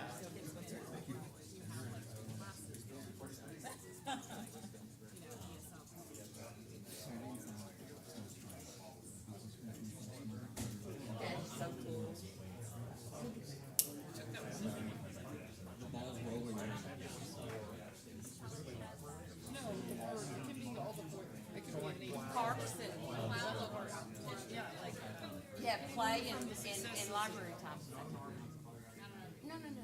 That's all I can think of. So, I was doing, but spread it out.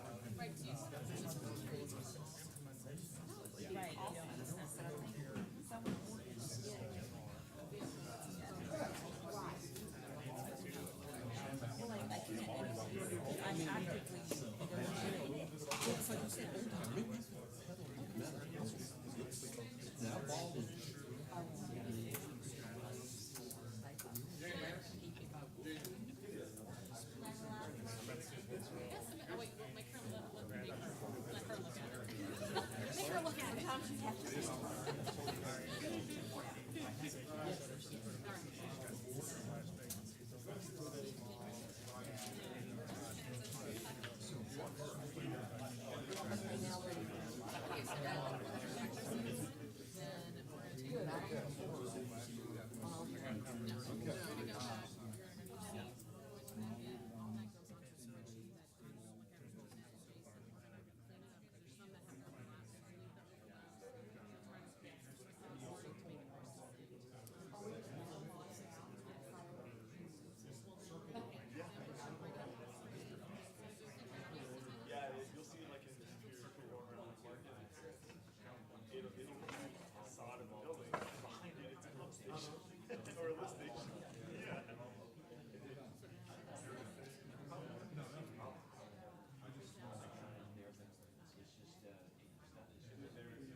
It's funny when James got to take pictures, he held his phone. Oh, there you go.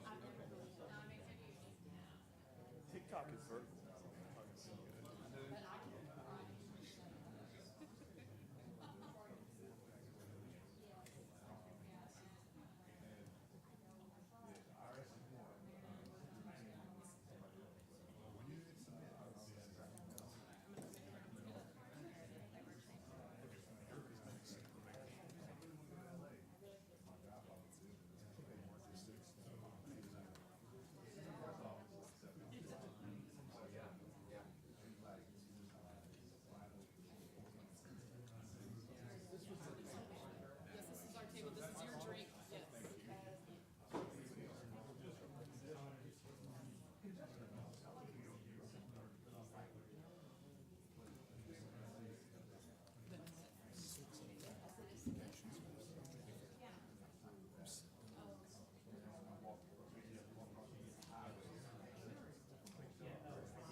Stand over. Oh, are you done yet? Got it now? What about now? Why am I the one being singled out? What have I done? Is it working yet?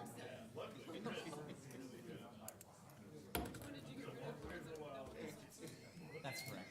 We're gonna need about just to Can you do compile them all 10? into one list. That's how I learned my multiplication tables. My dad got mad at me. I'm gonna walk Well, it's away. gonna take a few minutes just for us to compile them into one list for on the All screen. right, we'll do 10. That's my brother. Go help him. Hey, gang, we're gonna take a break here until 6 after. So we're gonna reconvene at 2:06 just to take a little breather, give people some time. We have like electronic record. A lot of brain power in 10 minutes.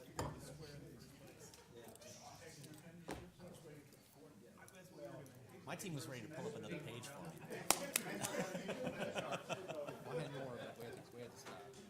You, I'm your poster child, adult, ADD adult. All right?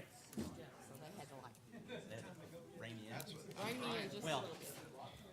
massage the idea, right? You had the idea, you had the seed, and then they had to flesh it out. Well, it's like, I So the just rest had of the us could vision, understand. and y'all have to like. They had to perform it so everybody else could. Just go ahead. You just said they're supposed to hit me. He's being smart out. I am not. I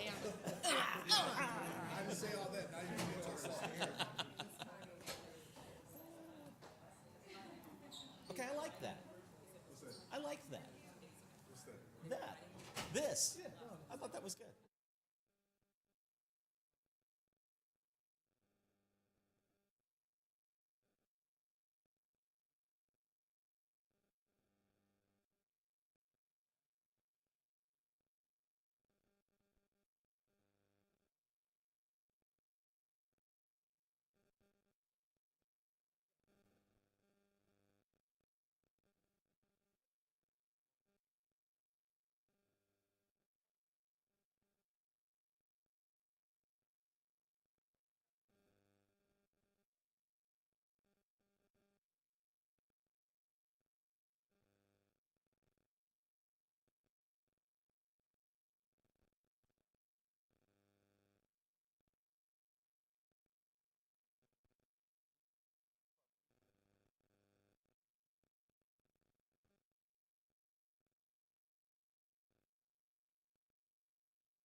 Hey, Matt, you got me? We're gonna take a few more minutes just because council was so incredibly diverse in their ideas, and they're having a hard time just kind of getting that refined into a small something that they can cover. So give me a sec. You guys did an awesome job, is what I'm saying.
All right, we're going to go back into session. It is 2:16.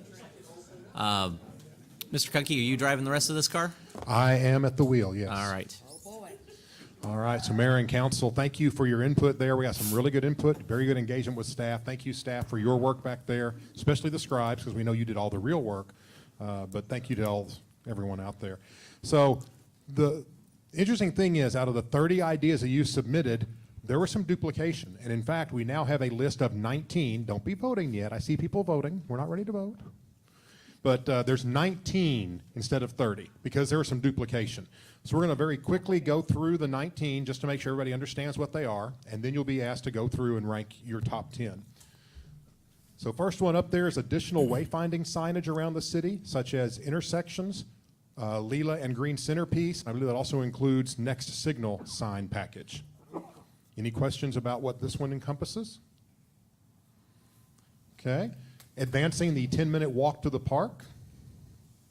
Questions on that? Affordable housing. This includes the Finance Corporation, includes bringing back the Housing Corporation. So developing an affordable housing program and incentivizing it. Any questions on that one? Okay. That is one of them that we had multiple responses, so the wording might be different from what you remember in your particular group. We just made it simple. Then Business 121 corridor planning. There was conversation of a small area plan or some kind of overlay, but Business 121 corridor planning. Basically convergence to Sam Rayburn. Questions? No? Okay. Communication strategies for Hispanic, Latino, and Chin community members. Any questions on that one? I'd also point out, not just questions, if you actually submitted this and you want to expand on it, feel free to expand on it as well. Okay, next one is continue and expand our diversity, equity, inclusion plan, the DEI plan. Although I saw they did Jedi yesterday, Karen did. I like Jedi, that's cool. I know it's not Star Trek, but you know, kind of got to suck it up sometimes. Did you not see the younglings part of the Jedis? I'm thinking like prequel Jedi. Okay. But okay. any questions or comments on continuing, expanding our DEI plan? You got that one. Okay. Attracting entertainment venues, including breweries, in the Old Town District. So this is actual targeting and recruitment of entertainment-type venues and businesses into Old Town, such as the Salvation Army site. Next one is to put identifying signage or art at the eastern and western gateways into Old Town. So Main Street at the railroad station, Main Street at the other end toward the hospital. Questions, comments on that one? Okay, yes. Absolutely. I was actually thinking of farther west and farther east. Ah, I thought I saw on the board it said Old Town. So you're talking at the extreme end of City gateway. east and west. My mistake. That's my mistake. I thought I saw on the board written down Old Town. So eastern and western gateway, identity, signage, and art. Eastern and western gateways of the city. Yes. Okay. All right. Establishing public art installations throughout Lewisville and west of 35. Comments or questions on this one? Am I getting too close to the speaker, Matt? Okay. Expanding employee training and employee benefits. Kind of overlaps with one you'll see afterward, but it's enough, well. Well, let me Yeah. explain. So I did not, Councilwoman Cade, I didn't, because I was at your table, I knew your intent, so I wanted to make sure. So expand employee training, employee benefits was meant to be talking about training on workers' comp specifically, but other benefits. It was, and I was actually talking about a navigator to help, to implement a navigator in our system to help them get through all that, to understand. With that, there's one right below it, we could combine them, which is to focus on employee recruitment, retention, and Yes. growth. If you're Absolutely. comfortable with that, we could expand. Absolutely. Okay, so we can delete then the expand employee training, employee benefits. Yes, please do cross off of your list the one that says expand employee training, employee benefits. That's now merged with another item. Okay. Expanded outreach through mobile deployments. course, Parks does the plow deployments very successfully. This would expand this to other departments and services, taking them out into the community through mobile deployments, such as a bookmobile's an example of that. Questions or comments? Then we have focus on employee recruitment, retention, and growth, which, as we heard, does overlap with the training and benefits portion as well. So employee recruitment, retention. An example of this that was brought up in one of the groups was a jobs employee pipeline through colleges and trade schools to try and bring those people into the city. Next, we have focused efforts to redevelop extended stay hotels. Please. There was a comment in there about affordable housing. There's a comment in there about crime reduction. But the overlap was focused effort to redevelop extended stay hotels. Questions or comments on this one? I have a question. You know, I kind of felt like maybe this particular one could fold under the affordable housing initiative. Could it not fold into the affordable housing? It could if it's specific to affordable housing. Is it not an affordable housing strategy? It is, it could be one of them, yes. So, I mean, keep that in mind with your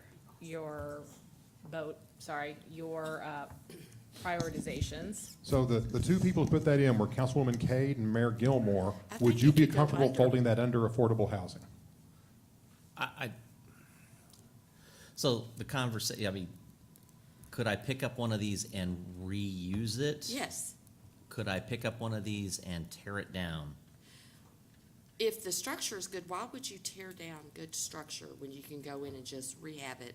Because the or developer wants to do something different with it? Well, but if you're talking affordable housing. that would If be- you do focus on affordable housing, and I'm just barnstorming here, so ahead. I don't know if I've got a, I'm not I don't know if I've got a gonna dog in this hunt struggle either your- way.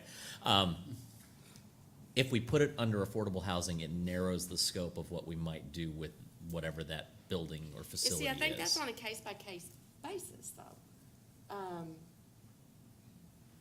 So I'm I see what- I see what I'm you're- fine with lumping it under and making it I one. see what you're saying, TJ, and that you're saying that that you're interested in focusing on transitioning those facilities, but it doesn't necessarily have to be as part of an affordable housing project, that it but could it be could something be. completely different.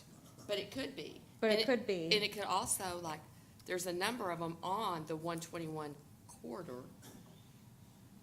I'm okay with putting it Business stuff, yeah. underneath. I'm okay. I think if the alternative comes up to making it alternative, if an alternative to making it affordable housing comes up, I think then we have to we want to address that, I but, would assume an alternative like that would come to you anyway, Yeah. because they're not going to just do it on their own. yeah, so, okay. So we'll take that We one can- off? Yeah, we can, Okay, so you can cross off of your list the focused redevelopment of extended stay hotels. Well, now, I didn't With say the- take it off. But if we're merged under affordable housing, we don't want to list it twice. Get with me, James, you're okay. Okay. It's just, you know. Oh, I'm in serious mode right now. This is business, James. Next one is full implementation of the co-care program, including the MHMR partnership that you recently reviewed. So full deployment, full implementation of co-care. Isn't that being implemented now? I mean, I know that they're waiting on some positions to fill. They are. I So believe what- Councilman Meredith put this in there, correct? Yeah, just to get it to its full, Okay. you know, Take it to the full capacity, which Right. might mean expanding it, certainly means bringing Sooner than MHMR later. in. yeah. Sooner than later, yeah. Okay, so accelerating the full deployment, getting that up to speed. and this is always the hard part of these kinds of projects is, okay, I've got some, just because maybe I might not put points on that. Just because I know in the schedule and the process, we've got budget coming that's gonna put, and get that up there. That doesn't mean I want you to let off the gas. Yeah, none Right. of these prioritizations are gonna stop us moving forward with we have things that are scheduled, we're doing them, so yes, you're right. But it does help us know, like, for example, on that scenario, it might help us in budgeting next year, that maybe we know that's such a high priority for you that maybe we want to do a larger expansion package if it's already up and running. And I probably would rework that to say, instead of full implementation, it would just be co-care. Like that is a priority for you. That project is just co-care. So if you're comfortable with just saying co-care, I think that's. Yeah, that's fine. Okay. Yeah, and again, as Claire mentioned earlier, your final list of 10 will not be the only 10 things we work on.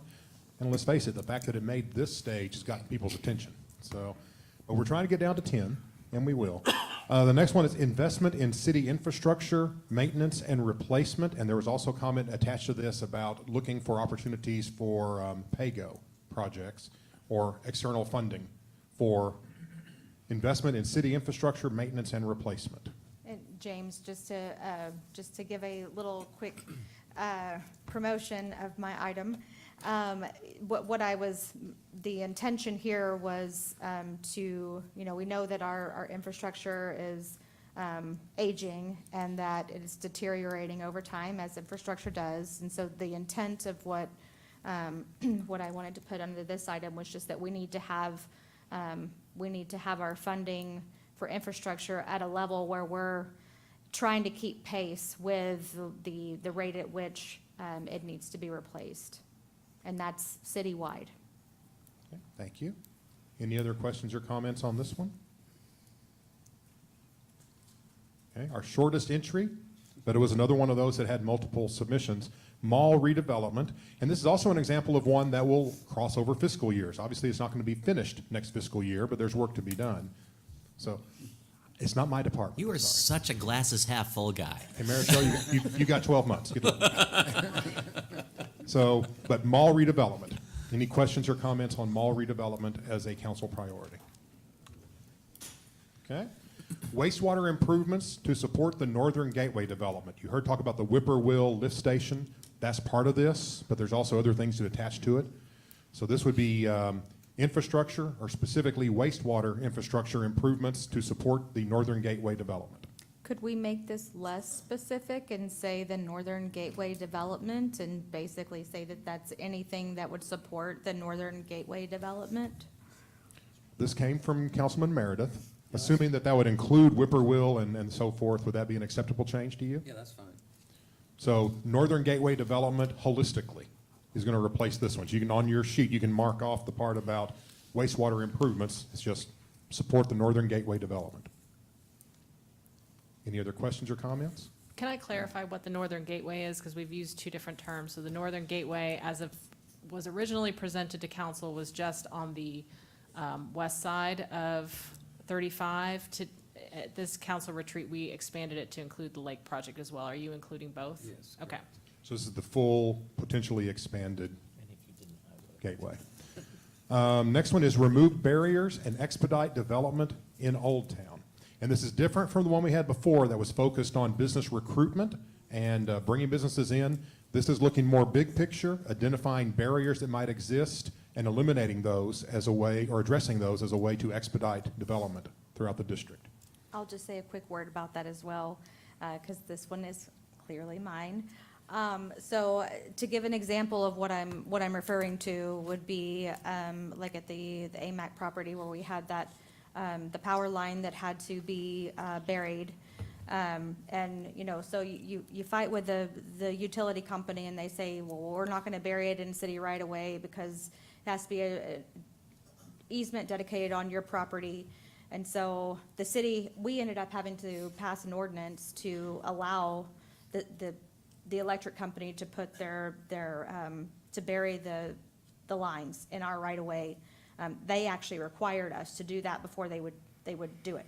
So that was a delay for the project, that if we were able to kind of be more proactive and know some of those things are gonna be issues, based on, we want a certain form built out there, this is gonna be an issue. So if we can identify that earlier, pass an ordinance in advance, that would have saved the developer time. It's just identifying things such as that, or the parking, or, infrastructure investments that need to be made, that the more proactive we can get with it, it'll save the developer time. Okay, thank you. Any other questions or comments there? Okay, and then the last one on the list, it was number 19, now it's number 17, is soliciting partners for citywide community gardens that would, in theory, be privately run, eliminating barriers that might be preventing community gardens. So soliciting private partners and eliminating barriers for community gardens around the city. And I'll say that one was mine.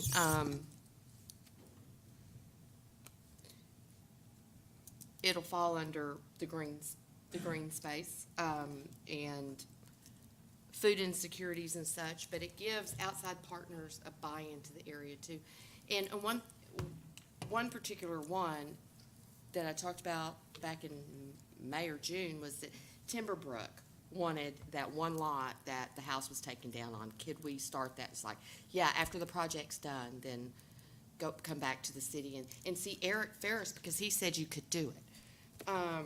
But that is like partnering with some of, North Texas Food Bank has put in place their Heart of the City missions. And it's really not, it doesn't belong to any particular church. It belongs to North Texas Food Bank to fight food insecurity.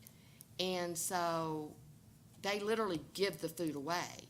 If they were able to have an area for fresh fruits and vegetables to go into their supplies to be given away that are grown local, and partner that in with several people. And I was talking about school district too and their ag department, and teaching this next generation that, by the way, knows nothing about gardening. And getting our community, like our Chin community that's very high on agriculture, they had to leave all their gardens, and they are phenomenal gardeners. And it's just so multifaceted what could happen with this. And just to clarify, make sure I got this correct, you're not talking about the city going out No. and creating gardens. You're No. talking about finding partners in the community that they will Finding create partners them. in- We support them and eliminate barriers. Right. Okay. So folks, you should now have a list of 17 items, because 2 items you should have crossed off, and you also marked off the first part of the one about co-care. So if that's correct, then we're going to send the ball back onto your side of the court. What we need you to do is on that, to the left side, did we put names on each one of these already? No, I was going to say, put your name at the top. Start putting your name on the top of the paper. That's your first point of your assignment. Name at the top of the paper. Then go through it on the left-hand side. Just rank from 1 through 10 your top 10 priorities. It's really important that you actually rank them in order and not have ties. 1 through 10. And when everyone has done that, we will pick up the papers and aggregate them.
They'll tell you.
have not, but I will do that.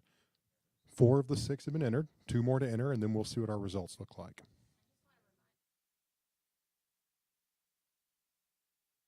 We are still in open session.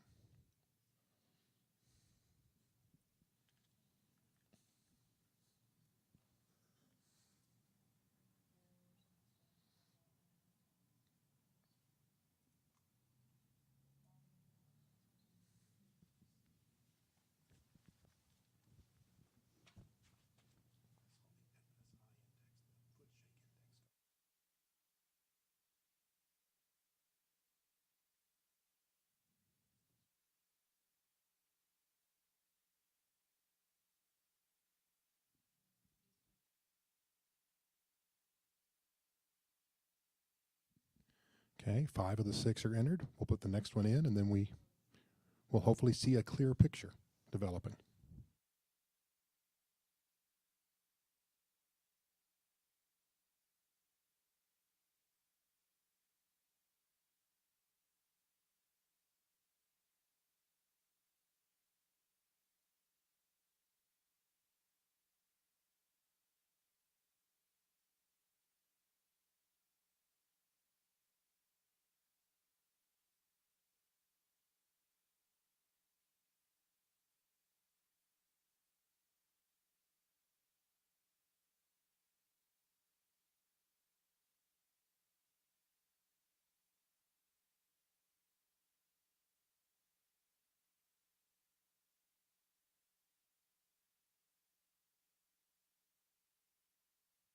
Okay, Jason, could you please sort by column L?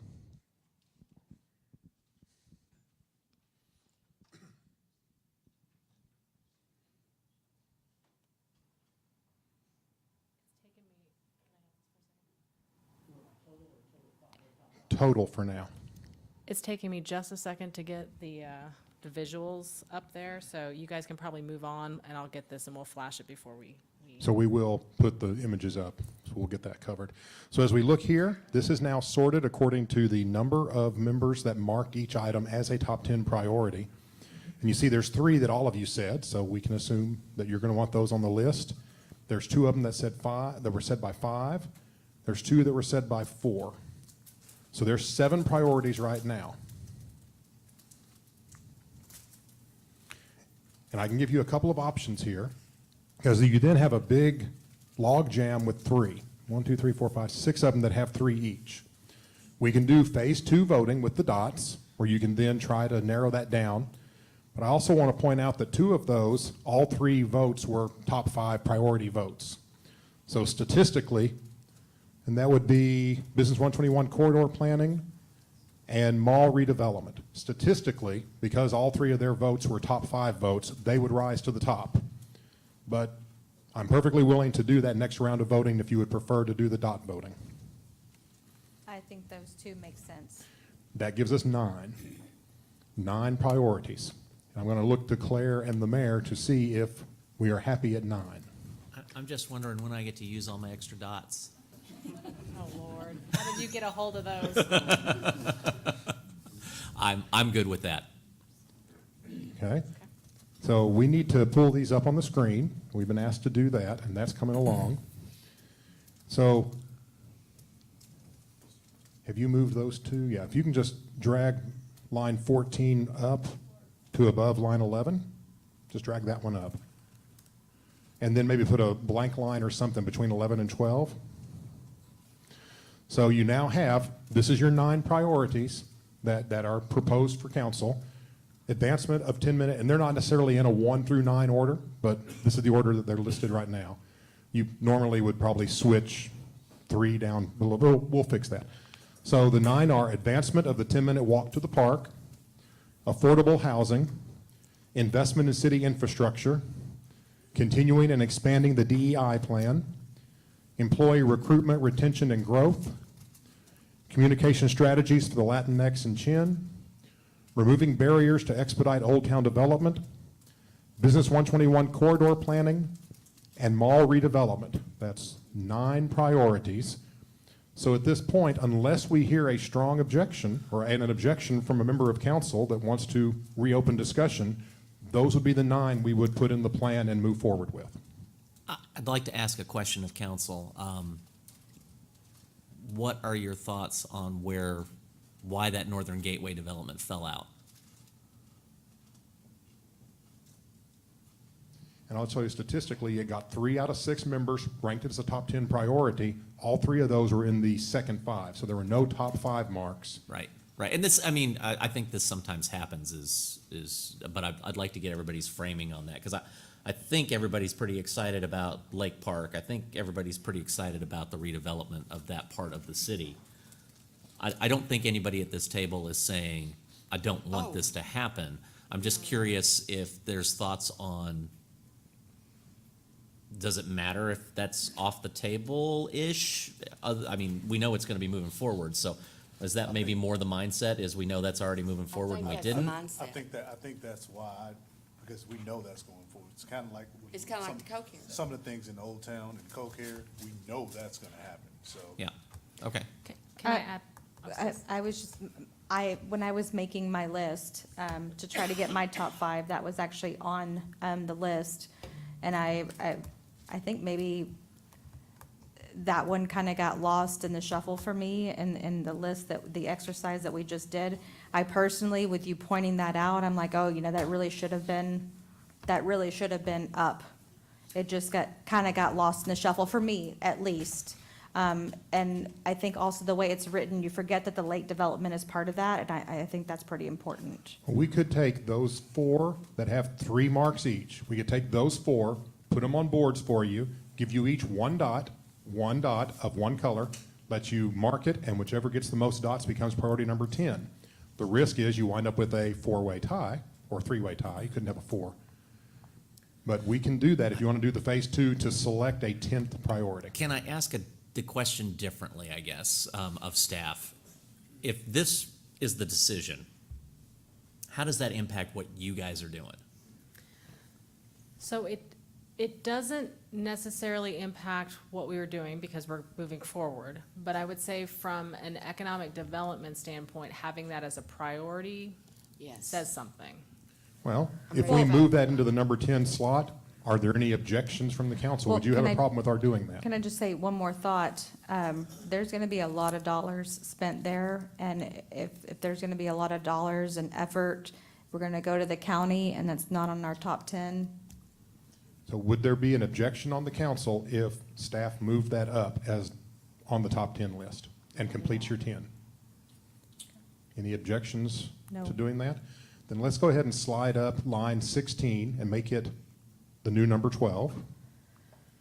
And now you have 10. Okay? Thanks, Council. And I'm hearing, again, last call, if there's any objections to this list of 10, we need to hear them now, otherwise this is the direction we are going to be going. Okay? We still need to show those images on the screen, correct? Yes, they're on the shared drive. Jason can have Okay, so we're going to show you now quickly, mostly for the video record, and we can zoom in on a screen out there. We're going to show how the individual council member rankings were.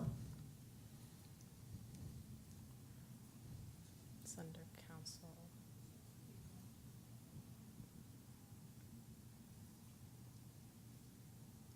Don't let Chris see how many files are in these folders. Uh-oh. So Okay. this is Ronnie's. So this will be the sheet that Councilwoman Cade submitted. Leave it up there for sure. Don't read too much into that. Of course, you can't read it anyway. There you go. Claire, are we okay? I mean, not Claire, Liz, we okay that it's sideways in Sure. that screen? Sure we can. Thank you. Yeah, it's rotated. Are we able to rotate? Yeah, there we go.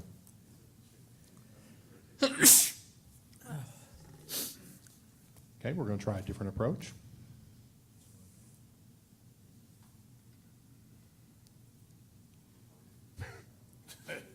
Wow, this one didn't need to rotate. And this software's funny. And not funny in the ha-ha way.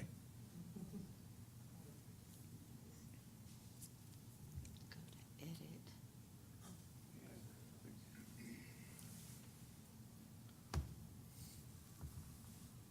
You see your rotation? They just passed it.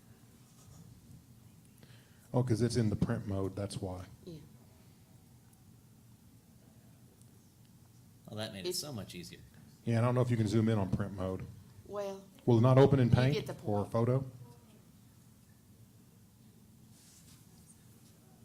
oh my God. Print it as a PDF and rotate it in. Would it help to unclick fit print to pay, to frame, and might make it bigger? Nope. It might not. Womp womp. So any more dog stories, Chief McNeil? Probably come up with one.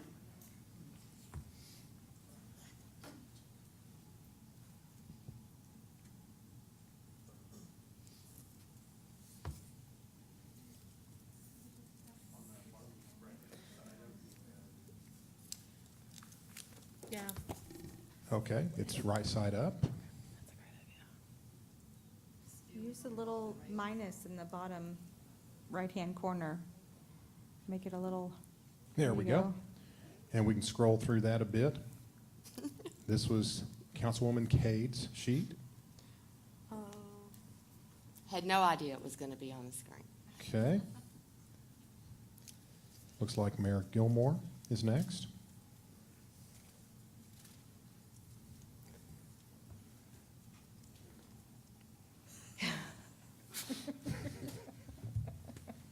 Okay, that is Mayor Gilmore's ranking sheet.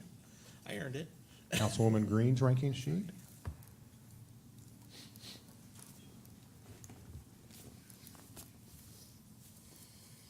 Again, you see the numbers off to the left-hand side, the ones that were crossed out by council. Oh, you even added Lake Project on your sheet. Look at that. I did. Councilman Jones.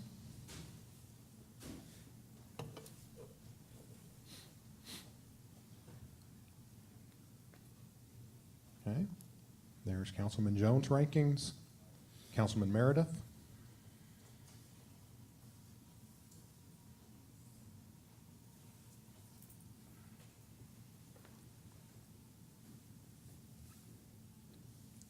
Okay, and then Councilman Troyer.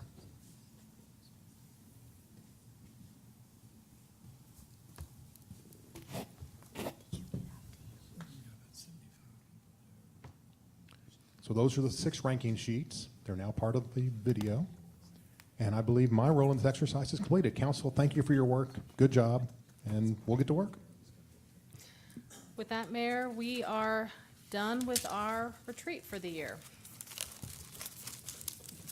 Outstanding. Well, I want to thank all of staff. I know there are tons and tons of hours and time and effort put into gathering all of this information for us. I want to thank you and your staffs for all of that, for allowing us to get this into a format that those of us who are sitting here with the responsibility to make these decisions can absorb this information and then I believe make incredibly informed decisions. I also want to thank City Council. I know all of you have to take time off of your jobs to come do this, and whether that's burning personal time or you have the opportunity to do it. Regardless, it's time away from friends, family, work, and I am humbled by your commitment to the city, and I thank you for that.